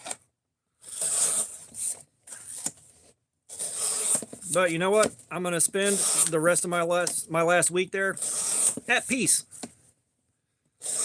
I've got 3 working days left at that location. JD, I have no idea how many cuts we've done. There's no way I'm going to try to keep track of that. Oh, no, like, nothing's going to happen with him. Like, store manager, I let her know what he did because, he threatened me that he was going to come in and watch the cameras to make sure I didn't use my crew to get shit done in the back. It's just, one day he arbitrarily decided we're no longer allowed to use our crew to help us get the back room cleaned up after doing the ad set, which is a nightmare. And then he's just like, they're just like, I lost track of my train of thought. Either way, he threatened to come in and watch the cameras the next day to make sure that I wasn't using my crew to help get shit done in the back. It's now only a team lead is allowed to clean things up in the back room. And it's like, bro.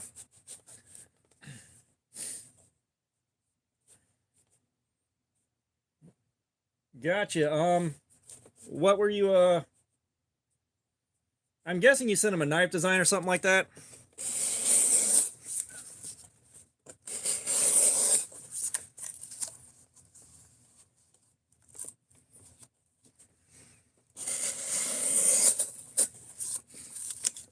There is that. But, he starts threatening to come in and watch the cameras to make sure I'm not getting help cleaning up the back room. I was like, that's it. I'm either transferring or I'm finding another job.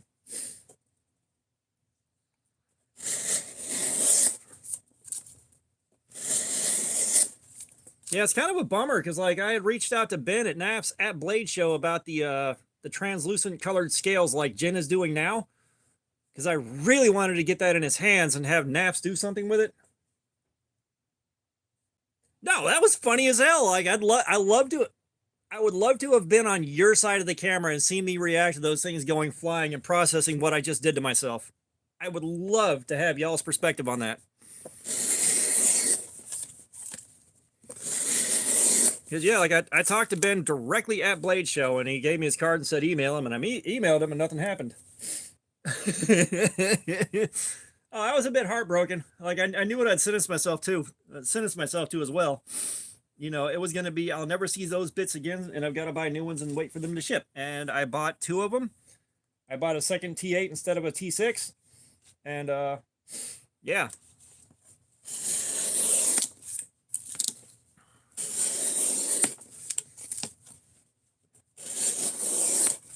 So I had to order, like my T8 and my 3mm blade driver showed up, and I needed a T6 and not a T8. So I got two T8s, but I need that T6.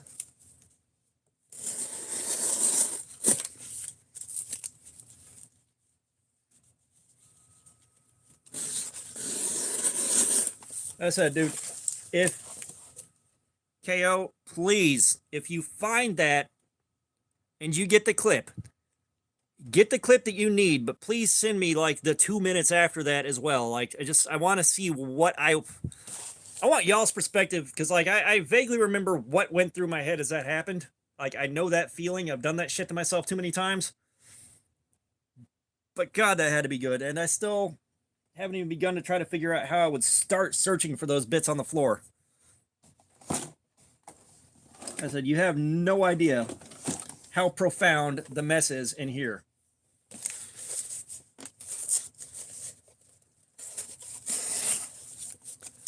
Sir, the magnet on a stick will not help until I remove, what are we at to now? 1, 2, 3, 4, 5, 6, 7, 8, 9, 10, 11, 12, 13, 14, 15, 16, 17, 18, 19, 20, 21, 22, 23, 24, 25. 25 boxes filled with shredded cardboard. Stacks and stacks of uncut cardboard boxes. I have got all kinds of shit on the floor under them. I have got boxes full of knives and random shit under the table that I record on. Like, it's not that I don't have a magnet. It's that I don't think you understand how profound the mess is in here that I would have to remove before the magnet on a stick could be used anyways. Henry, yeah, I saw that, KO. So no, the boxes will go back to work and go in the baler there, so that they can be recycled. Like the boxes all come from work, and exactly, Punisher, exactly. But they come from work, and then I take them back to work and throw them in the baler.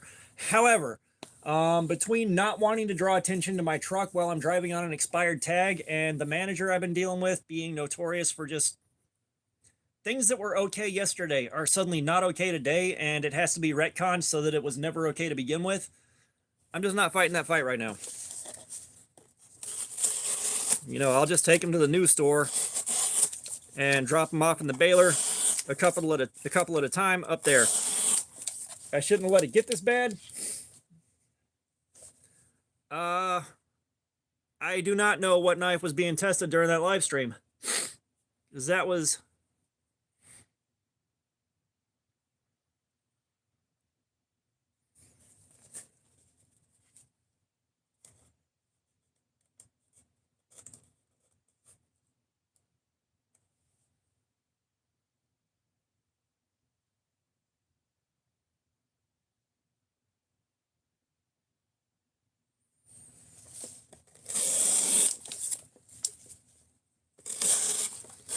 Was it the first Ozark Trail?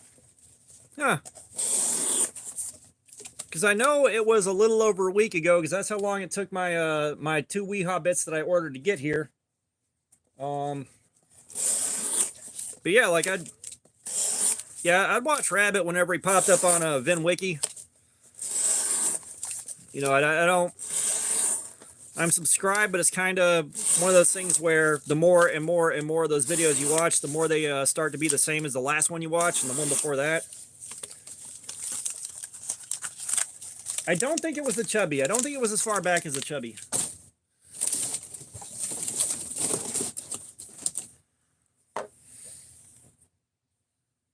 Oh no, dude knew how to tell a story. Like, that's one of the things I appreciate. Like, you know,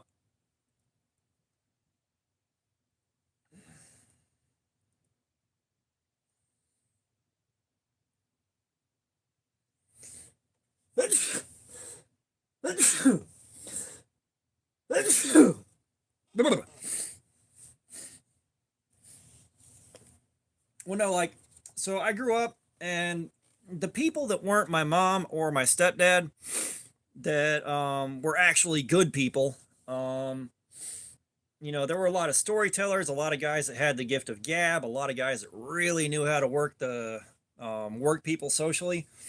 So, those are the guys I looked up to. So when you have guys like Rob Pitts showing up and all that, like guys that know how to tell a story and know how to talk to a camera, stuff like that, it's like, this guy's actually impressive. Like, he's good.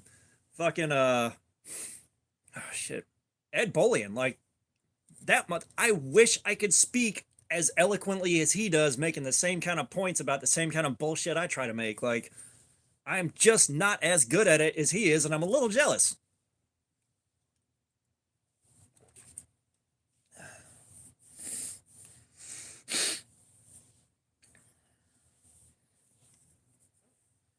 Yeah, I mean, wilderness bushcraft is most likely right. He's his mind is quite sharp.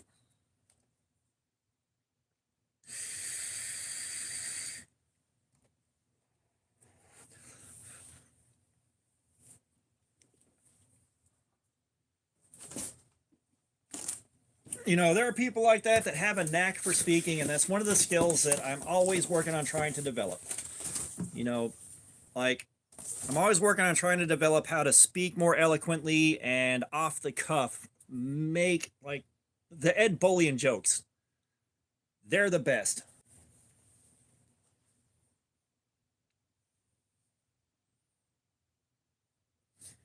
Yeah, and this thing is set up for Wii Hobbits. So I got to get the Wii Hobbits for it. It's off balance as hell. Like, now that the two bits are missing, it doesn't spin for as long and it rattles and you can hear it. It ain't right. I need my bits back.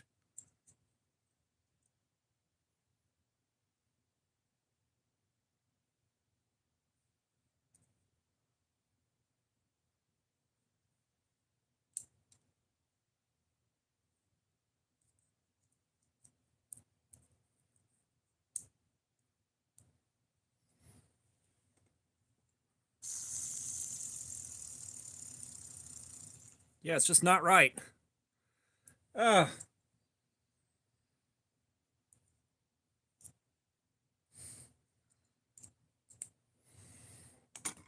yeah, no, I put the O-rings back. I might not learn everything quickly, but that was a one-time mistake.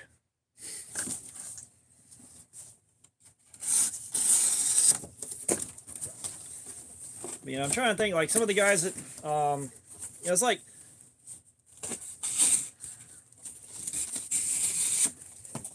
like when I'm trying to establish a presence on camera, like when I'm doing a long form video or something like that, I'm trying to think, you know, AVE, like if you're familiar with him at all.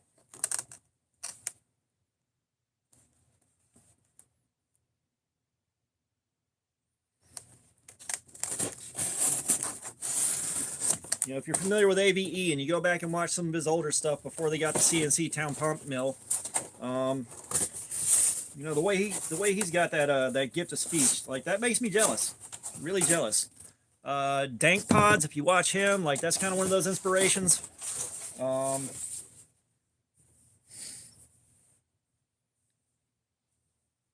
Oh, that Naps driver is awesome. I love that thing. First year at Blade Show, I saw that, and I think it was Wilderness Bushcraft. I think Michael was showing me that thing, and I was like, I want that, and I didn't buy it. So when I saw it last year, yoink. All right, see you in a bit. But yeah, like ABE, like, and he was a lot more awesome before the fucking CNC mill. Like, once he got the CNC mill, the videos slowed down to next to nothing, and they're just, here's video with classical marching music of the CNC working, and I'll say a few things. Yeah, it's just, once he got the CNC thing, like, it went silent. I don't know if, like, he's doing videos elsewhere or something like that, but it's just like, bro, where's Bolter? Where's the good shit? Dank Pods, that's kind of a huge inspiration. That's actually, Dank Pods is why the Dragon magazines wound up there. You know, this old Tony trying to get some of his style bullshit in there too.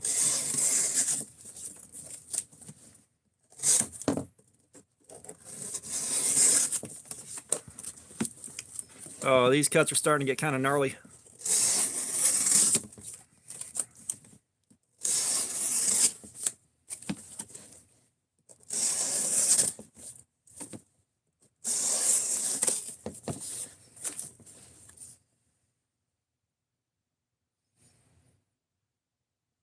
Yeah, I didn't know about dew claw moving.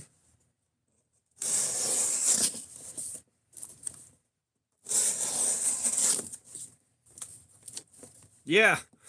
Well,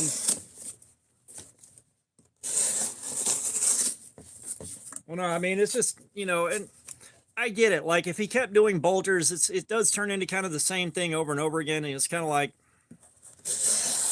you know, anybody does anything that becomes kind of the same thing you did 2 videos ago over and over again.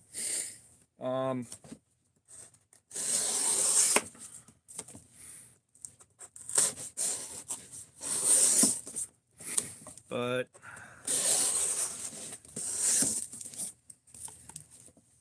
he'll be back in about 30 minutes here. He's got to charge his phone some.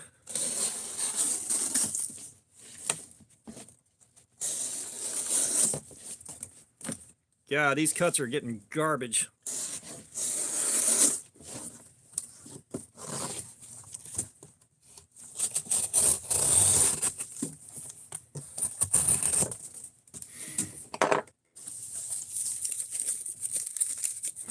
I'll tell you what, we're going to check on the copy paper because that's the only thing we have to test with right now.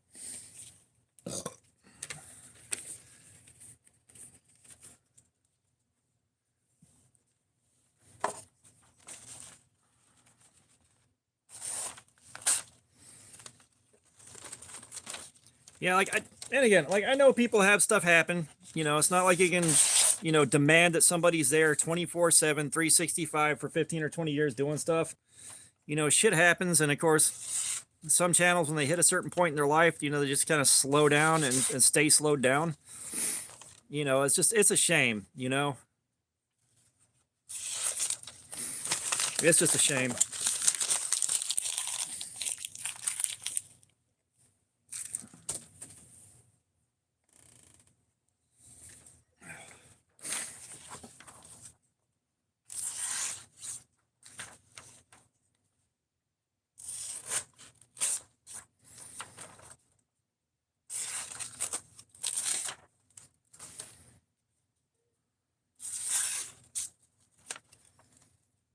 Yeah, so we're kind of at the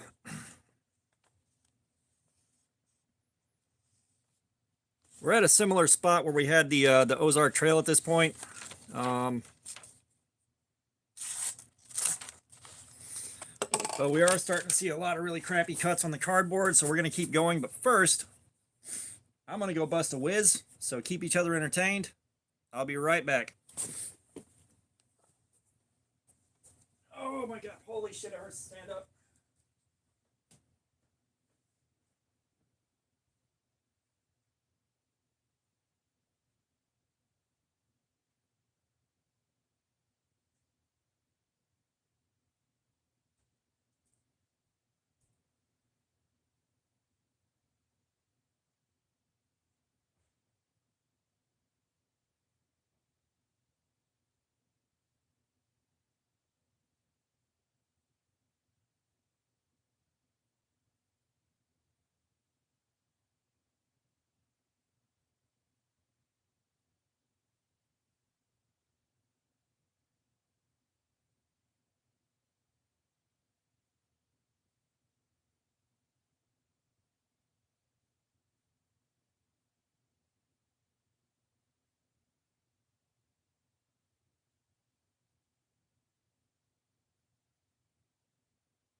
Okay, okay. I'm back. I'll go anywhere. I'll go anywhere.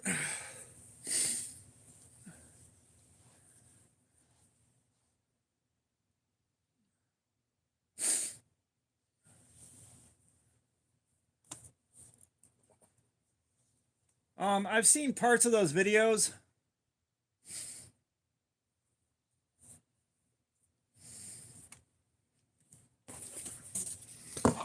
I've seen parts of those videos, but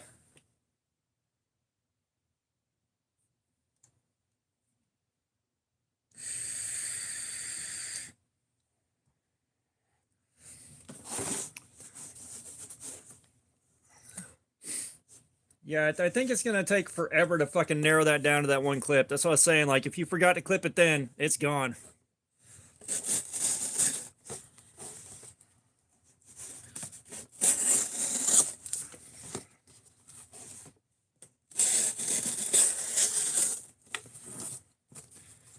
Yeah, I want to say that this thing is kind of cooked.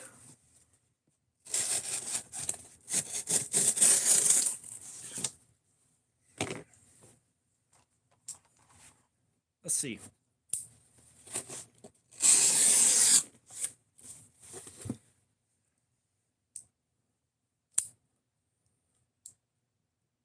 I don't believe that was 3 weeks ago. Um, let me see.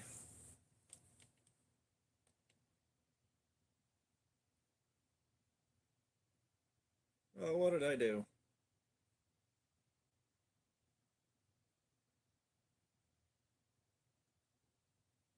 There we are.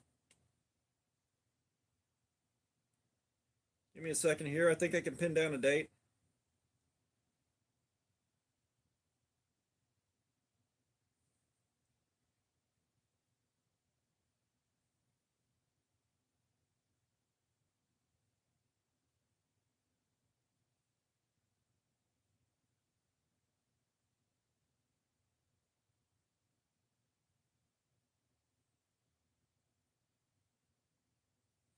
Okay. August 16th.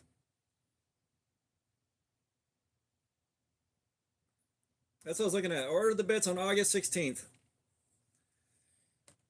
Yeah, so that's the thing, is like, we can still get an okay cut on copy paper. Usually that will show some damage fairly fast. But in this case, like, you can tell, these are the cuts we're getting off of this versus this chaff that I sharpened ages ago. There we are. Which I'm not even sure. Oh, yeah. Oh, no, I made a nice sticky edge off of that one.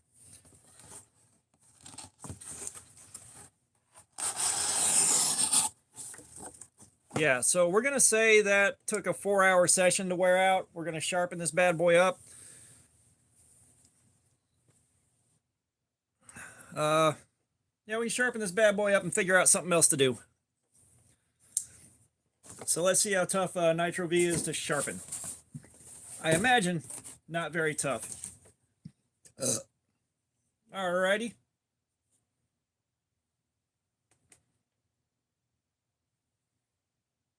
Let's see.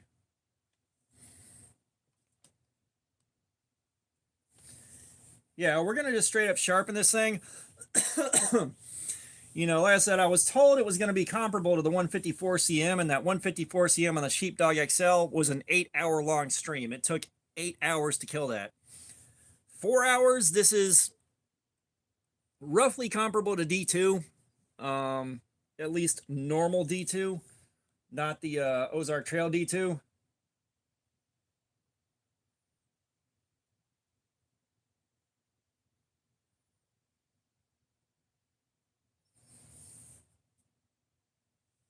What, the members only giveaway? That already got picked, dude. That was members only, so that's why you didn't see that video drawing. I did the video announcing it, so if anyone wanted to become a channel member before the drawing was done, they could do it. But that is done and done. Yeah. And the good old-fashioned healing box.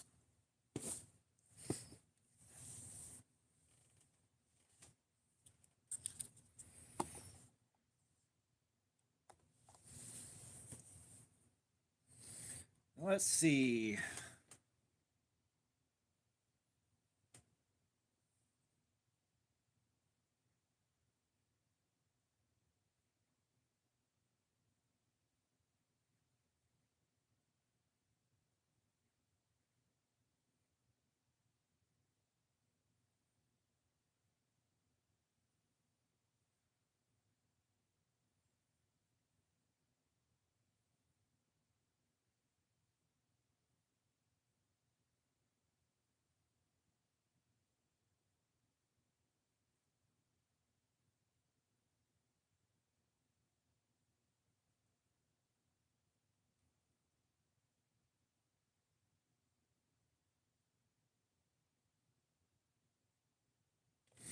So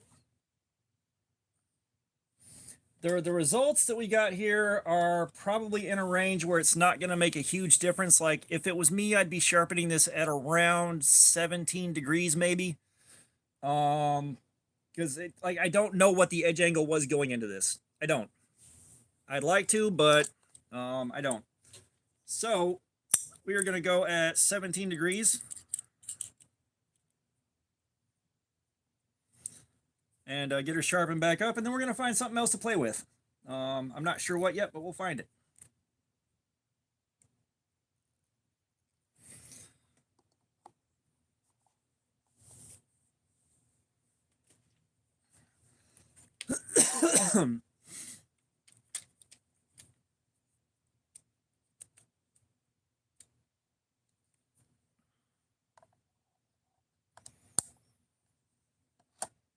Well, we pulled the plug on the edge. The cardboard was just not showing any promising signs.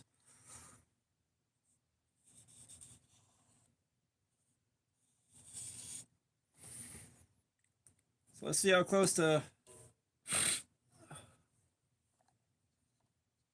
So you'd be looking for one, I think, from August 15th. Let's see how close to 17 degrees the factory edge is.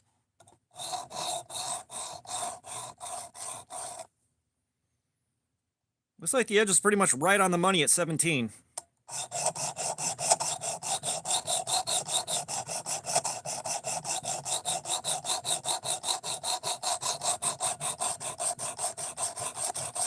Yeah, so if that was the first Ozark Trail stream, then yeah, that makes sense.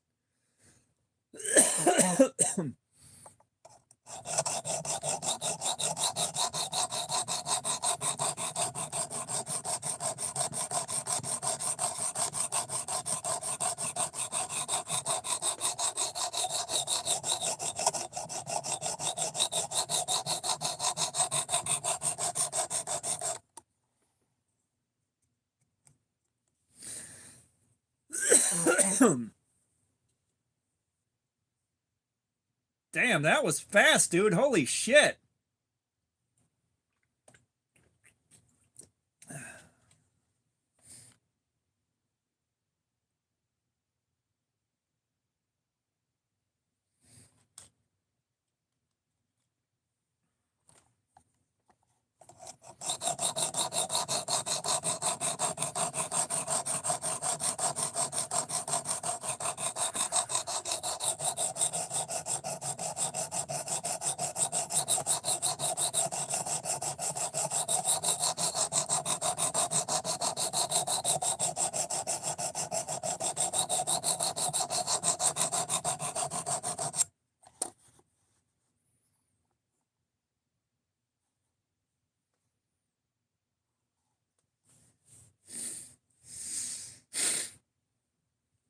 Yeah, dude, that was impressive. I think KO is gonna be feeling bad for an hour or two.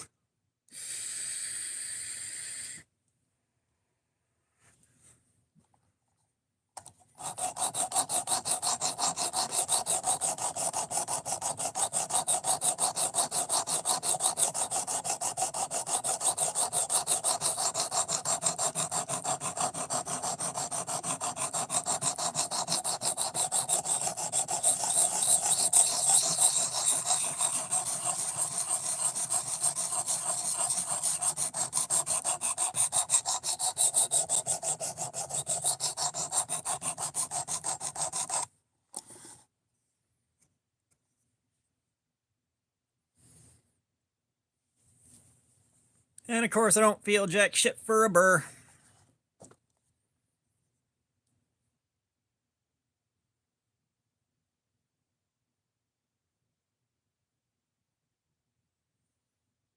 But I am just starting to see one. All right, we can work with this.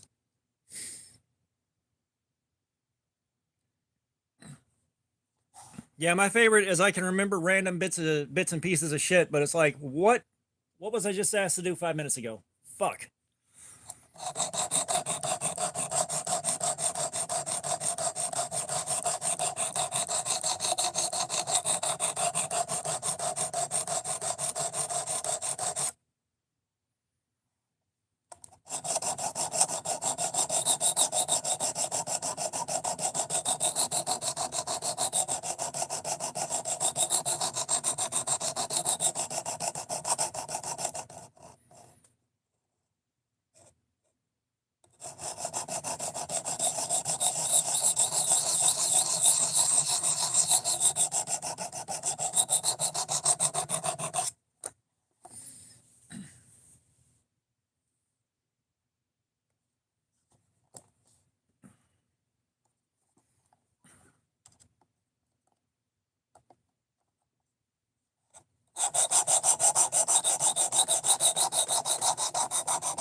Oh, I know that pain.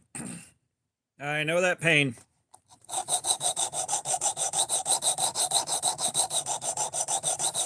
You know, that's part of why the areas that I spend my time in stay a complete disaster is because I can remember where shit isn't a mess.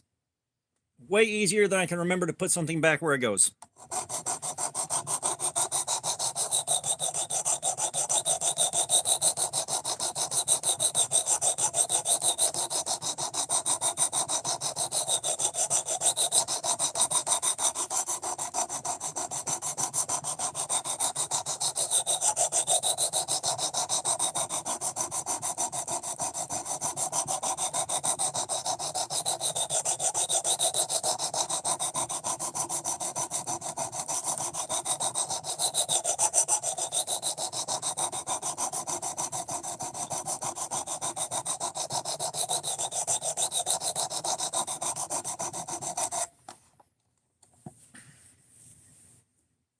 Oh, nice, dude. Nice. If you'd be so kind, shoot that to the email while you're doing your thing with it. Feel free to upload it and use it on your channel. You are more than welcome to use it on your channel. I give you the green light.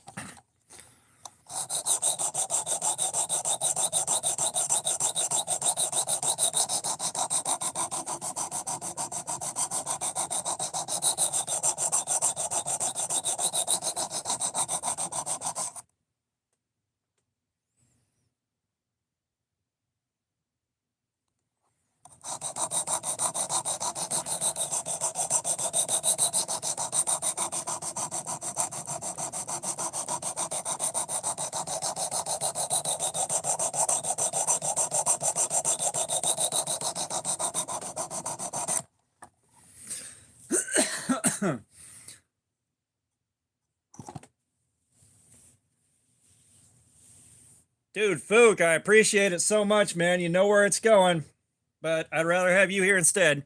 You want to pick a figure?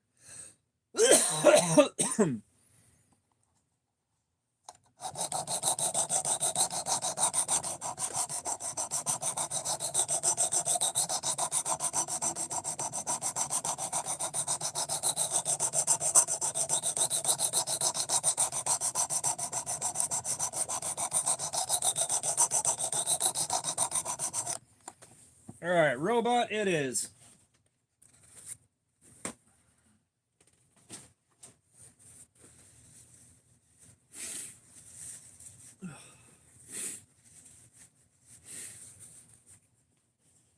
And you'd be astounded how much your nose winds up running when you're doing this because it's so much fucking cardboard dust.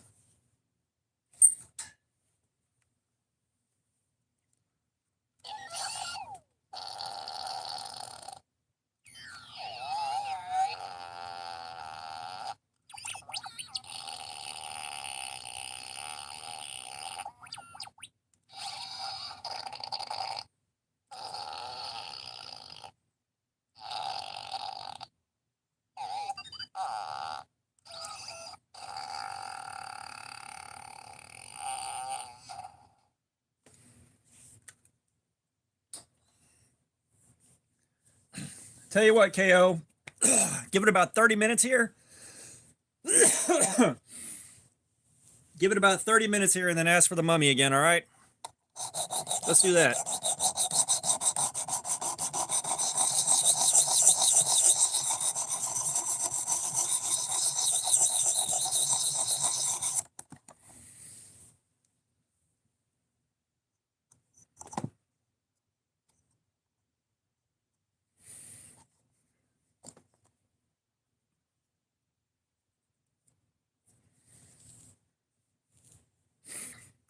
Gotcha. Well, still, if you remember to ask in about 30 minutes, we'll do that one.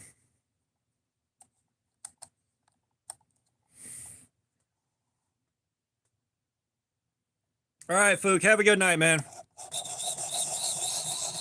As always, I appreciate you.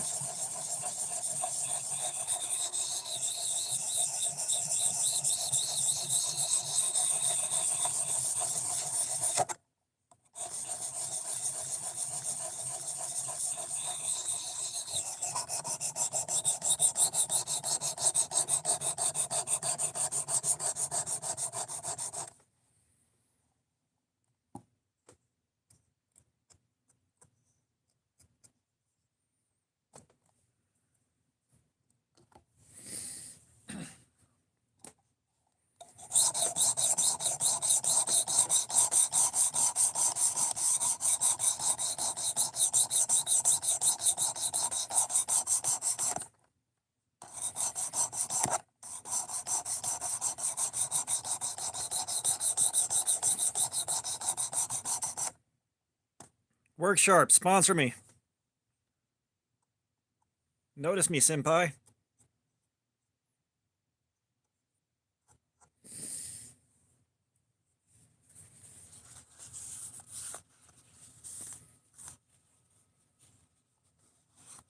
Oh yeah, no, mine are run out of steam too. It's not just you.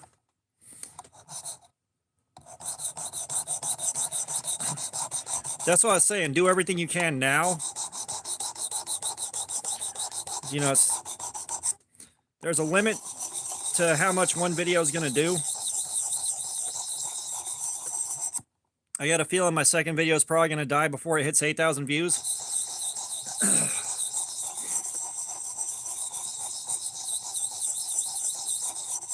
You know, the one I did last night just talking about it, probably won't do nearly as many views as the second video did.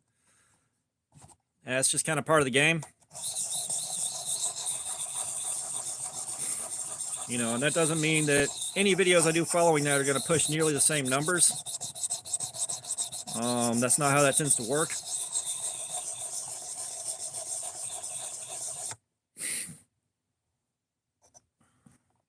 Yeah, I think, well, you saw the numbers on my second one at least a day ago.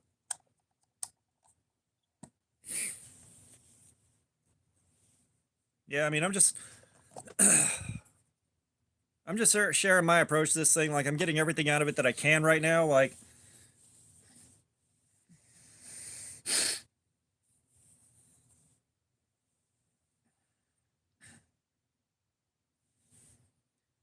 yeah, no, max level EDC, he did his review on it, but I posted my results on the, you know, because he had asked for someone to do some edge testing on it. He wanted to see who was going to do it.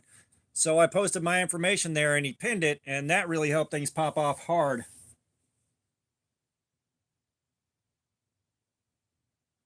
The blade isn't necessarily that much taller than anything else out there. You know, it's the same height as the Ozark Trail Knife blade. So yeah, no, max level EDC pinning my comment was part of what sent a shitload of people over to my channel and sent my, like, I went from 1430 to I think I'm around 1650 now, like over 200 subs in like 2 days, basically.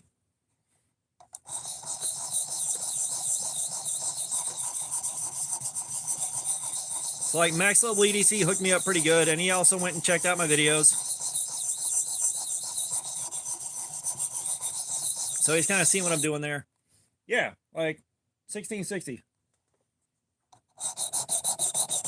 Because I think that was Joseph Garcia again that put me onto the fact that Max Level EDC did his video.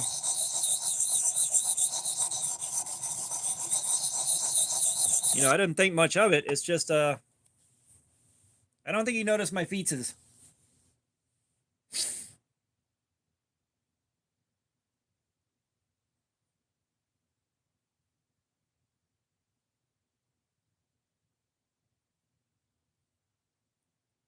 Brother, I don't even remember that one.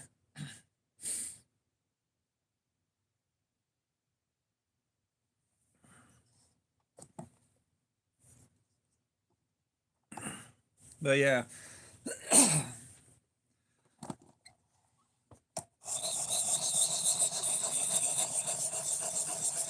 Well, I think he liked the fact that he liked the comment, or he liked when I was asking if the first one was quenched in the tears of Chuck Norris. You know, I didn't realize it was that big of a channel. You know, I'm watching the video, kind of seeing what other people think about it. And then he's just like, you know, I'd like someone to do some edge retention testing on this, see how it holds up. And it's like, wait a second, I already did that. Yeah.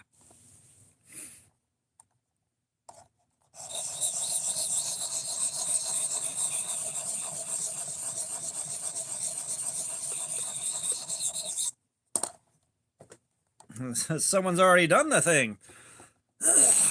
You know what I mean? That's the thing. Until there's another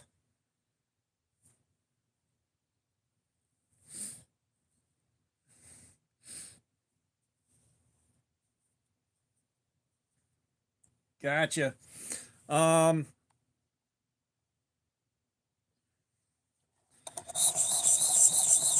You know, until there's another drop like this somewhere, like if Harbor Freight drops another if Harbor Freight drops something comparable to the Ozark Trail for $10 and I get in the door early on it, you know, I'm probably not going to have anything else take off like this for a while and,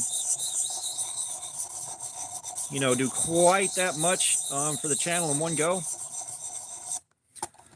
So, like, I'm going to have to be early to a few parties to get back on top of that again.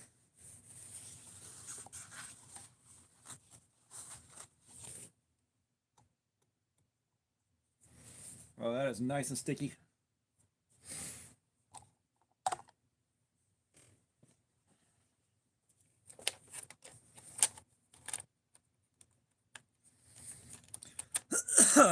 And you know, there's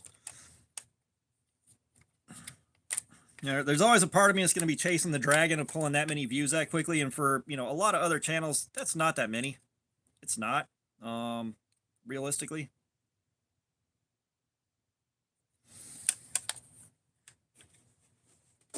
You know, for a lot of channels, 7K on a video is kind of disappointing. Well, I'll tell you what's hilarious. You know, completely unrelated to this field, but channel Braille Skateboarding. I don't know exactly what happened there, but the guy that owns and runs the channel, Aaron,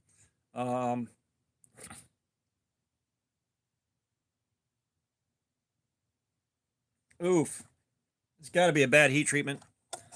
But he fucked a lot of people over while he was winding the channel down. Apparently, just dropped everybody all of a sudden with no warning and no discussion. But I think he went from having like 4 million plus subscribers and his videos getting tens and tens of thousands of views to 7,000 per video. Like, I have never seen a channel's entire fan base turn on him quite that hard in one go, ever.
All right, guys. What else is interesting? We got to keep the chat going.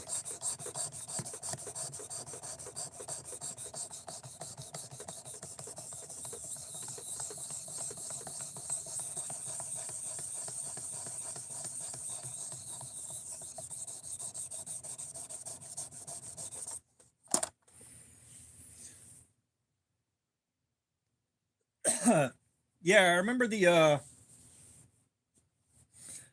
Roxxon guys, and that table that I was looking for from Blade Show 23 was a Roxxon table.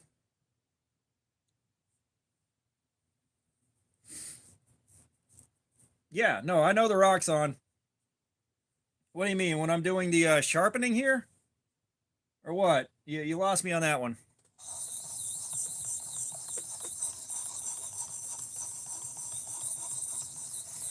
Oh, so right now, the work sharp, it starts at 220, then 320, then 400, then 600, then 800. Goes to a ceramic stone, and then I go to strops, and it's like, I think 24 micron to 14 micron to 10 micron to 5 micron to 2.5 micron. So the 800 is the last grit before it's just a ceramic stone.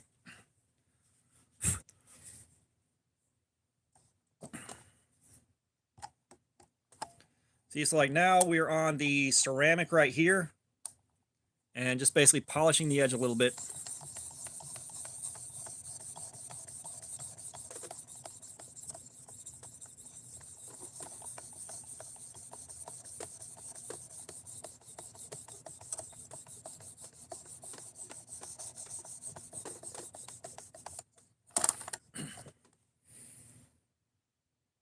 No, this is not coarse. This is incredibly fine.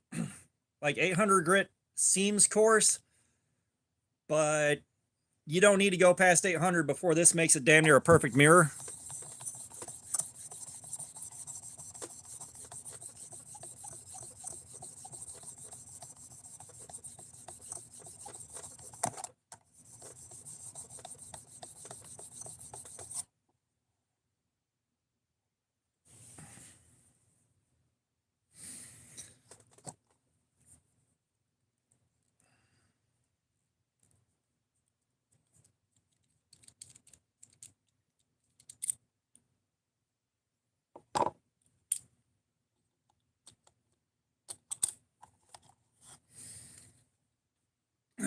Oh, no, no, no, no. Coarse edges might last longer in some cases, but like, so I did this with the Harbor Freight multi-tool, or not multi-tool, the Harbor Freight Gordon knife. If I remember right, that thing went way longer on the mirror fine edge that I did than it did on the factory edge. It was a lot coarser. Um, you know, and personally, for my everyday carry and day-to-day use, I very much prefer a fine edge. It does what I want it to better than a really coarse edge. Um, you know, the coarse edge will just let it bite into some materials easier. What you're thinking about is your sharpening angle. All right, a 19-degree edge is probably going to last significantly longer than a 17-degree edge. It will not cut as finely, however.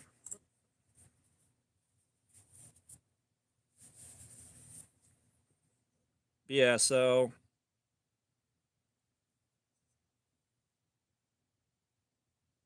you see that's already pretty well mirrored out. That's a bummer. Well, one thing that I looked at, and I might be using old guy wisdom here, but when all of a sudden the tools start being able to be removed and moved around that much, that's kind of where you start running into some issues just because, you know, the easier it is to do that, usually the less reliable stuff gets.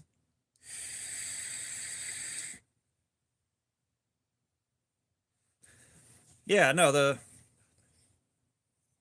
what he's saying, you know, toothier edge will let you do some more aggressive cutting tasks, but you know, I like my fine edges.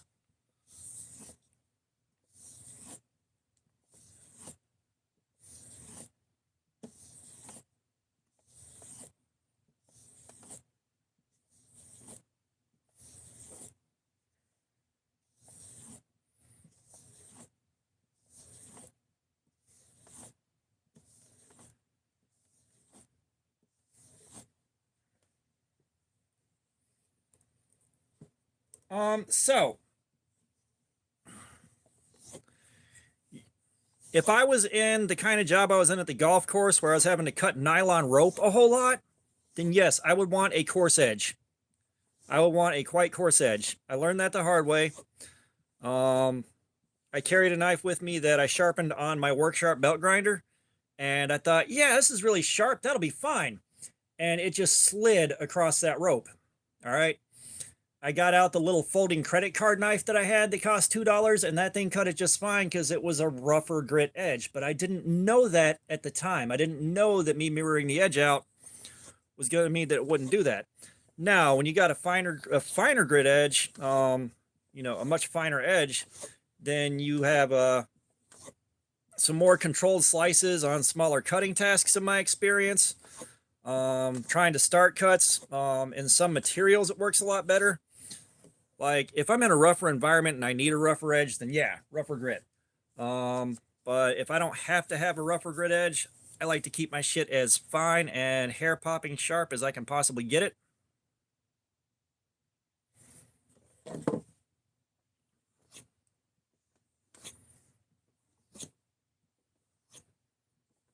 And it's almost to a point where it is inadvisable. Like I'll see people sharpen the same knives, and of course they're sharpening at either slightly different angles, more obtuse than I like. The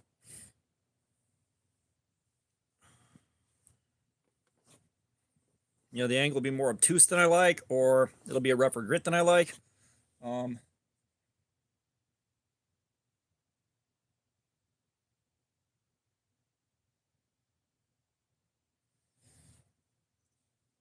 Yeah, no worries, man. We'll figure out some excuse to meet up soon enough, or I'll come out to your place for some reason. But well, here's the thing: like S90V, it's not going to have a toothier edge because it's S90V. It's going to have a toothier edge because it was sharpened at a lower grit. All right. It's not quite how that works.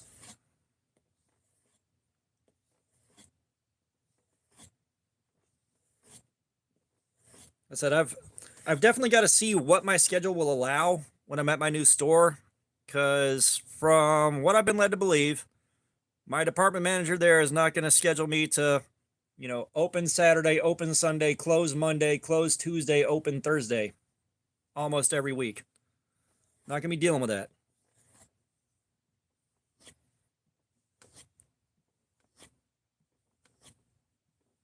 And if I am stuck dealing with more of that shit, it may be time to start looking for another job.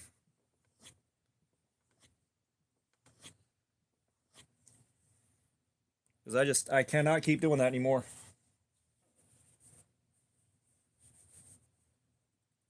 You're good, JD.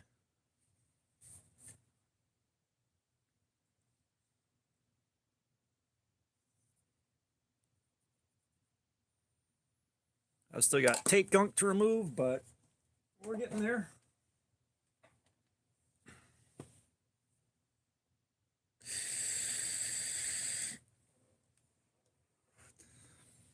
Yeah, I know the Roxxon booth where they were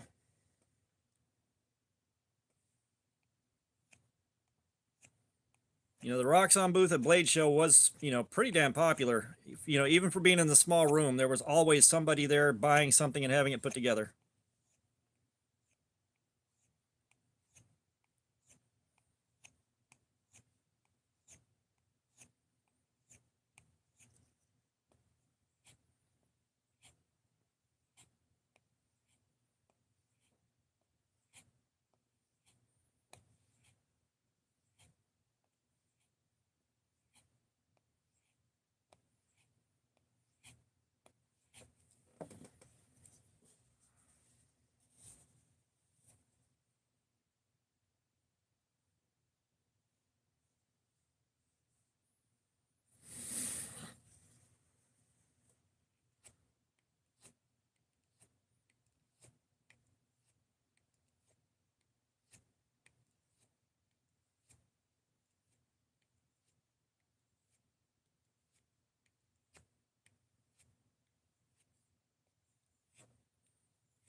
Oh, are you trying to get me to do this to a multi-tool?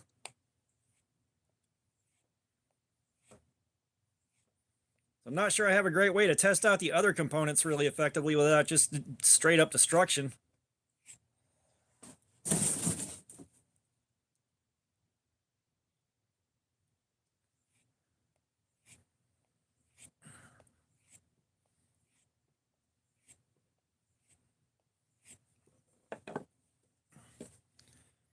I've got a couple of O knives. I've got the Gar. Oh, gotcha. Um, so I've got the O knife Gar and I've got the Sentry L1, and they're both definitely good enough knives. I will say the Sentry L1, the edge didn't hold up nearly as long as I expected it to.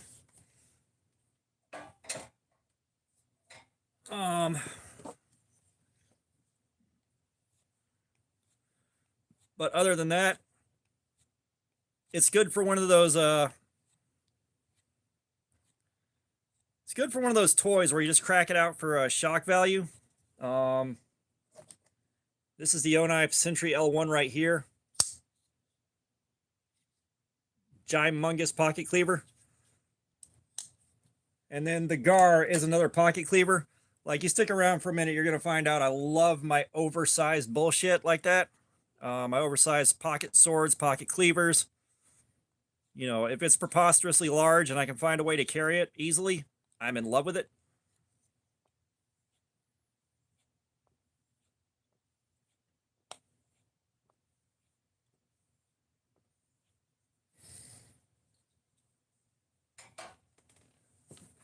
But the Gar,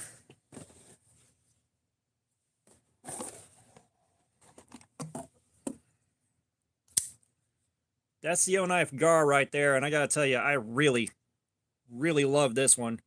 I'm looking forward to doing Cardboard Slayer on it and seeing if the ergonomics are better than the Sentry is. Sentry's a ton of fun, but that thing fucked my hand up.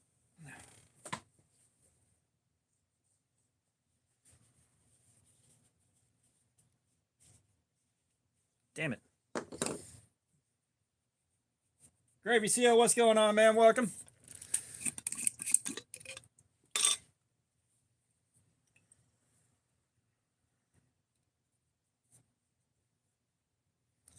The O-Knives I've got here are both well made. They're both put together well.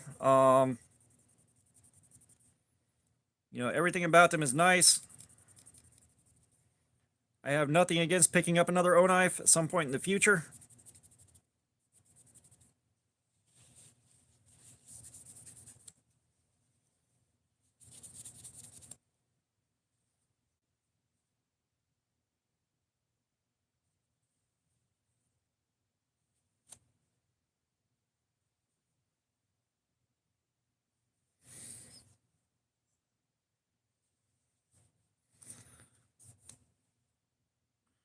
But we're not quite ending the stream yet. Don't worry about that.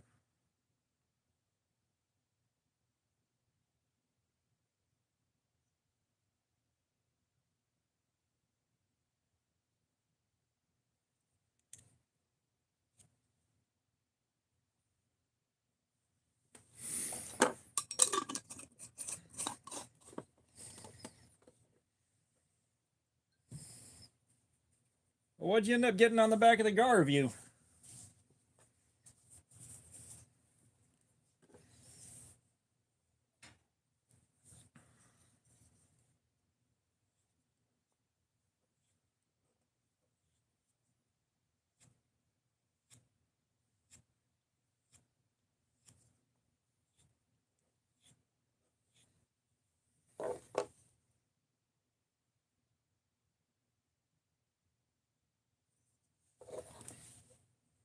Oh.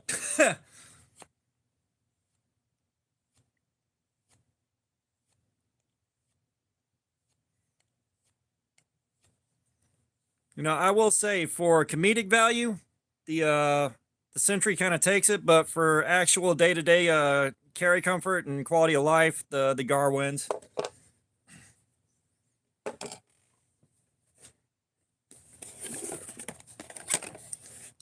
This.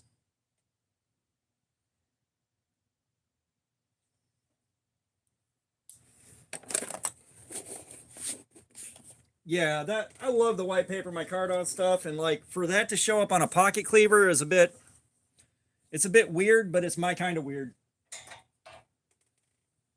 Okay.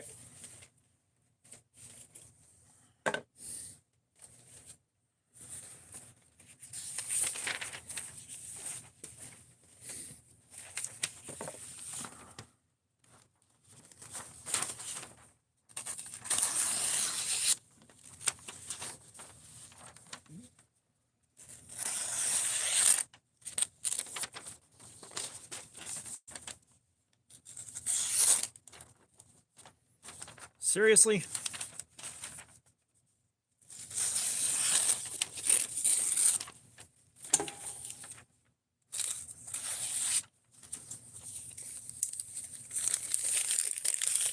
All right, I appreciate you being here, man. Thank you so much.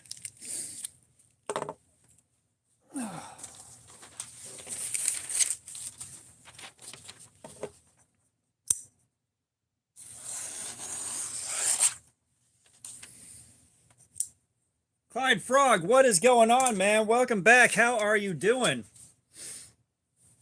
Like you rolled in on a dead spot. We just the nice guy ate, a little bit less than 4 hours before the edge just kind of crapped out on the cardboard, so we called it and sharpened it.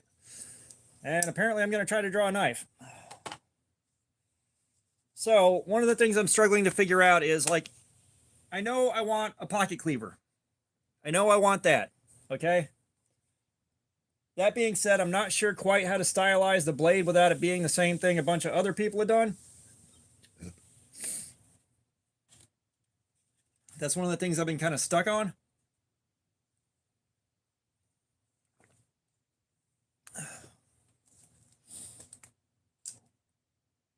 Where the hell is my pen? There it is.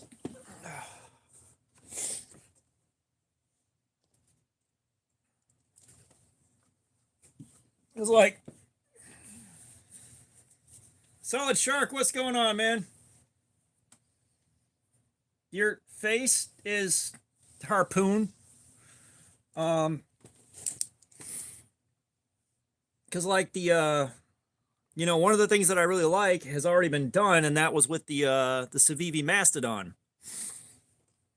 It's like, how do I come up with something that hasn't been done about 1,000,000 times?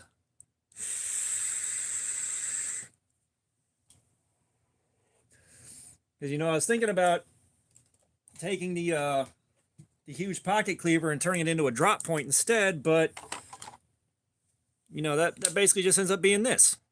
It's like, what the hell do I do to set myself apart with that?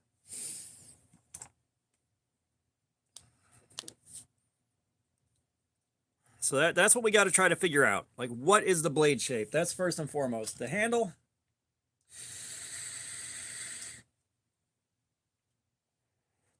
The nice guy went just shy of 4 hours.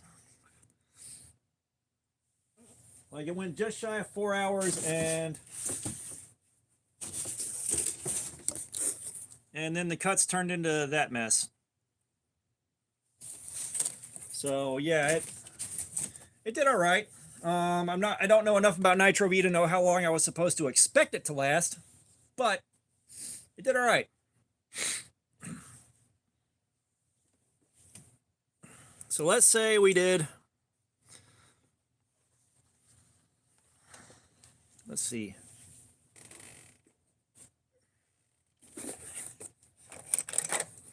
Because like my inspiration for the handle is something kind of like this.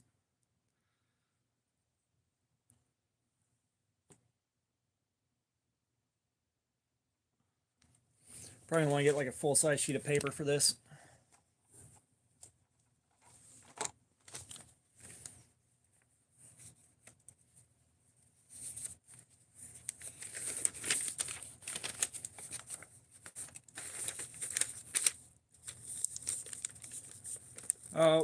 What cursed blade? What was one of the options on that? Recurve harpoon? Oh, okay, I got you. I'll be honest, a recurve harpoon is kind of like, a recurve harpoon is already like, that's pushing into Mall Ninja territory almost, but you turn that into a Chris too and put that wave in it. What the that's pretty cursed. That's pretty cursed. Okay, so general vibe here is basically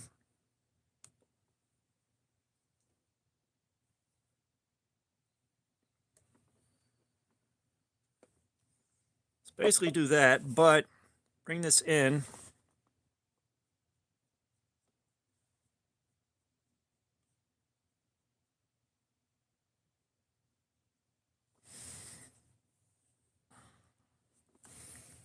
And then our blade. So what I'm thinking is, instead of like, you know, crazy ass pocket cleaver shape, because there's a million of those, what if we did a 4-inch long drop point that was, you know, the better part of, shit, I don't have a tape measure or anything.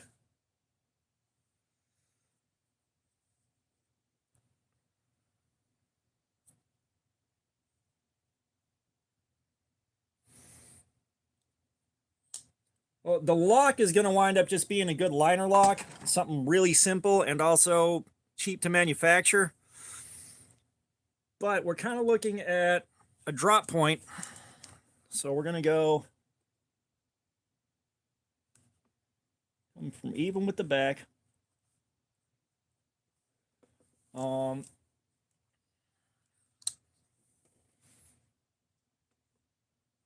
Give it out to about here.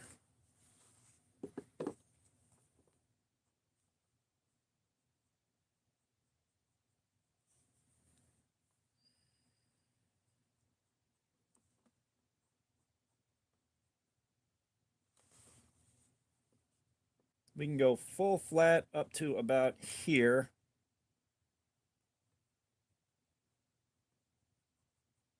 For ourselves a nice thumb hole.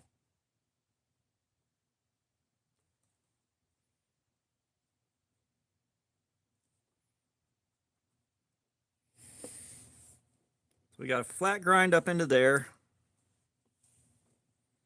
Basic pivot collar. We can do T8, T8, T8, T8, something like that. Or put your T8s here and here. Just the T8s wherever they'll fit. Oh. Brother, I don't want a back lock. I don't want to have to open it. I don't want to have to close it two-handed. Like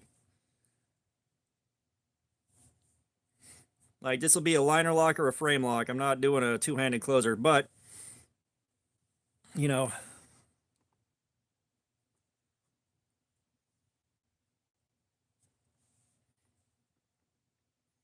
and then 1.5 inch.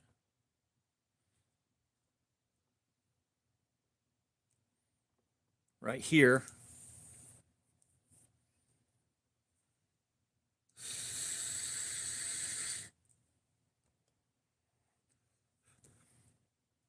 And then we'll have reversible pocket clips that deep carry up to about here. And so for righty or lefty, going to be a wire pocket clip. So I'd prefer to have a little bit wider than normal pocket clips so that you have, you know, a nice wide chunk of real estate here, but you know, you have your wire pocket clip there. And then the goal,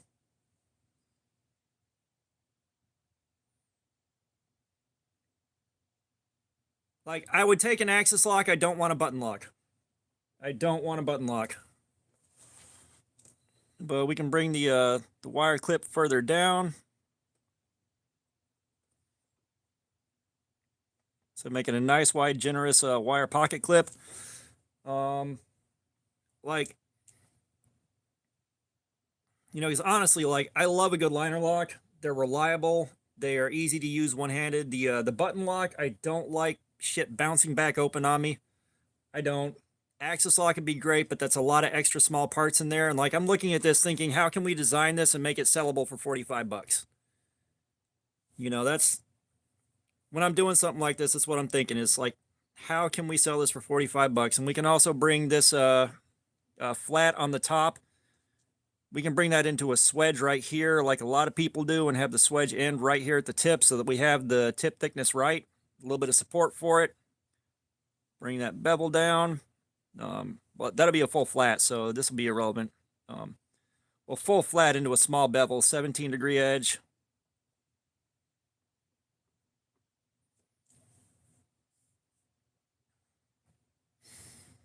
And then like in an ideal world, what I have got is reasonably shiny acrylic or Lexan right here, so that I can have the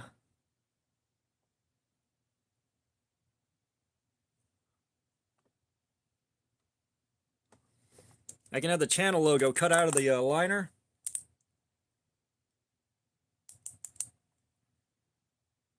Bro, I don't want it to be a backlock.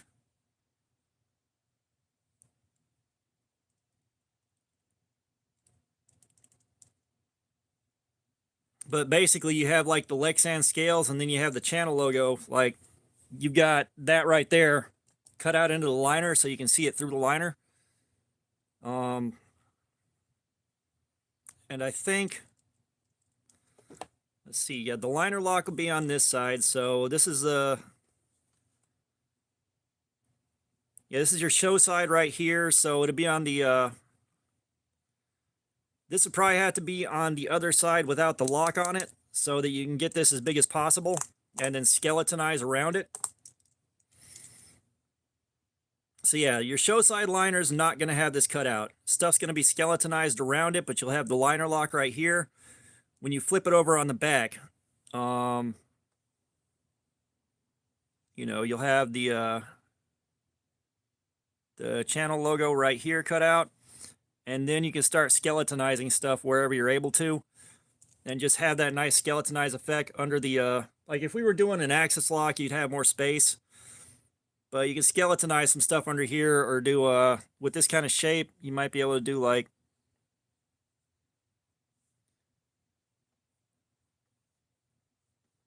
you can make a speed hole baguette.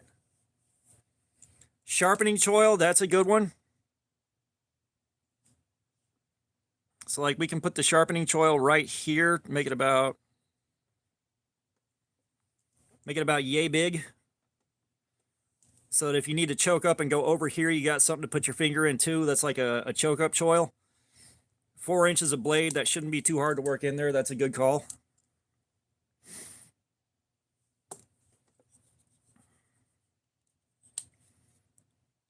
You know, because like when they do stuff this big, like cold steel will do something very drop point-esque that big.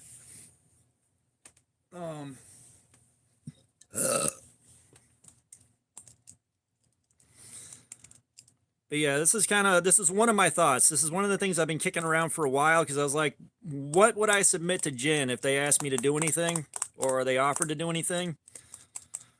This is one of the things I was thinking of, something different. Just, you know, 45 bucks for, you know, D2, you know, you got your bearings, you got everything else.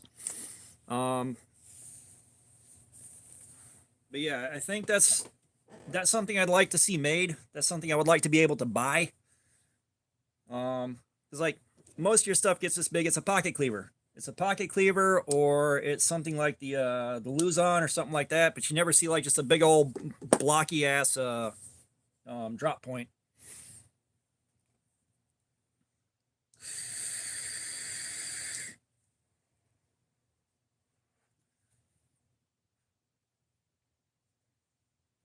Oh no.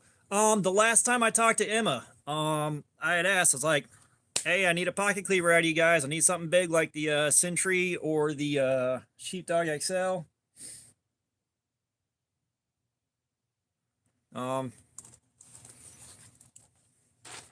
Yeah, I mean, really, I think like some of this you'll know more than I will about. Like the handle length is going to have to be what, like a 1/2 inch longer than the blade, so that'll be 4.5 inch.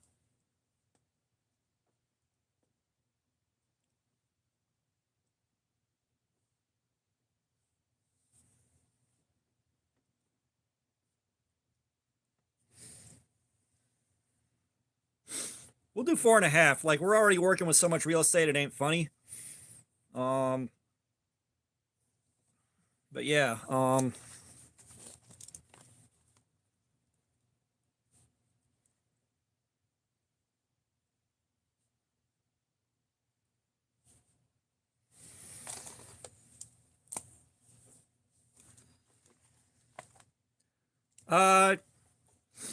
I'm thinking just stick with a thumb hole. If you've got a thumb hole, you're going to reverse flick anyways. You're not going to use the flipper tab. So it's just going to be reverse flick. Which there may end up being some clearances that you got to be put down in the handle right here, or bring this out a little bit further to fit the thumb hole. But the idea here is you got a big 4-inch long drop point, 1.5-inch tall blade, thumb hole, reverse flick. I mean, you can always slow roll off it.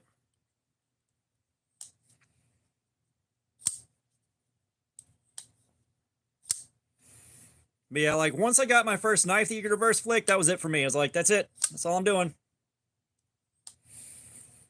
Yeah, like I like a flipper tab, but I don't think with a good thumb hole on something like this, you're gonna need it. I don't think. I could be wrong. Because like if I've got my choice between a flipper tab or a thumb hole when I'm opening something, I'm gonna go for the thumb hole pretty much every time. You know, flipper tabs are just better than a lot of other systems for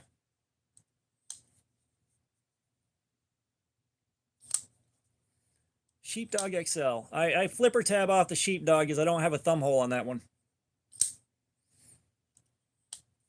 Does your Kizer Sheepdog XL have a thumb hole on it? I don't think mine does.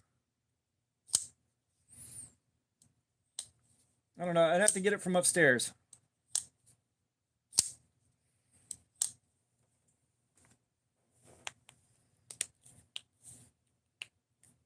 Yeah, like, cause mine's got the, like, it's a Sheepdog XL. There's a flipper tab. That's what I always use. I'm pretty sure there's not a thumb hole, which is why I don't reverse flick that one.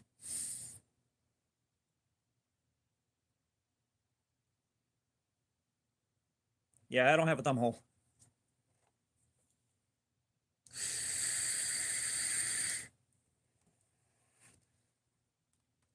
I'll just look it up online real quick.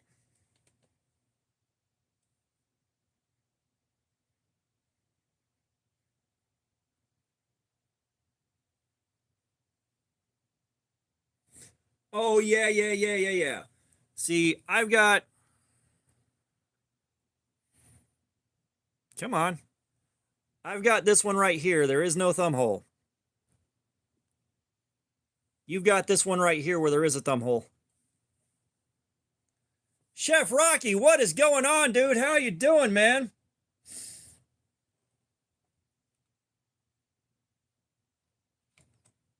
Yeah, so you have a different version of the Sheepdog XL than I do. You walked in and we're sitting here just talking about how I'd design a knife if I could have one made to my specs.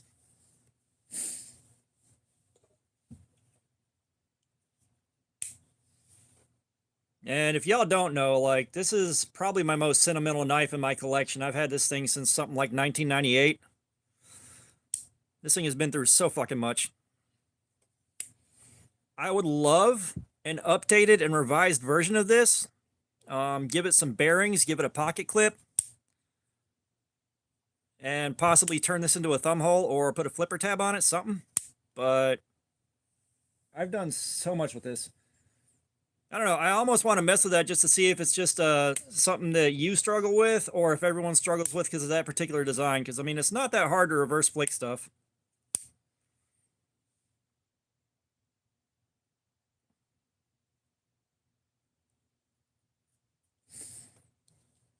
But yeah, I've been through so much with this, man. This has been through several emergency moves. It survived the divorce. Like,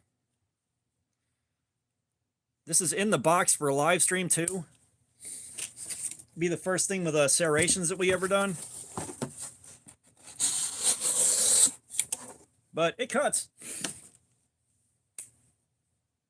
Like, this is the one where it soaked up so much punishment from bales of pine straw, like being used for shit it wasn't supposed to be. I've broken the tip off and had to grind a new one on. Like, it's been through it.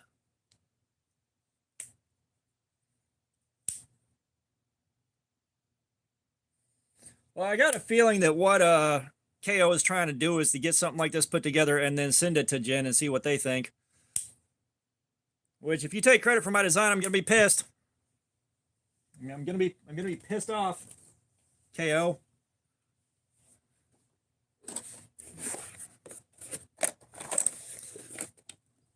It's like that's the one thing with the Gar. The dingus into the handle right here dropping off like this. Like, if you've got it anywhere, like, it's hard to pull it out of almost anything. Trying to get it without having to being able to grab the top of the blade too. Like, you really got to grab the whole thing to pull it out of your pocket. Like, there should be a little bit here to catch so you can pull it from here, and there's not. And like, that's the only downside with this thing.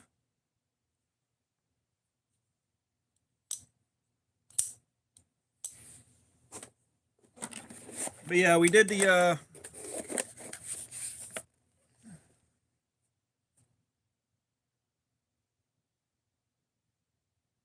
oh, gotcha. Bro, like, you're good, man. I didn't expect you to air that out on here. I was joking. I was joking.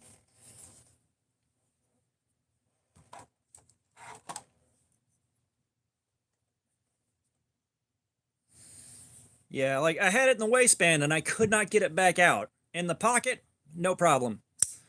But yeah, we went in on the nice guy and it lasted just a hair shy of 4 hours. Like, it hit that 4 hour mark, like, just barely made it over the line.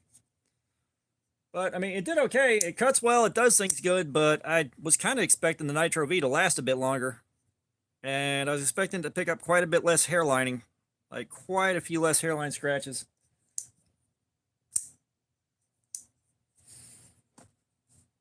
Oh yeah, I'd be totally happy to have something like this get made as a kit to put together, sold by Jen. Like, I'd have no problem with that. That'd be amazing. Um, but yeah, I'll get a picture of this, and of course we'll be talking about this more, through Instagram, trying to get stuff, kind of narrowed down a little bit. Like, that's totally fine.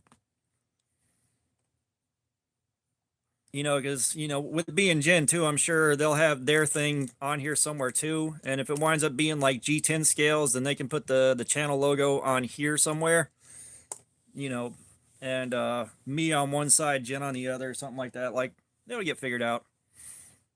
Like, I don't expect anything to actually come out of it, but think about how fucking badass it'd be carrying something I designed. Like, that is a fucking... Carrying something I designed made by a company, a finished product in production, like, that's a fucking dream right there. That is a dream right there.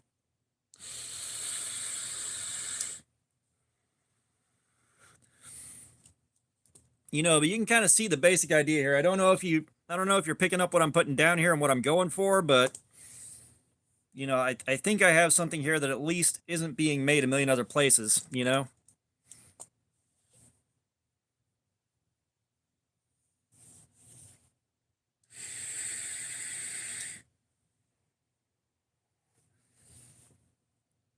Dude, do you have the materials, machinery, and skills needed to make a prototype of a fucking liner lock?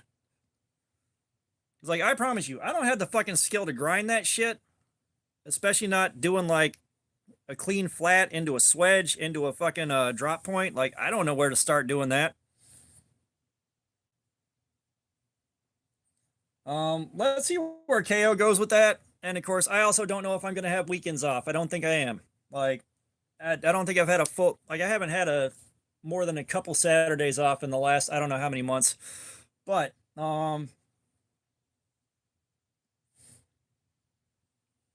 yeah, well, I mean, that's the thing is, like, Jen, they know how to do liner locks. They know how to make liner locks. If they're going to start working with someone on a design or something, somebody there has got the knowledge to fill that gap in. But that's the thing is, like, it's going to have to be a one-hand open or close because, I'm not going to be closing that with two hands. Like, I don't buy back locks for that reason. I will buy a triad lock because of what the triad lock can stand up to, and that way, if I need to if I need to grab a knife to go out somewhere nasty and I'm doing something where I need something that will take a beating, I'm grabbing a triad lock. That's just what's happening if I'm not going to take a fixed blade.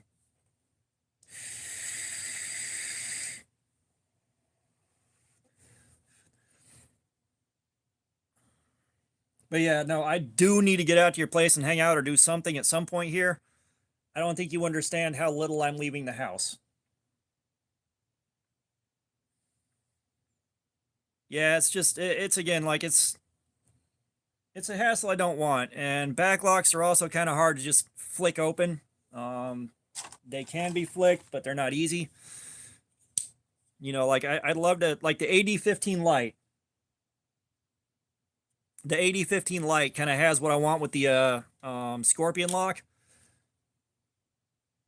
Yeah, no, I love a good axis lock. That being said, you know, like if we're talking about doing something with Jin and they're making knife kits, like they will send you this in kit form and you assemble it yourself. Something like that's going to be a bad place for an axis lock because you're sending these to people who don't have an intimate understanding of how knives work, that haven't taken a bunch apart. Or they have, but they want this particular kit because it is what it is. You know, but sending this to someone that hasn't ever taken a knife apart before, they're not going to want to deal with an axis lock and putting that shit together. They're not. I would love to have my design on an axis lock. But for a knife kit that you're going to send out to people, axis lock ain't the way to go.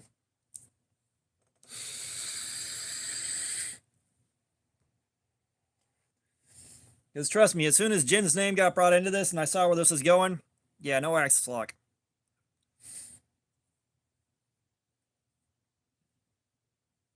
Yeah, so it's like an axis lock's out of the question for someone like Jin. That's all there is to it. Yeah, no, like I wouldn't mind an axis lock myself, but that's because I at least have enough hands-on experience with these to understand the Omega Spring is going to be a pain in the ass, and I'll have to just spend some time and learn it. You know, somebody that hasn't messed with stuff like this, nah, they're not going to want to sit there and have to learn that too.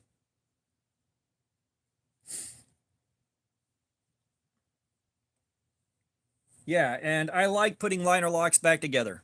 Liner locks and frame locks, same, but different. Um, I don't get to mess with backlocks a whole lot because all the backlock knives I've had, except for the Gen G10 kits, they've all been pinned together. They've been, peened over. You can't take them apart without destroying them. Or you have to be incredibly precise and know exactly what you're doing in order to be able to put it back together later. Like backlocks typically don't come screwed together. They're pinned down and, the pins are peened over.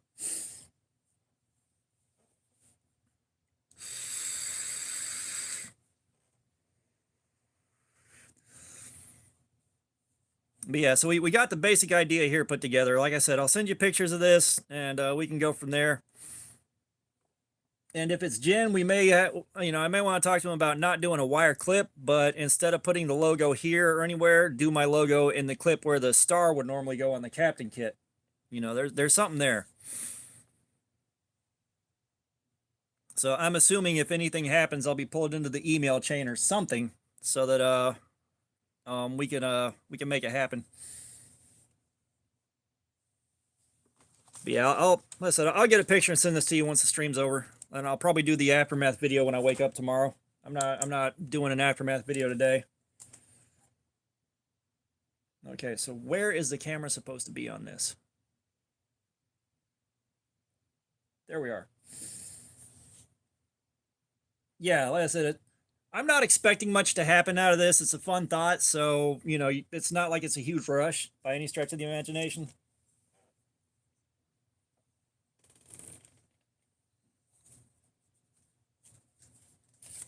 I still have pieces of PlayStation 5 box. You know how many streams that was ago?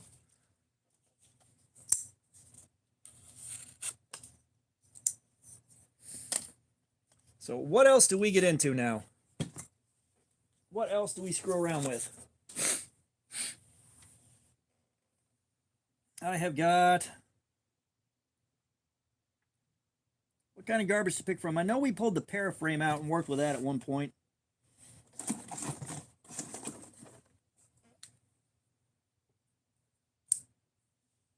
I've got some M390 right here we could play with.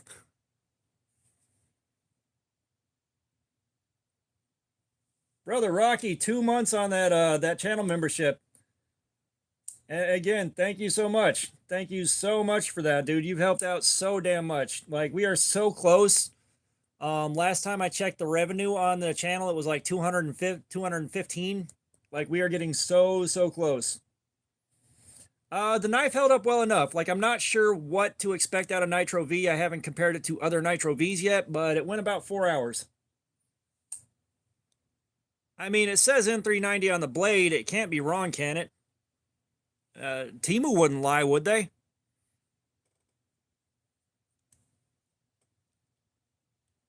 Oh god, the lock is so stuck. Oh Jesus Christ. I carried this for a week and used it for the fucking Temu Geddon. I've never had the lock get stuck like this. This is new.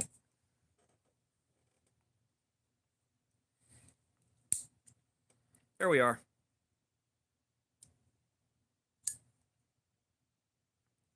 Wow, why is the lock jamming now? All right. Cool.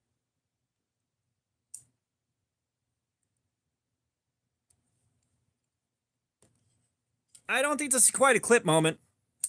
Like, this is Temu trash. It's not like I'm going through 7 stages of fucking grieving here. But yeah, no, this lock is fucking jam. Holy shit, this never did this when I was carrying it. This never did this when I was carrying it.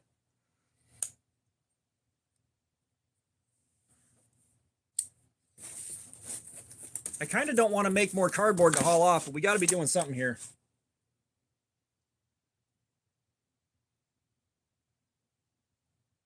What do you mean draw the lock area on the blade? Are you talking about on the drawing here?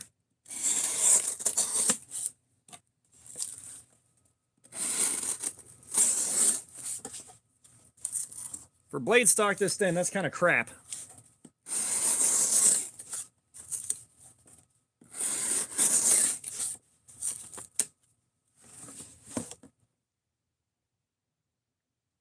You talking about trying to get in here and draw where it's getting bound up? Because I think this was a $6 knife. Oh. It's not dirt in the lock. It's that the lock is going too far this way. Like, the lock's supposed to sit here. Let's see if I can do it again. Yeah, the lock's just traveling way too far over. Like, it's over traveling like hell.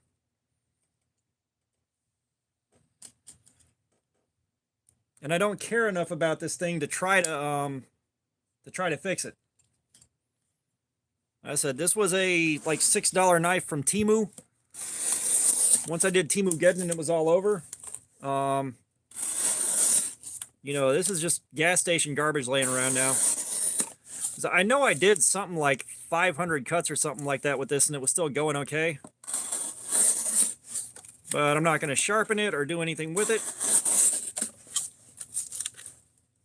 You know, and I know a million companies are selling this with different, some of them are marked N390, some of them aren't.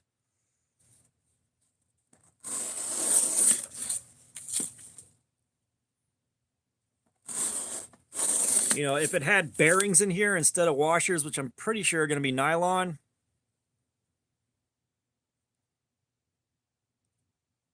If it had bearings in here, I'd take it apart for the bearings.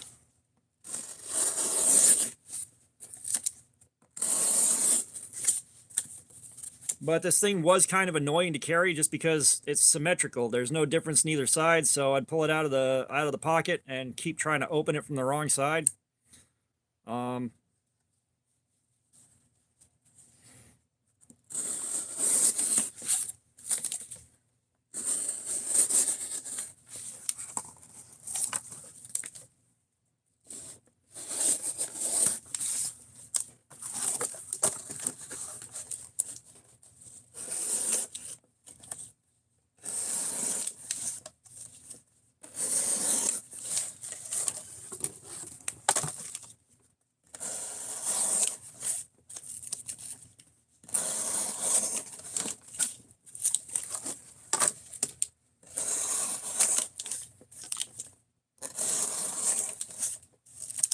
I've got to figure out something else we can do besides cutting up cardboard when we're doing this, because we're just screwing around with this thing right now because I'm still awake and we're still streaming, and I'm not sure what else to do. Like we got a basic idea for a knife design if I was to have one designed. So yeah, we're just wasting time with this thing. This is some bullshit from Temu that I got.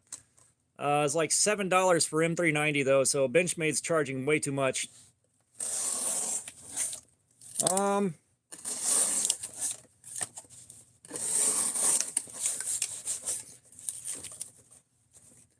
Well, the thing is it's going to take me forever to really figure out what to do next, because if I'm going to design something, I don't want something that looks like literally every fucking thing else out there. Like, you know, what I like is a good drop point, and, you know, when you get into average size drop points, there's not a lot of wiggle room there. Unless you're going to do something, you know, kind of wild.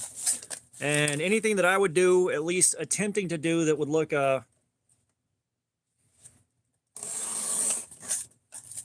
yeah, so we're going to go with that one for right now. I'll try to figure out something else to design. You know, the only caveat is anything I can do to make it stand out, especially in the overcrowded arena of a basic drop point with a 3-inch blade and a, you know, 3.5, 3.7 inch handle.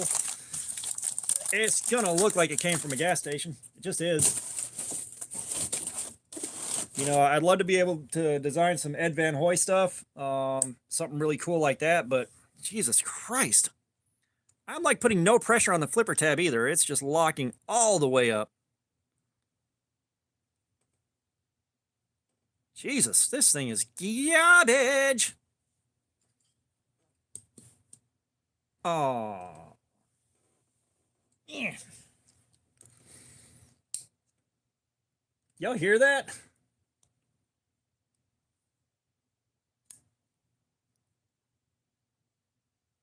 Hang on. Oh, now it's not locking up? What the hell? There we are. Oh God, look at that. It is touching the other liner now.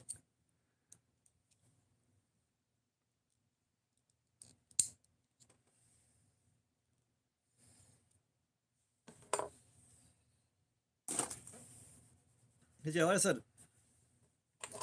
I mean, that's not something I can hurt myself on, but I'm tired of messing with it.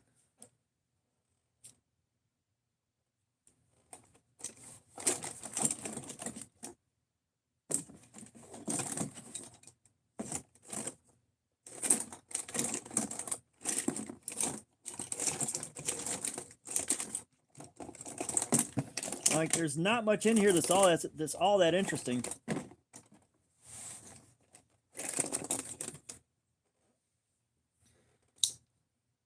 I don't know who made this or what, but it belonged to my uncle before he passed away. But you got 440 stainless Taiwan right here. I don't know why there's a thumb hole on it.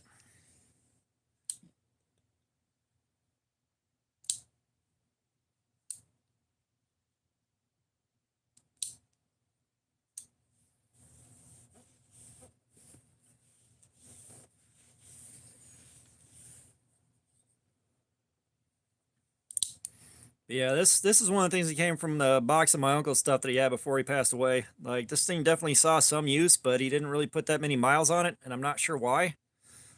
Maybe no pocket clip made it hard to carry. I do not know. Dude, you were so close, too. Like, you were so close on that one. Like, I was hoping to keep going, because I was about to be like, Punisher, get ready, and he just kind of vanished. And he's just like, fuck this shit, I'm out.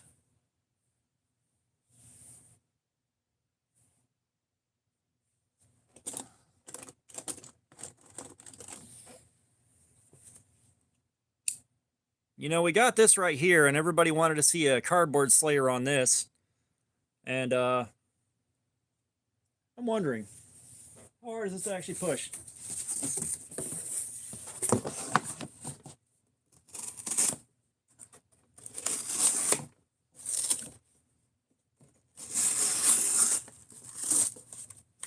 Yeah, this would start to hurt in no time flat.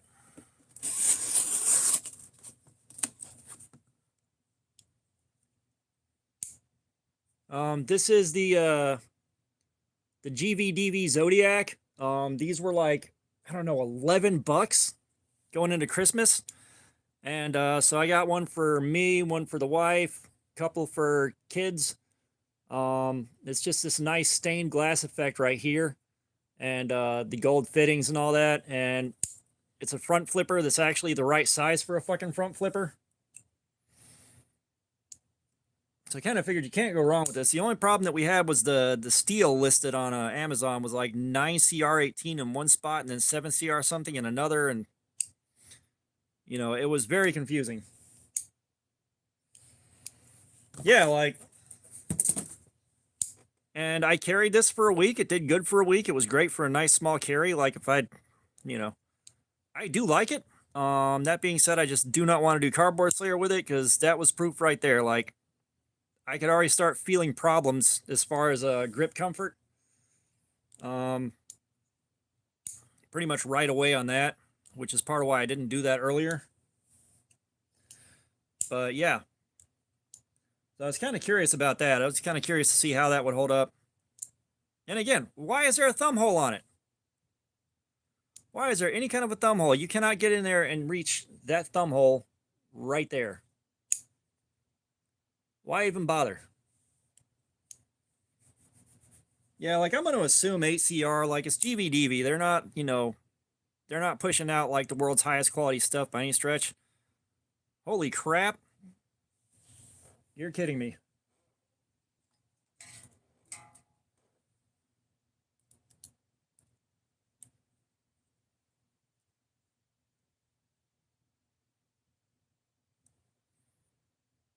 That screw walked itself all the way out on me.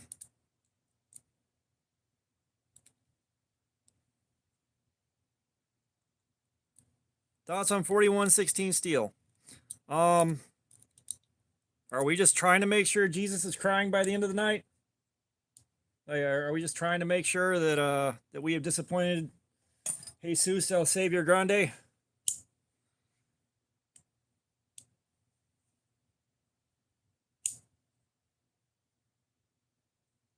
Brother, Loctite's kind of a waste of my time right now. I don't have a knife in pocket long enough, and I need to know if shit's backing out on them or not. Like, Loctite doesn't help me a whole lot. But yeah, somewhere there's me, and this is like cold steel. Yeah, there's a me small enough that this feels like that. Actually, that'd be kind of cool to have something like this scaled up to this size. Like, really cool. That's something to take a look at. The only caveat to that would be what, they use Loctite on the OKS2 blade or the 9CR 817CR 9CR? Because like I like the idea on these scales of the stained glass effect. It's just enamel with you know, the gold material that the enamel was, you know, set into. Yeah, I mean, the thing is like once my week is up with a knife, I got to move on to something else. As much as I may love the knife, like I love playing with this thing, I'm not going to get to do anything with it for a long ass time. It's just going to sit and wait because I've got, what was it, like 12, 13 other knives that I've got to go through for a review. Oh, 4116. Yeah. Luke, what's going on, man? Yeah, we did the Kizer Nice Guy, and we finished that up, and now we're just kind of screwing around and killing time talking about stuff. You know, just doing that thing.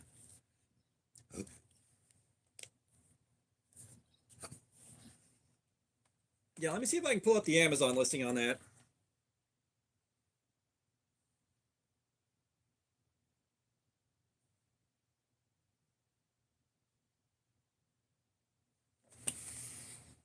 Yeah, so right here on the listing for the GVDV store, it says 9CR19 MOV. Let's go down a bit further. Yeah, then it says 9CR18 down here. So somebody got something wrong. Because like I was sharing this on the videos getting close to Christmas. Somebody in the comments is having a freak out because they saw 9CR19 on the top and 9CR18 somewhere else and just lost it.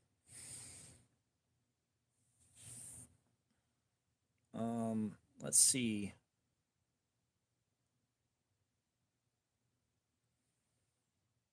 Yeah, so I mean, I'm probably gonna say 9CR18.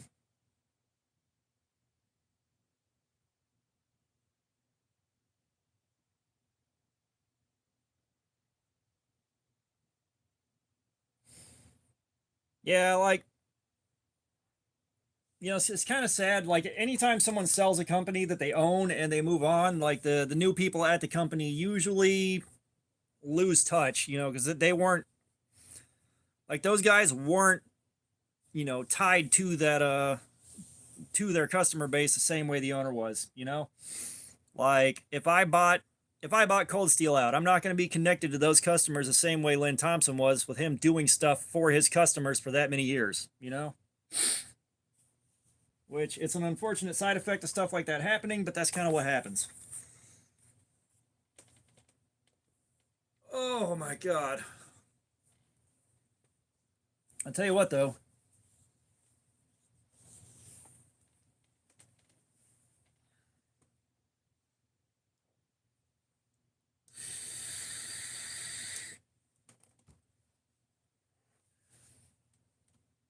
I think we are going to get the stream wrapped up by around 11 o'clock. Just give it about another 30 minutes. Because the knife died faster than I hoped. Even though I didn't know what to expect out of it. But yeah. I mean, that's the thing. Like, again, I would love to have something like Cold Steel going for me.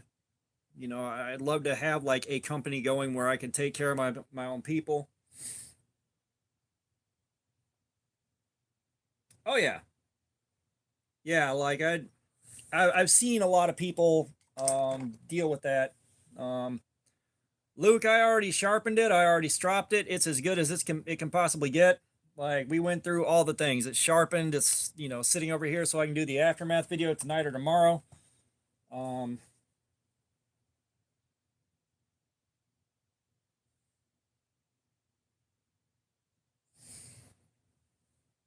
yeah, we're just kind of wrapping things up now. It is what it is.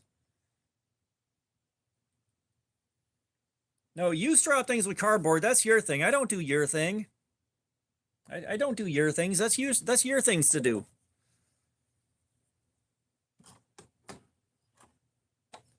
No, although that being said, I do wish you'd at least get like a stick of buffing compound from Harbor Freight to put on there. Actually get some more out of it.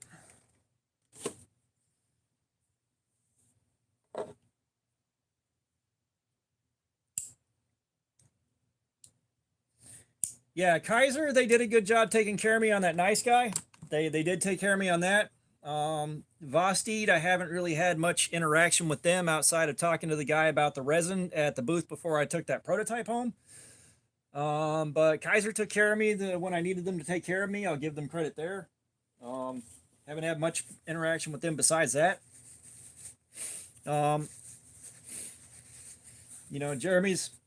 Jeremy's been pretty cool on their live streams, which I need to catch the next one and let him know what happened with the Nitro V on that blade. Yeah. What did Gerber get back to you about?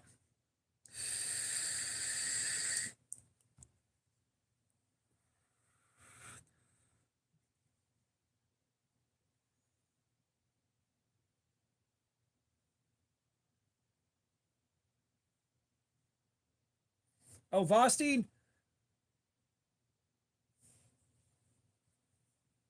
Oh, yeah, because you had that one and it was broken and you were going to send it in for warranty stuff, weren't you?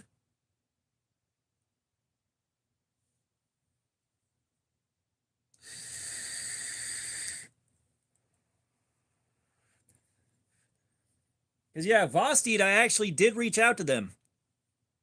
I sent them a couple of emails after Blade Show because I had some more stuff to offer about the resin stuff. And they never got back to me. Okay. I'm assuming you're gonna find something pretty cool for 150 bucks then.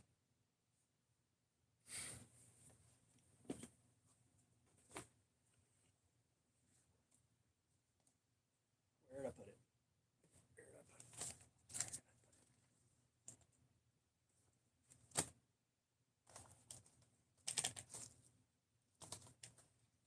What in the hell?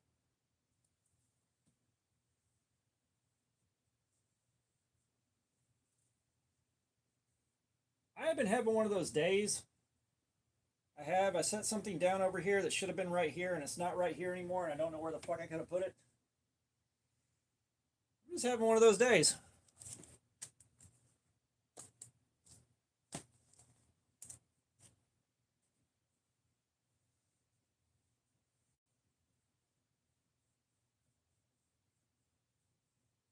I was going to make a joke with my unopened Ozark trail knife, and I can't find it now.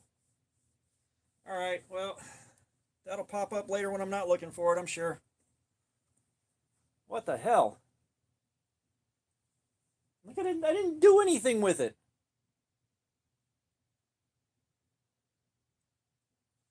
One second here, one second.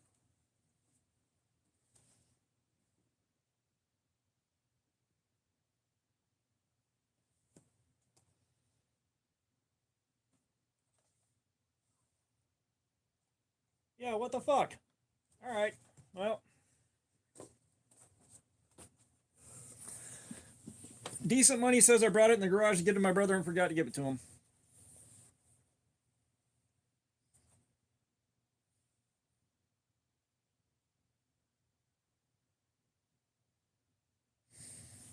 Yeah, I'm not sure I'm the guy to live through vicariously, I'm not going to lie.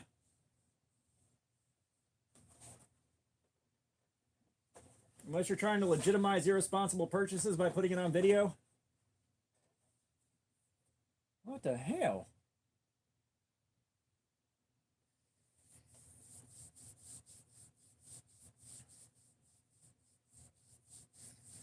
Right? I think I set it off to the side and I was going to give it to my brother, and then I forgot to. And I don't know where I set it. Quite possibly in the garage.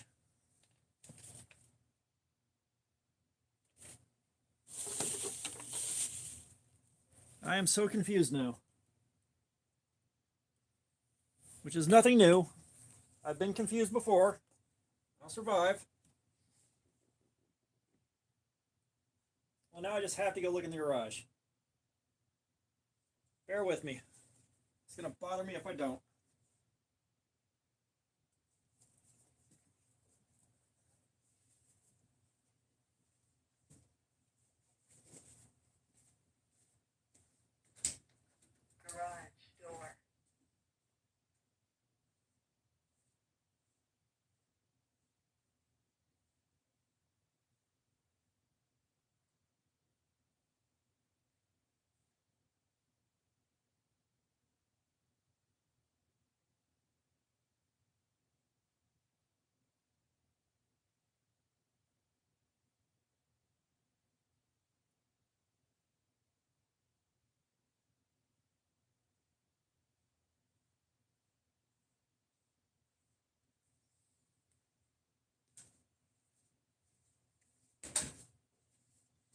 Yeah, it's not out where I would have been in the garage.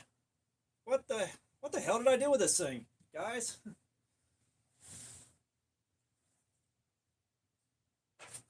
Surely one of y'all has an idea what I did with it. Surely.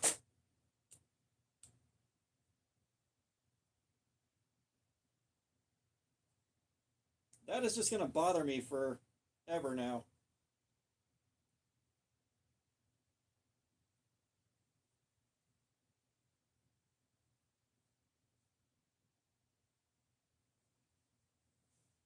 What the hell could I possibly have done with it?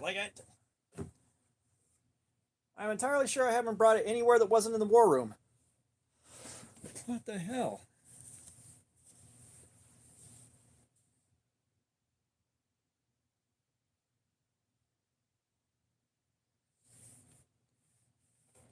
Yeah, no, I will say Wilderness was definitely pushing me to talk to people more than I would have otherwise. What the hell did I do with that thing?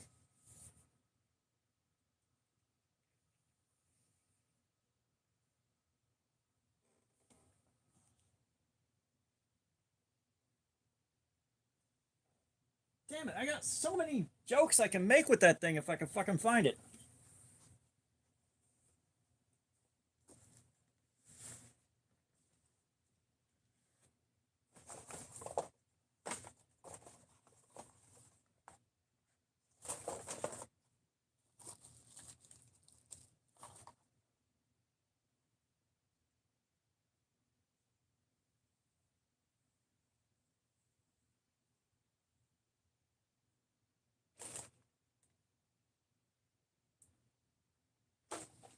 The only thing that I've done down here, besides this today, is I boxed up the stuff to send to Fook and Joe.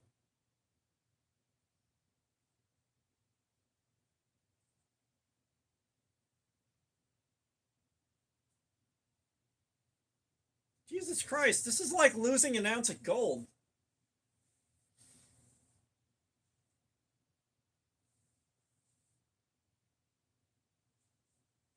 Where the hell could it have possibly gone? This is going to drive me up the fucking wall, guys.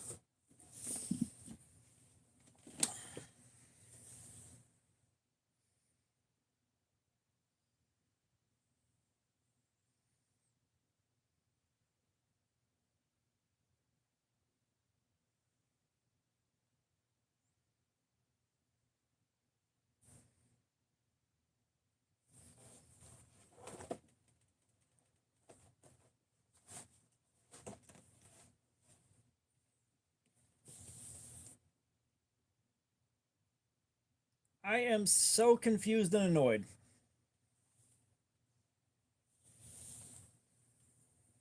Direct result of being in brain fog all fucking day.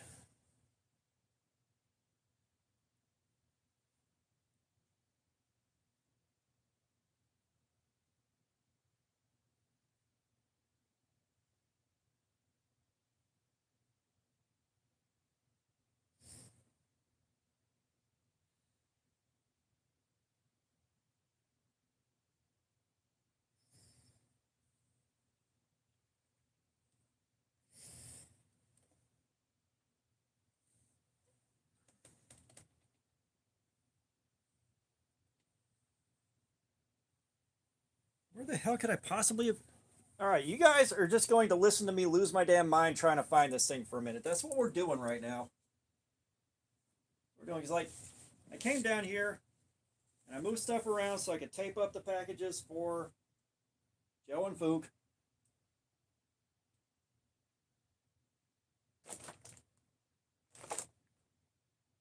And I know I had that in my hands at least twice today.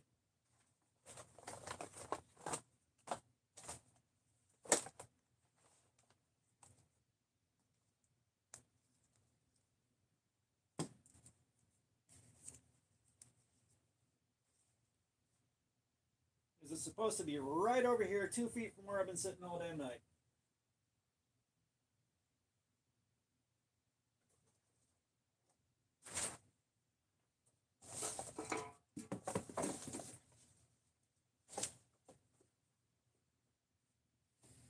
And I do not understand where the hell I could have possibly put the damn thing. Son of a bitch.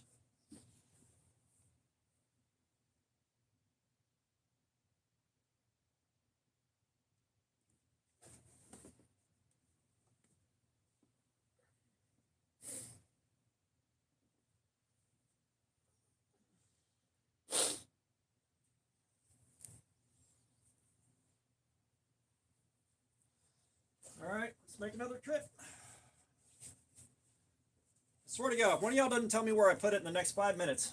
So help me God. Garage door.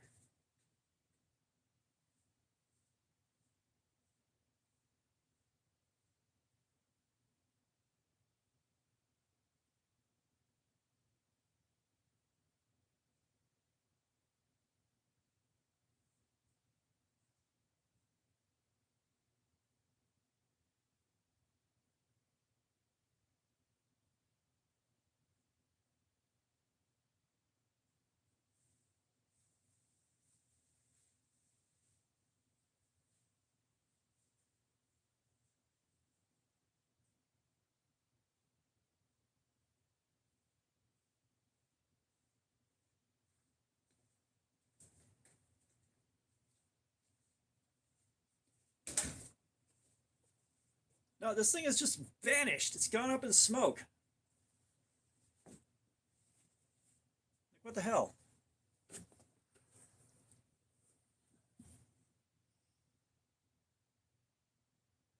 What are we trying to name knife companies for, KO?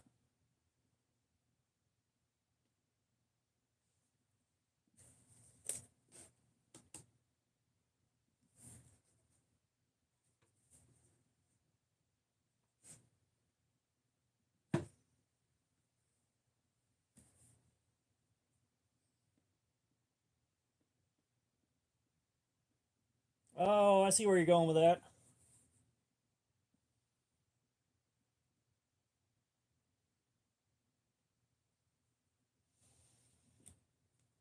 Gotcha. I was gonna say Cold Steel would be someone I'd love to work with, but the kind of stuff I'm thinking about right now wouldn't work for them.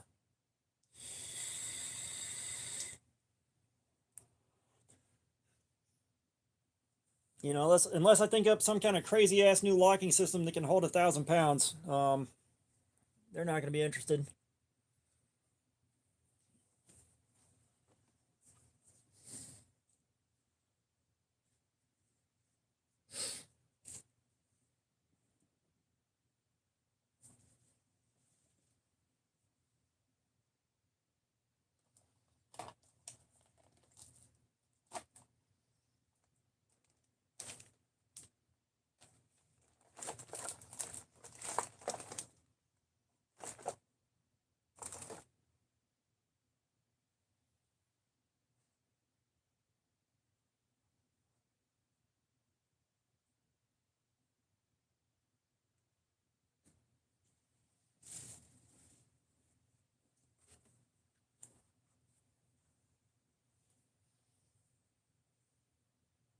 I don't understand what I've done to myself here.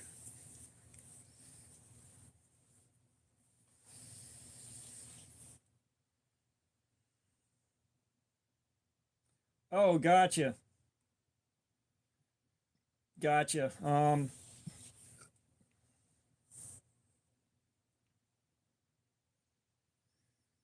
Yeah, because I'm kind of looking at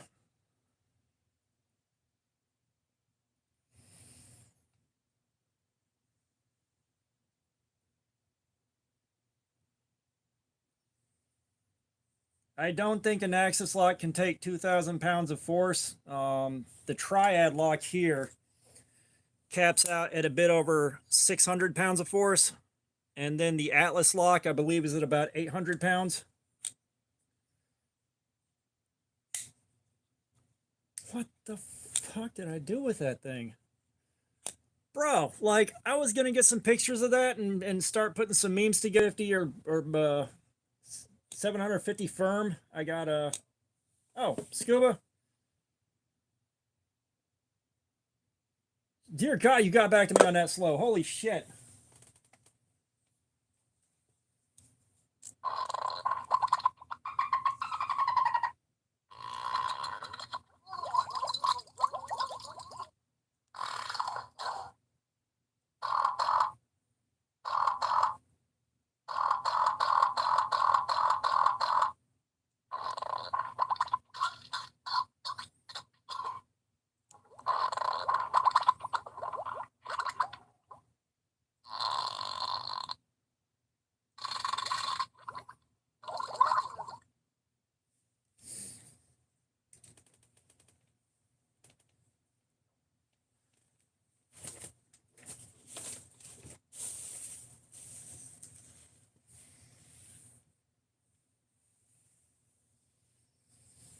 There we go. We got the scuba guy.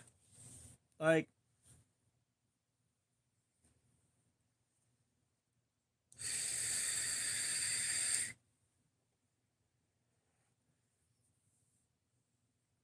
dear God, that'd have been a minute, Rocky. Holy shit.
All right, Luke, have a good night, man. Have a good one.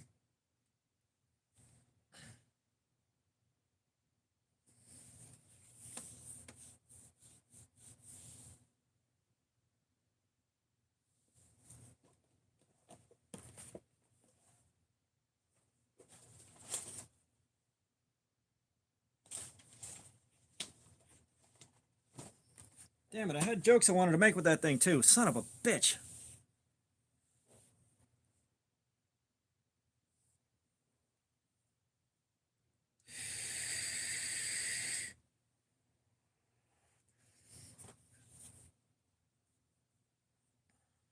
But yeah, like, I don't know, my train of thought about reaching out to people to ask for stuff to review is kind of like not yet. Like, my channel hasn't even hit 2K yet.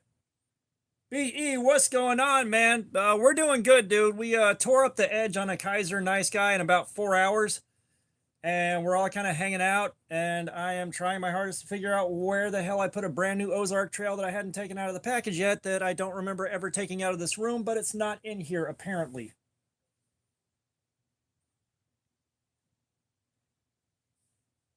But thanks for dropping by, man. I appreciate it so much. What did I do with that damn thing?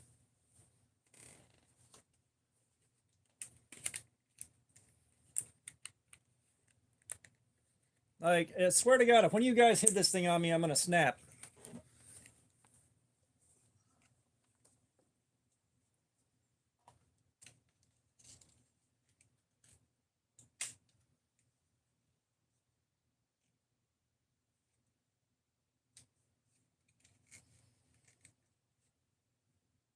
It's like I wanted to do a couple more things with these before I started giving them away.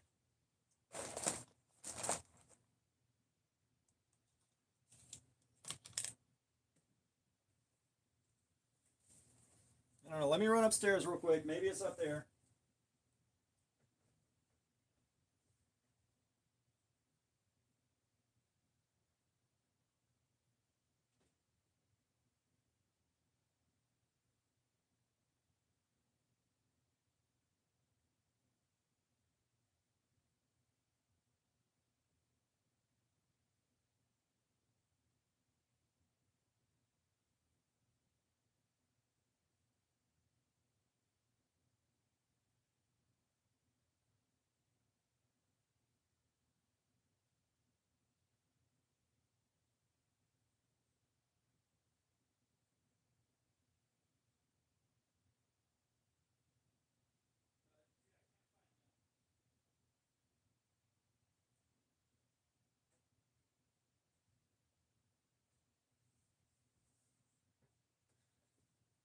This is getting real annoying, guys.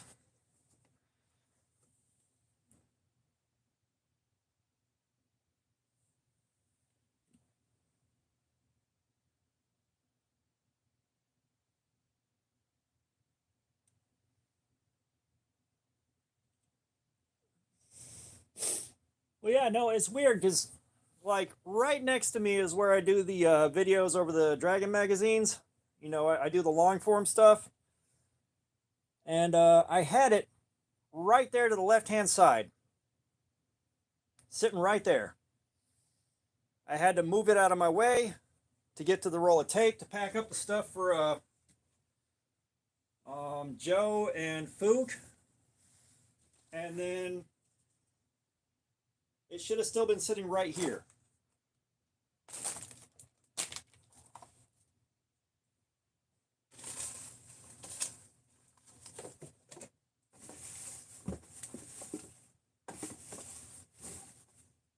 It's not sitting right here.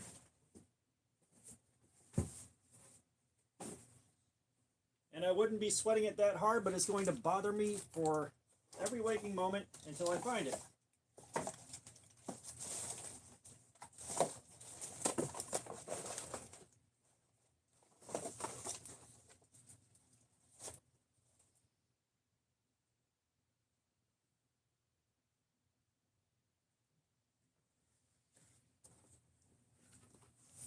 So I don't fucking know.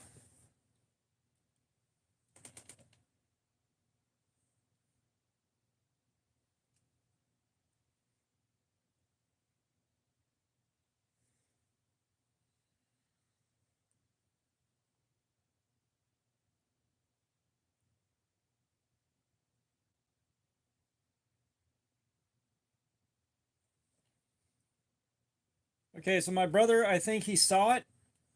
Said I set it down by the lathe somewhere.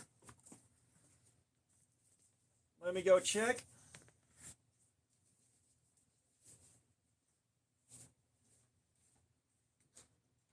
Garage door.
Yeah, no, it's not there. What the hell? I swear to God, my level of frustration is at about a 10 now.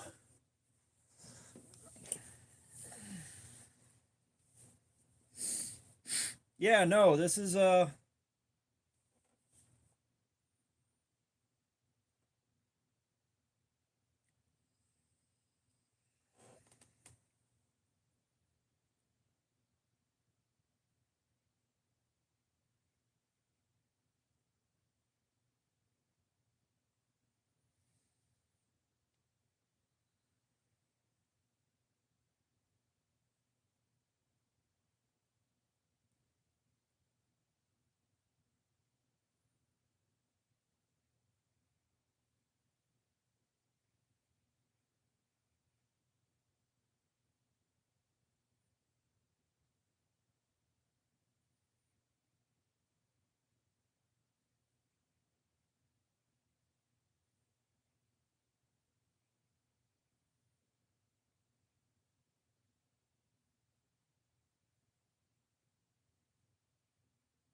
yeah, like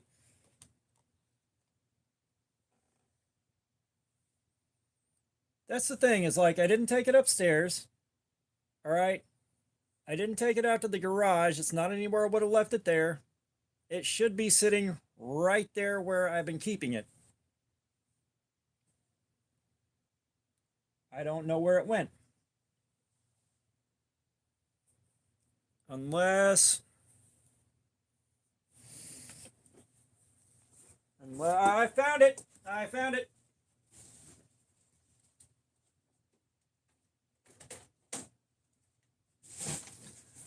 When I did the video for the backlog knives, Wilderness, you out of here, man? Have a good one. Yeah, when I did the video for the backlog of knives, I put them all in a box instead of having them in a pile on the bed. It went in there.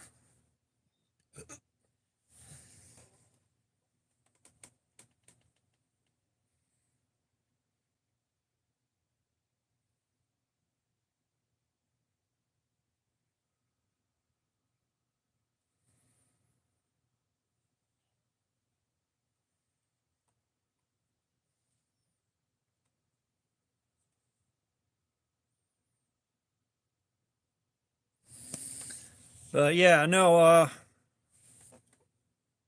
I've actually got some stuff I'm going to do with this to make jokes on Facebook, like $700, no low ballers. I know what I got. Good night, brother. God. Okay.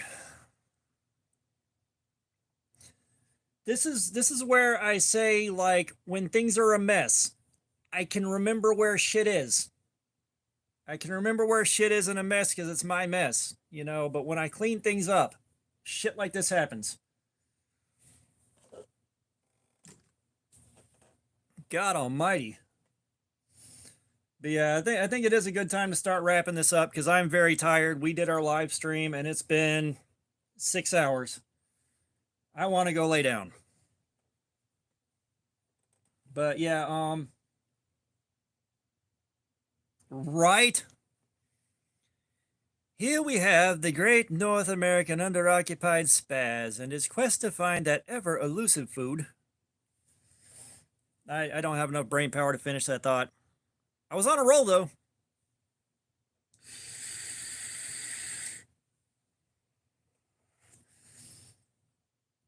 But yeah, let's get this wrapped up. KO, I'll send you that picture. We can go from there. And yeah, I will probably see you guys on Thursday night so we can go back in on this one and see if the new edge helps or hinders.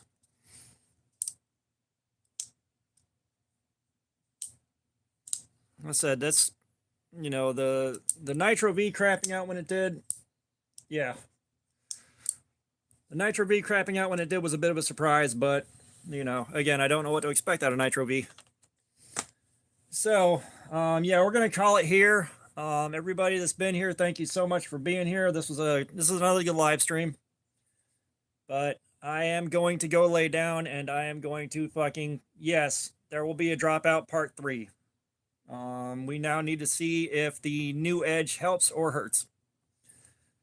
But yeah, you guys have a great night. I'm going to go crash and I look forward to seeing you guys on Thursday, barring the unforeseen.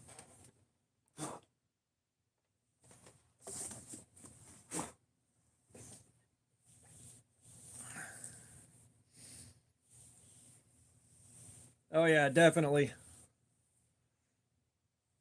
But yeah, I'm going to go ahead and close it out now. Everybody have a great night.